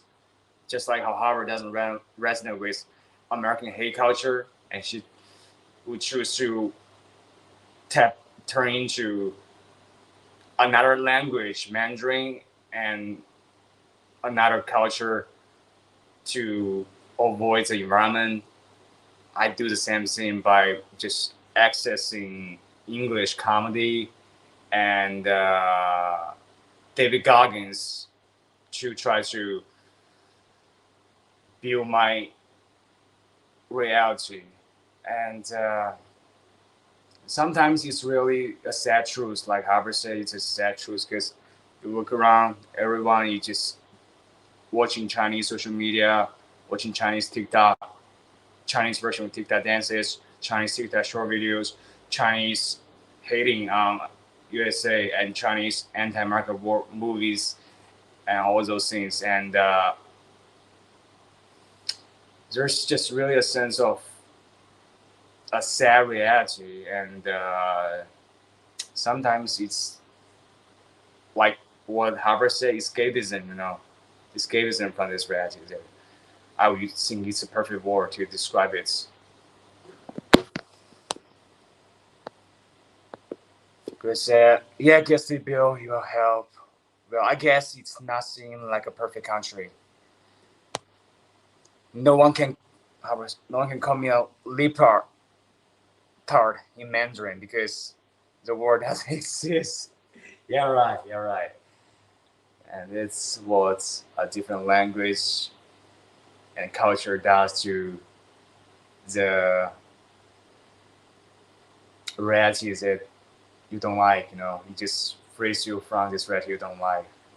When I have to deal with the kind of Chinese nationalists, they would just have such distorted viewpoints in my reality.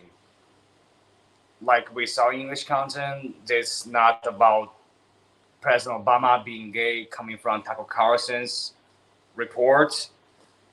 Other than that, like David Goggins and other English content, comedy, and movie clips like Interstellar, I think I just found the escapism from this Chinese strict nationalist reality and totally a different reality. And escapism, fellas, it's my escapism, but it's a sad truth.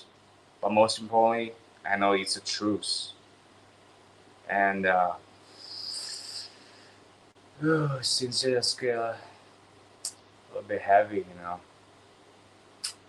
because it is, and some people just living these lies their whole lives and they don't even know it. And just like the movie The Matrix,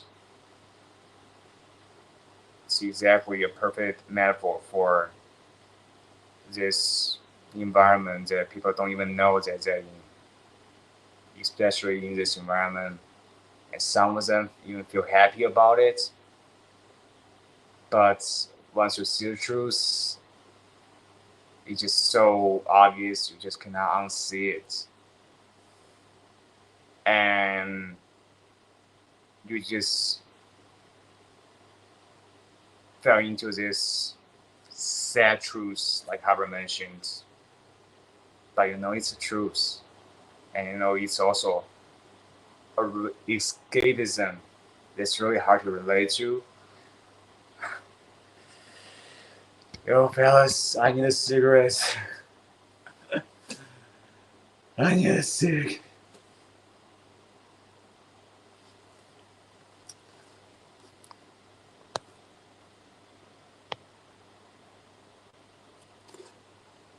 Alright, fellas, let me try to share one last couple points.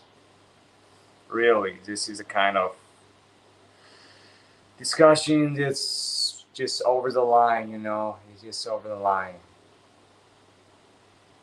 And I should just never talk about any of those issues in China. I just shouldn't, because of how I was complying with the school rules. You have to, or you'll be punished.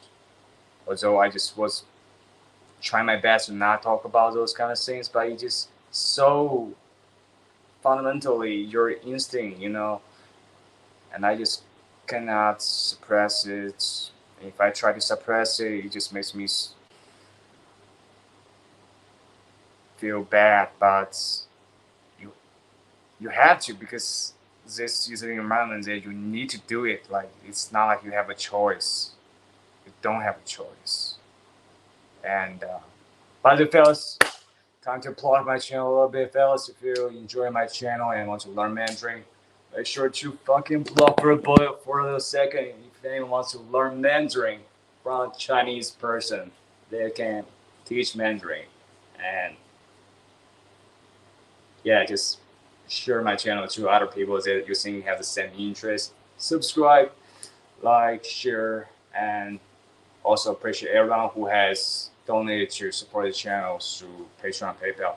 Appreciate each and every one of you guys, and love all of you.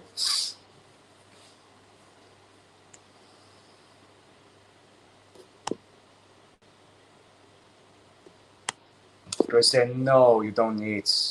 You are just a human too, Regular. I'm a human too, and I feel like I'm just suppressing myself too much, for real. And it's not healthy at all. I'm a human, And sometimes I feel like I'm Forrest Gump. Sometimes I feel like, who am I? Because everybody got their families. Everybody got their moms. Well, I lost my mom at such a young age. And I just feel confused about why I'm here, Just very confused. Just confused. It's a general feeling.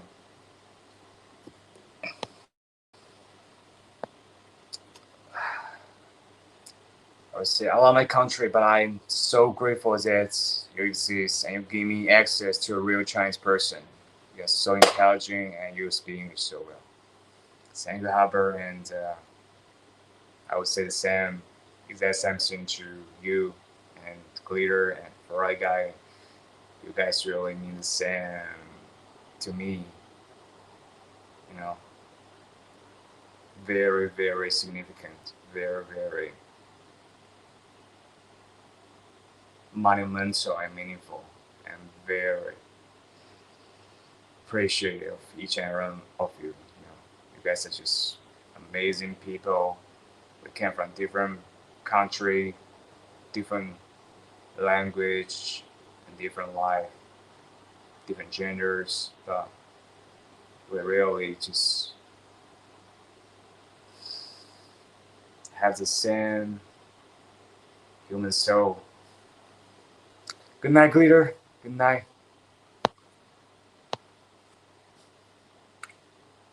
I'm lucky I caught sight of you on YouTube. Oh, sure. Thank you, Albert. But I'm just. I feel like I'm the only person that has lost his family in such a young age. So sometimes I just really feel so confused and lost and just depressed. But gotta keep fighting. My mom wants me to keep fighting. And right now, Glitter, have a good night. I'm gonna go eat another melatonin and sleeping pills because it's nighttime. I need to eat it because if I don't, I cannot fall asleep. So guys, be back after I take my sleeping pills. Take it easy. Peace.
By the way, guys, I just switched off the lights.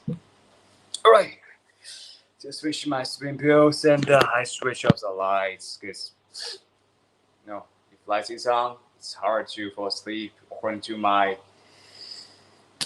new learning lesson from some professor, so I switched off the lights. So hopefully this is not too unusual and. Yeah, a little bit looking like a ghost, with lights switched off. But I'm about to go to sleep, so let me just check back with you. I got night bill with some comedies instead of emotional release. Yo, bro, you're right. I haven't watched comedies for some time, you know. You're right. I should probably listen to your advice and just do it tonight and in the future. I would say if you can get to the States, you always have a place with me. Good night, baby. Sleep well and in peace. It's nice. Thank you so much, Albert. It's nice to it's nice to speak to you via these two streams. I know you need it, but they may also wind you up at night instead of down. Right, bro? Right. Yep, lighting makes a difference. Blue light, like even from your phone, stimulates your wakefulness system. So, bro, hey, it's always nice to talk to you. Dark view. Dark view. First time, huh? Dark view. Yo, I feel like speaking some Mandarin right now. If I'm going dark. You guys, by the way, it's really dark, and I see a truck coming by the roads. And Clear, didn't you say you go to sleep? I need to go to sleep. Take care of yourself. Take care of your sleep. You need to rest well to be vigorous and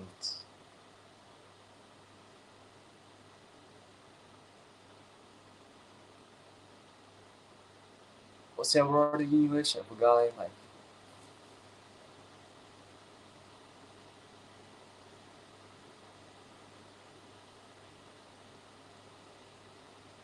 yo.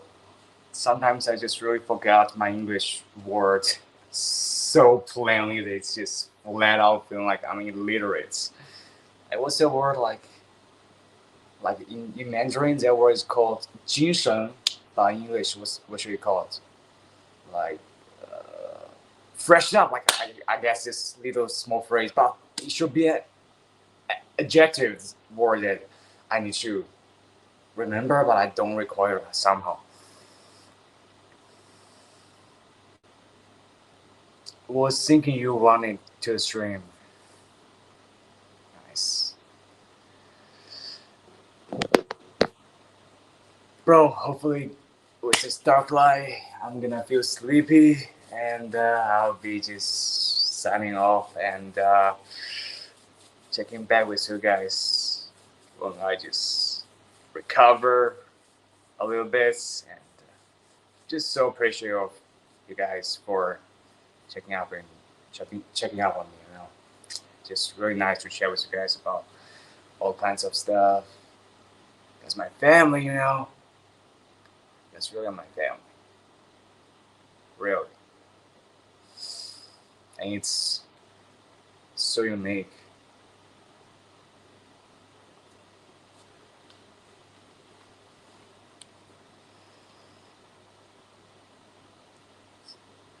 Hopefully my sleeping pills will be kicking half an hour later. I think that's a perfect timing for it to kick in.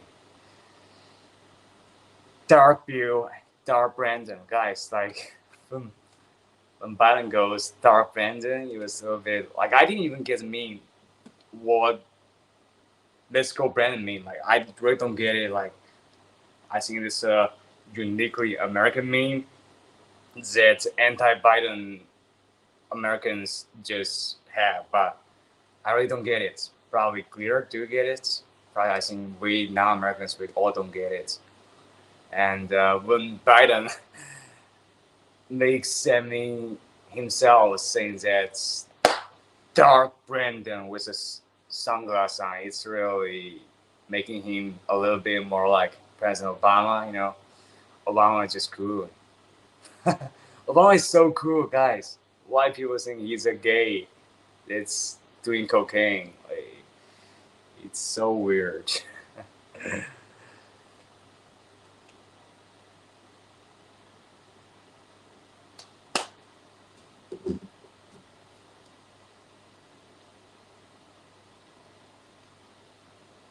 Yep, it stems from Biden gap that show awareness. Oh, that's why Brandon. So Biden's cool. He can make fun of himself because it's a really, really, I think a little bit disrespectful because he's 80 years old. He's so old. I want to show you a bit of senior citizen respect. Come on, like Americans are so mean to their presidents, you know. They're old folks, not Obama. That's a younger president.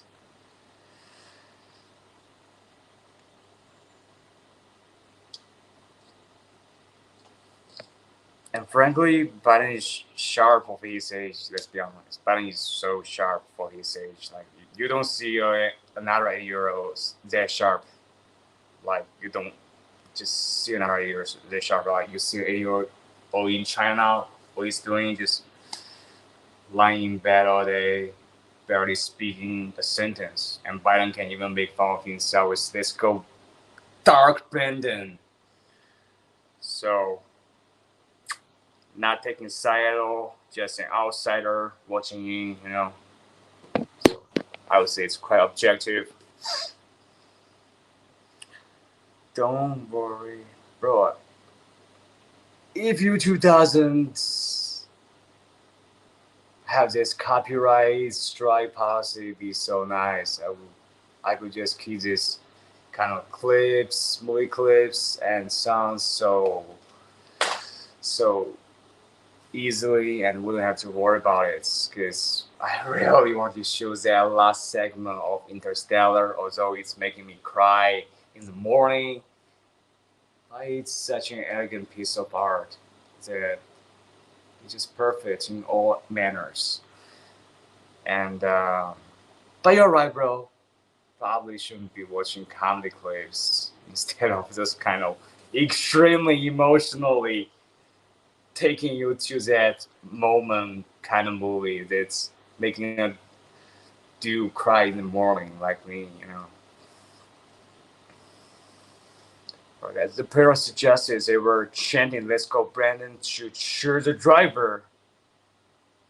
But it became increasingly clear they were just saying, "Fuck Joe Biden." Oh.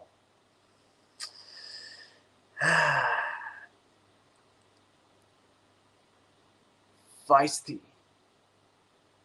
and testy folks.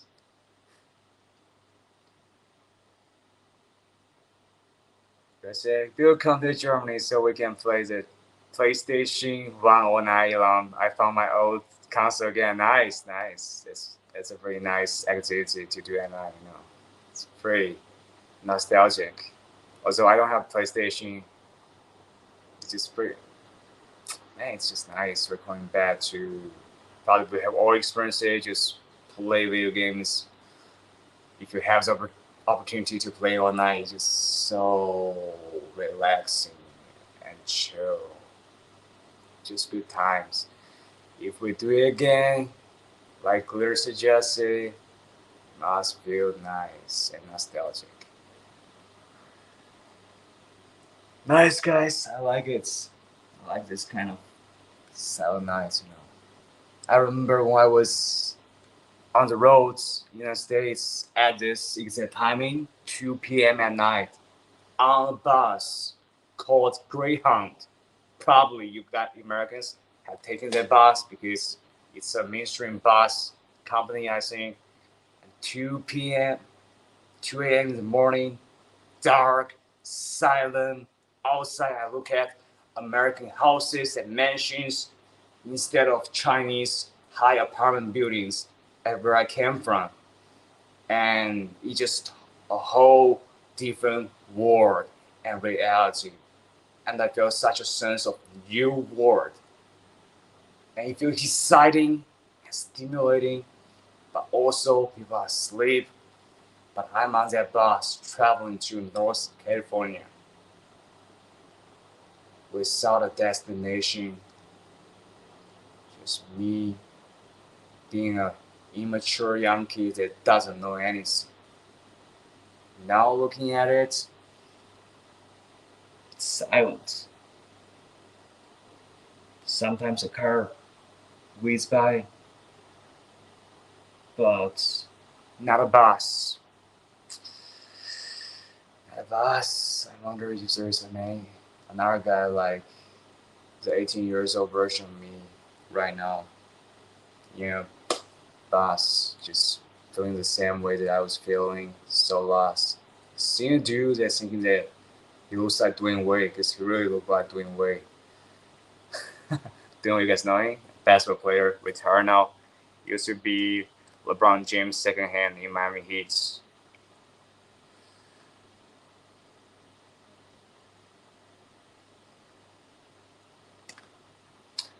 Right, guys, say, if anyone believes this show was going to die soon, Biden breathed new life into it when he responded, "Let's go, Brandon."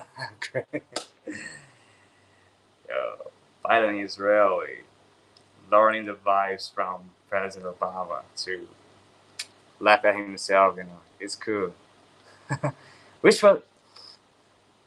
I wonder how objective Americans would rate Biden and Trump in terms of their hilarious level, Trump is funny, Biden occasionally funny, but mostly just very nice grandpa vibe,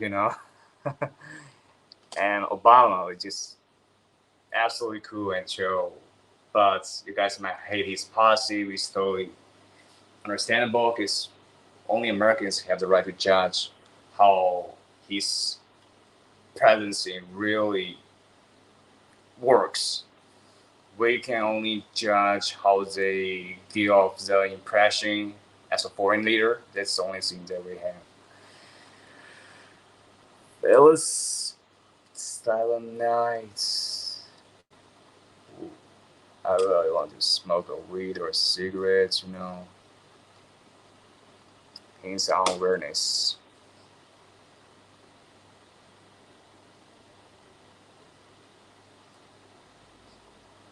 Bro, by the way, got some work to do tomorrow. So hopefully you will be done well. Because I just feel quite stressful.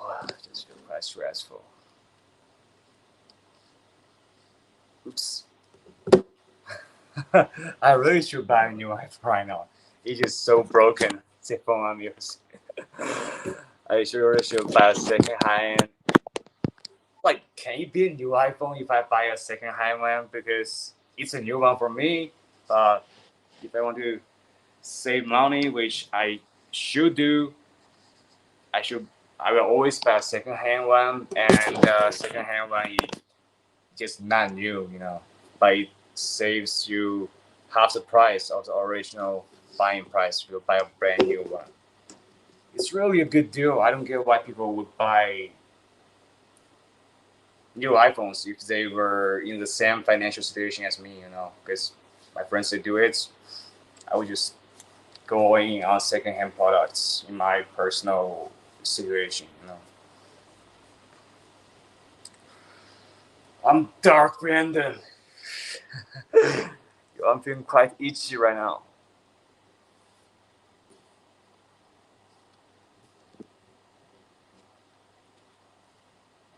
Yo, guys, still this stream, although try my best to censor myself, still just uncontrollably talk about so-called just sensitive, probably not speakable things as a Chinese, so really just so tight. You just really cannot really uncensor yourself. You are just being a human, I think, unless you want to send your kids to China's school to go through all that code and that was right. Let me check some stuff for you guys.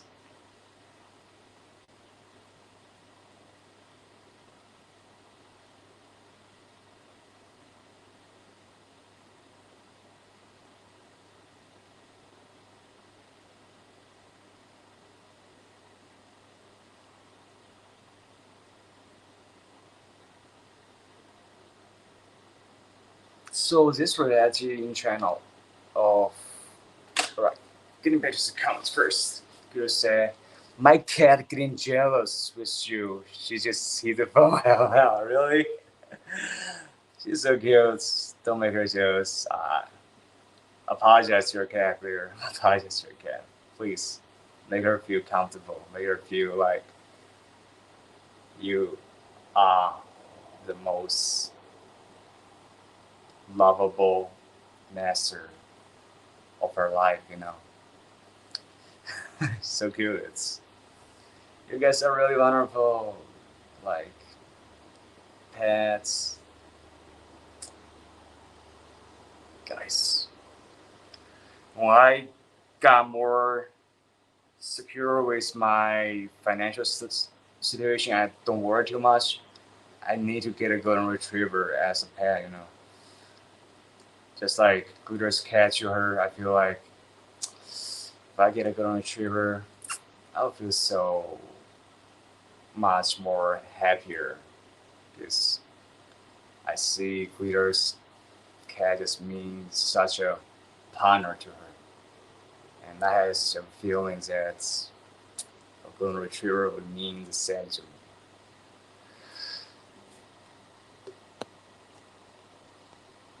Like I say, it's finding a genuine iPhone reliable difficult here.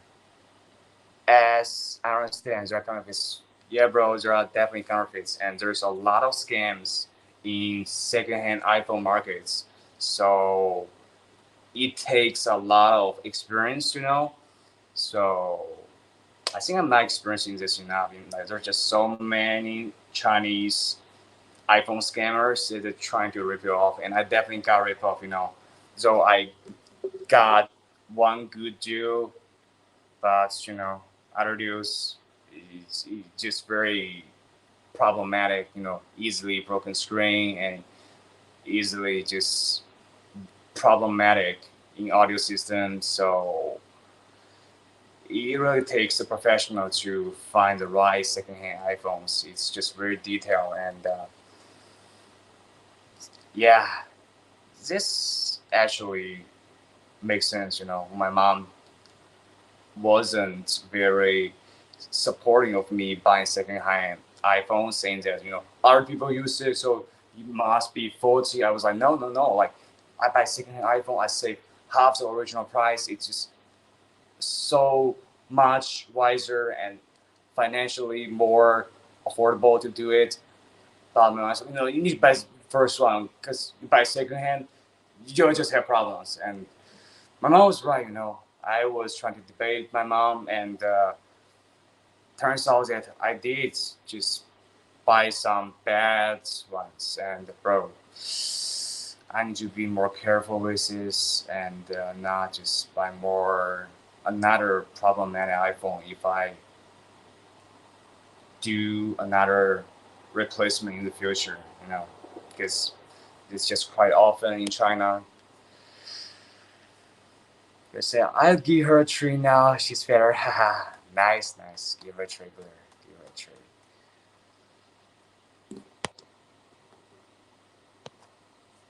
For this, also replacement screen need to be programmed with original screens as in for some minor functionality. Automatic tone correction, bro. There's some real professional phone terminologies that I can't understand.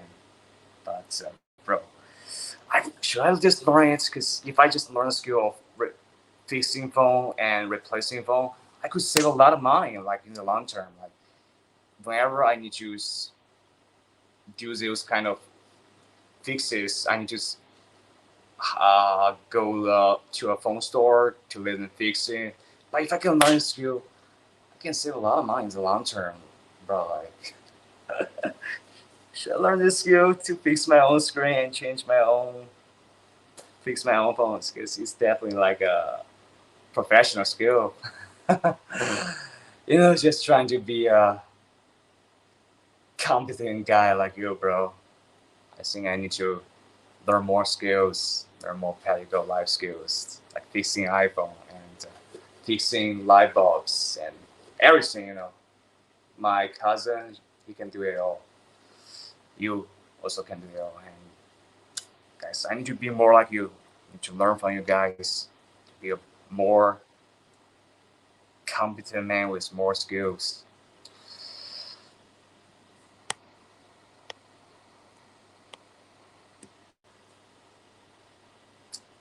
I have a refurb iPhone 11. What is refurb? No, this is a new word for me. Oh, refurb. I got it. Refurbished, right? So just like got it. 11. It's great. Yeah, bro.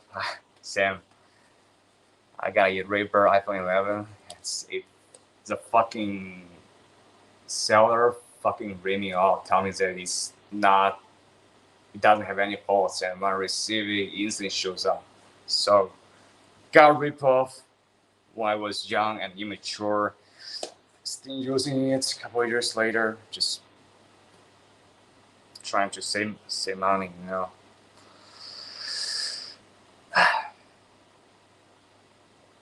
But we have service here that seem to be reliable about their sourcing, which I'm sure is being done via Shenzhen. Yes, bro, like Shenzhen is a hub of iPhone refurbishing and all kinds of iPhone related components and all those phone business, batteries, all the stuff. I actually bought my iPhone batteries from Shenzhen. It's all produced in Shenzhen, and when I try to replace the battery because it's just not effective, and if you buy it from a phone store, they will charge you probably 1/3 of the original pricing from Shenzhen. So I would just buy it, place an order online, and they would just send it from Shenzhen, and I will receive it, and then I just give it to the phone store and let them just install the battery for me, and I can just save a little bit of money from doing that. And bro, this is the Chinese economy. They should be doing. They should be just sending it all over the place to America to just grow Chinese economy instead of just now Chinese economy shrinking, and we're just getting tight about everything.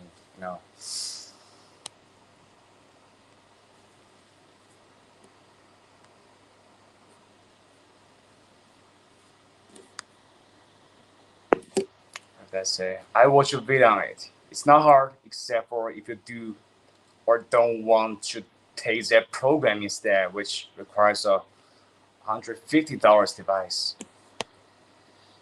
You do need a heat gun hair dryer for the new ones to loosen the glue. Yeah, bro, like those fixing equipments are just not something that we personally possess, except for those technicians that fix iPhones. Refurbish, yeah, bro. Like I'm really improving my English with talking to you. I think I haven't used the word refurbish in my life, and right now with this conversation we had, I'll be able to just probably remember this word and use it in the future. Thank you, brother. You'll be my English teacher. Really mentor of mine. Okay, so it said you can buy a second-hand iPhone in China. In Germany, it works.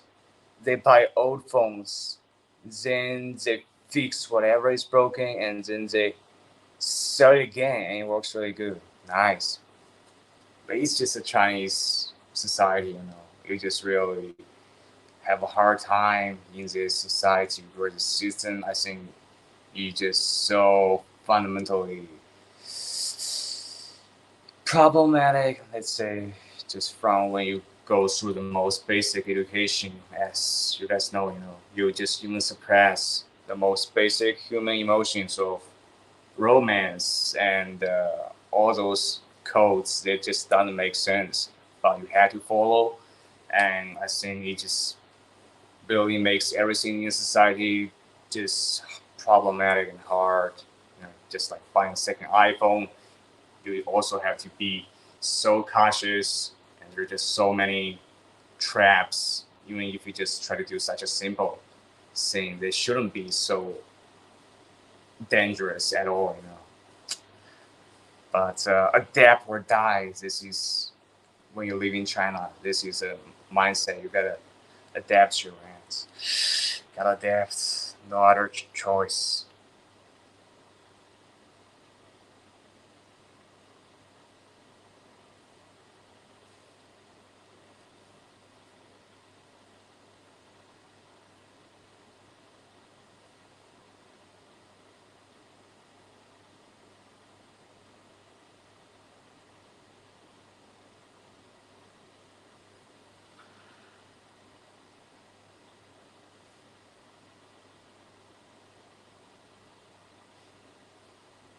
I guess I'm sure a little bit Chinese meme with you guys. Right, here we go. So this is a Chinese meme, and so it's in Mandarin. So I'm gonna be translating to you guys with this Chinese meme, and here we go. Let's try to see it.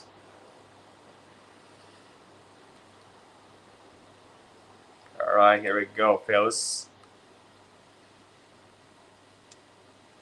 Let me try to make the light lighter. No, lighter. So this is Chinese meme and named my states in my day. So first one, let me, oops. Let me try to show you guys. This one is Sleepy Mouse. My 9 state. 9 mouse states in my day. This and the second one is frustrated mouse. Frustrated mouse. And this one, yo. This is angry mouse. And this one is smiley mouse.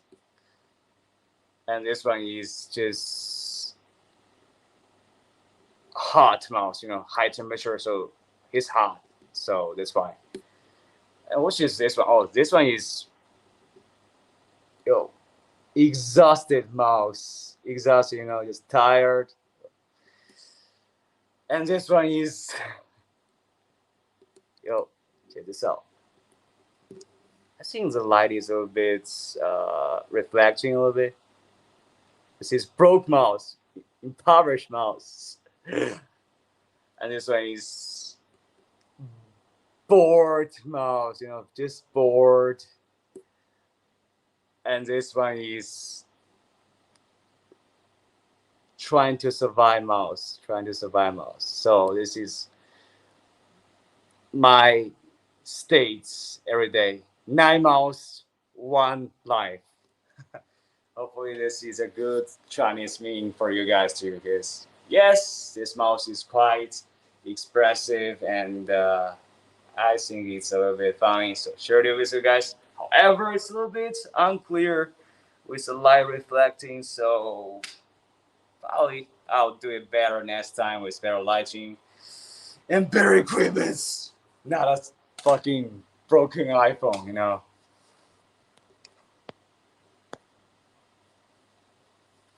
Bro, I need to drink more water. My tongue is getting dry, so I'll be drinking some water. Be back. And I am just which mouse am I in right now? Let's say survival mouse. It's my mouse state right now. Yeah, I want to be sharing some Chinese memes with you guys. I think this is the first time I share, and quite frankly, the Chinese memes are so different from English memes, and it's funny sometimes. So I'm gonna share it with you guys. Try my best to share some Chinese culture.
Your mouse is really cute, actually. Just realize it.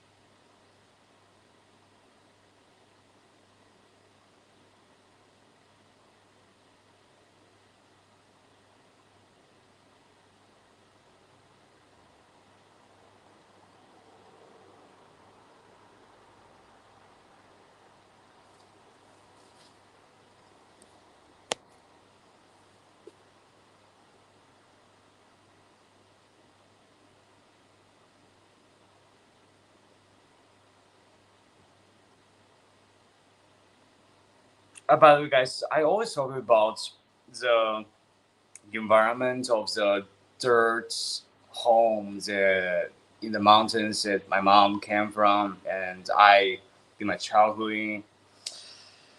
And quite frankly, I think it's always the video footage that can make you realize what you real life with sports is kind of.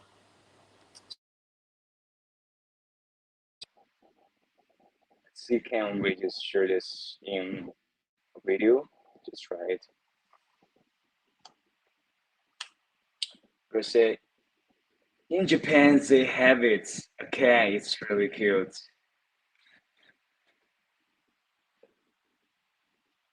Nice. Japan. Well, I should remember a Japan picture. It's like Japan just really gave off a cool vibe. Just cool vibes in Japan. Everything. Cats, students, city, restaurant, mountains. Just so lovely. Really would be so blessed.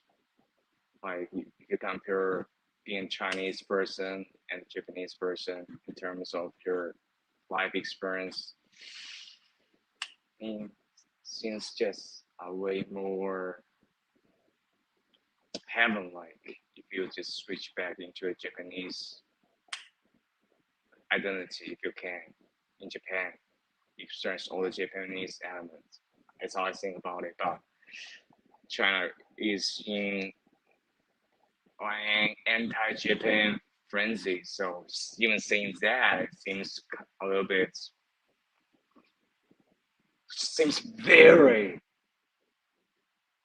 sensitive. So guys, this environment is just so tough.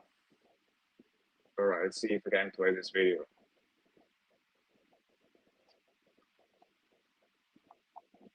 Damn, this broken iPhone is just really hard to work and play a video, bro. It's so difficult.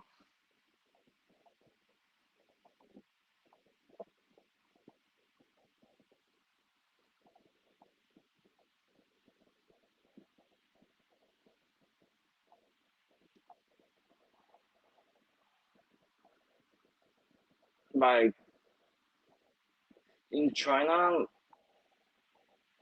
well, you guys can probably check it out a little bit. Like this is a living condition, uh,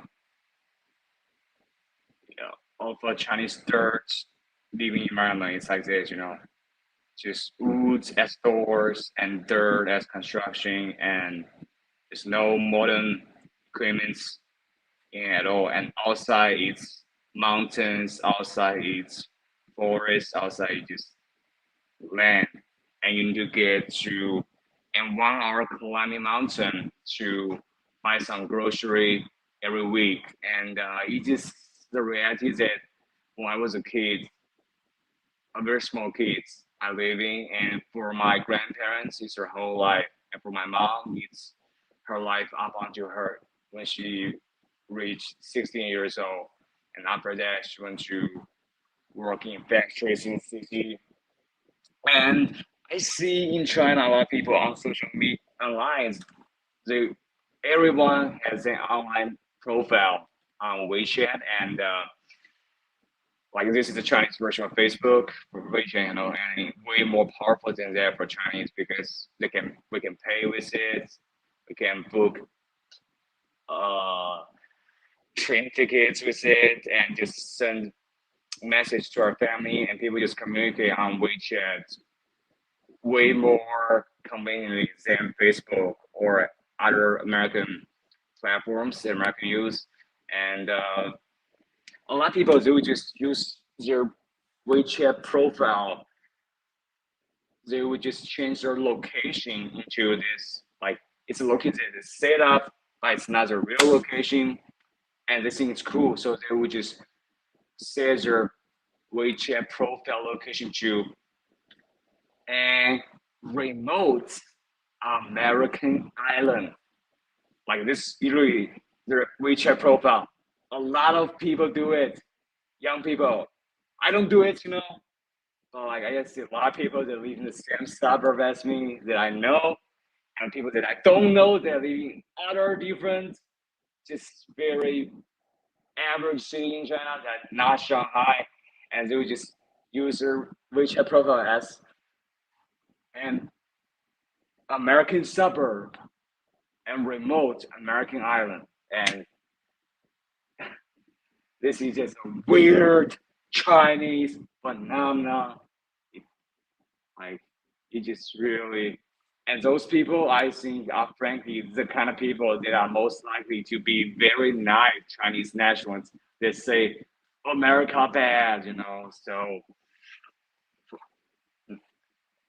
And in contrast, I never use this kind of American remote islands because like they feel like if they make their online profile like that, they just cooler in this Chinese environment and perception of the world with their online profile. So this is actually, and if you think like this is a Chinese remote in parts countryside, which is where I really came from and how you really look like, and there's no American that's switching their online profile into a remote Chinese village.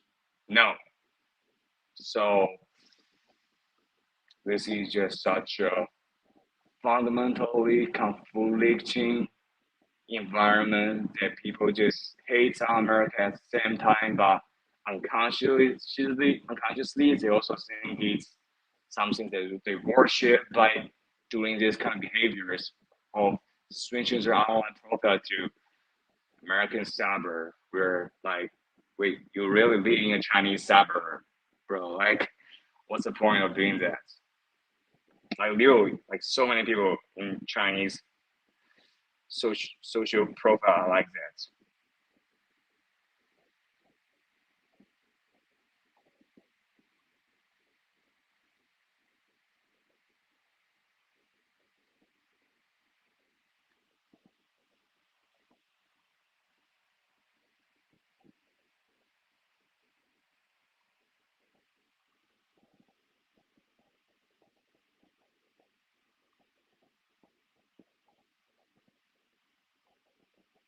Oh my god, I just saw a Chinese person that commit suicide, and he's actually someone that has gone through the same kind of bills that I went through. His father is quite emotionally neurotic and gave him a lot of bills, and he committed suicide today, and I just saw the news, and he's 22 years old. So, and before he committed suicide, he posted online, and like me, he always just tell the experience of him being abused by his father and saying how much he hates his father, and he always say that he will commit suicide. And I just saw news that he really committed suicide. He's really gone. And what causes his father's abuse? abuse. Bro, like, it's sad news, because this person is actually quite an online celebrity in China.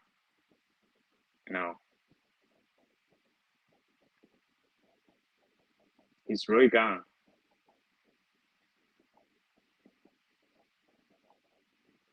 But you guys don't know him. Alright, guys, I'm gonna speak this in Mandarin to the Mandarin clip. 有一个叫梁希的中国网红今天自杀了，然后他自杀之前在微博上发了条微博说他要自杀。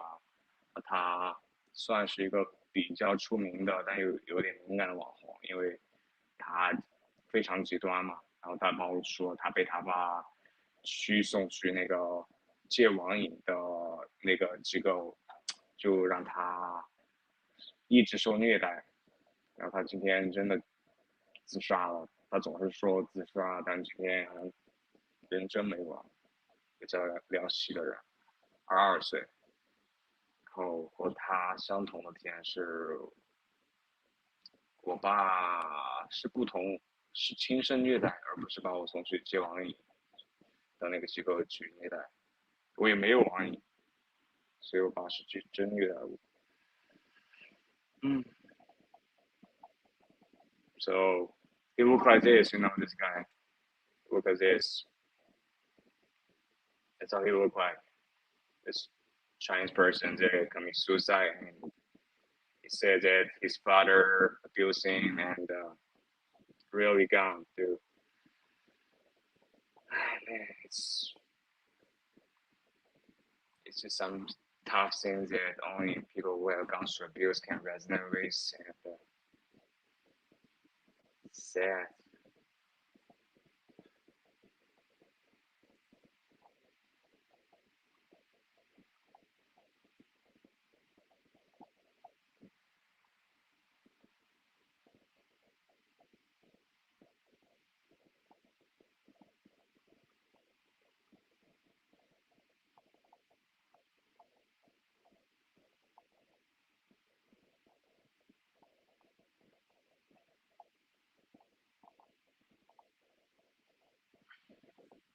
Right, fellas, just chilling.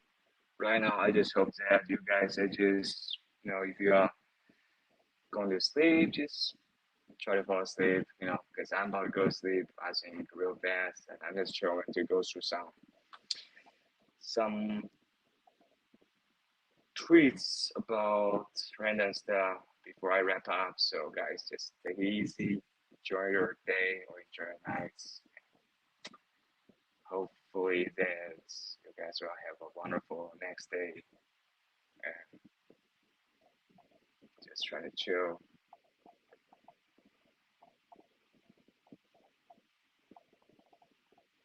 Oh, I remember some news I want to share with you guys.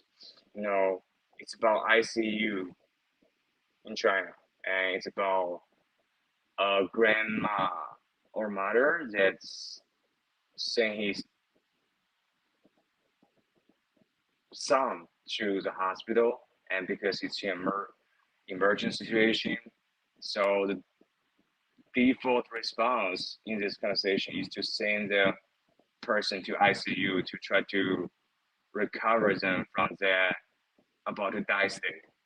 But in China, ICU is really super expensive. It's gonna cost you your whole net worth more than that in just one day of ICU. So this is like something that people really rich can afford to, which is to save their family members' lives by sending them to ICU to try to recover their life. So this news, which is that this grandma begged the hospital workers to not send their grandson to ICU because financially it's just gonna bankrupt them when just for one day at ICU for how much it bills in China. And the grandma begged the hospital to not send the child, like her grandson to ICU because she said, my grandson is gone, but his wife got to keep living. I cannot just bankrupt all our life savings and go into debt to send my grandson to ICU. And quite frankly, quite literally, that's what my mom's attitude was about she going through all the cancer treatment and bankrupting our savings, which like this is the thing that just really gets you absolutely devastated because people would really just value their families to try to leave their family with some financial livings instead of just quickly bankrupting themselves in the hospital with ICU or life-saving treatment because they think they're leaving the money for their family's financial safety a little bit is more important than they actually saving their lives. And this is my mom's attitude, when she died. Although we have gone through it because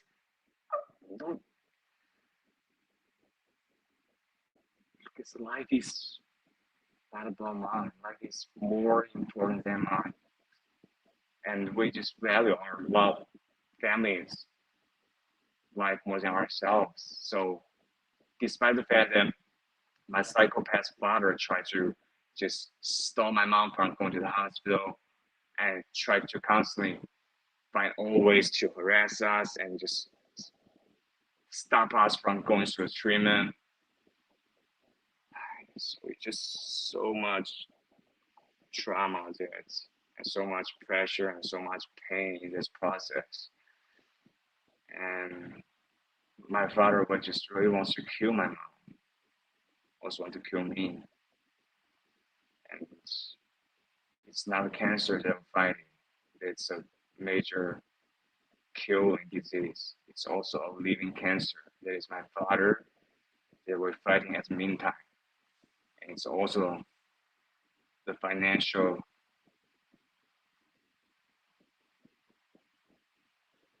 zero that we have that also I didn't send my mom to ICU. And this is what the doctor suggested. And they say it's pointless. And they just reacted that ICU is gonna instantly bankrupt you, just like cancer treatments, cancer drugs. And my mom thinks that way, It's unfortunately, and this is the reality that we gotta deal with. And it's unfair, like we are saying. It's just so unfair. Because every life is valuable. Every human life is valuable. And when you've got this system that shame people into believing that their life is not valuable, and you have to accept this reality, it really just makes you question about the world that you're living and the reality that you are living. And we're in China, we're Chinese, and we don't have the privilege of having a healthcare system that's going to take care of us without bankrupting us. We don't have the actually normal human experience of just being able to not worry about money when they are in hospital to try to save their lives. Because this is just the reality of Chinese life. You just cannot afford the hospital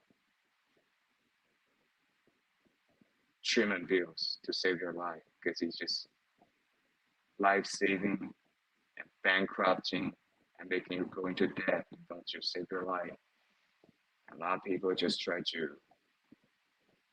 give up their life And I'm asking, like, it'd be nice if like I didn't go through cancer treatment, if I just die earlier and I can just leave all this money to make you feel a little bit safer, sound. That's what she said. But like, we're family. I value her like how she values me. We think each other's life is more important than ours. So I definitely try my best to tell my mom that, Mom, you're wrong. Your life, even one more second, is more important than the money. Because money just not remotely as important as my family and everybody's family. And I'm not gonna buy into this lie. Quite frankly, also I'm just basically a brokey right now. I would just go into debt if I can just get my mom back into this world for even 1 second. You know, it's something that money can't buy. Money can't buy. I miss my mom. Love my mom. Love you guys. All right, fellas. I think time that boys about to go to sleep. Fellas, I'm so happy that I get to chat with you guys today.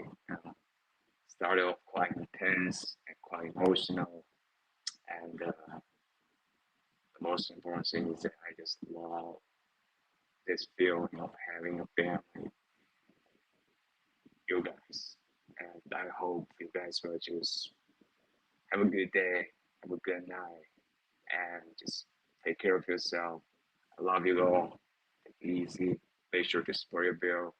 Thumbs up. Subscribe if you watch it later. You can also support this channel. There's Patreon and PayPal links in the description. See you guys later. Take it easy. Love you all. Peace. And thank you so much, homie Farragai, for your donation to the stream. Thank you so much, brother. I'll see you later. I'll be praying for you. Easy. Peace. Love you.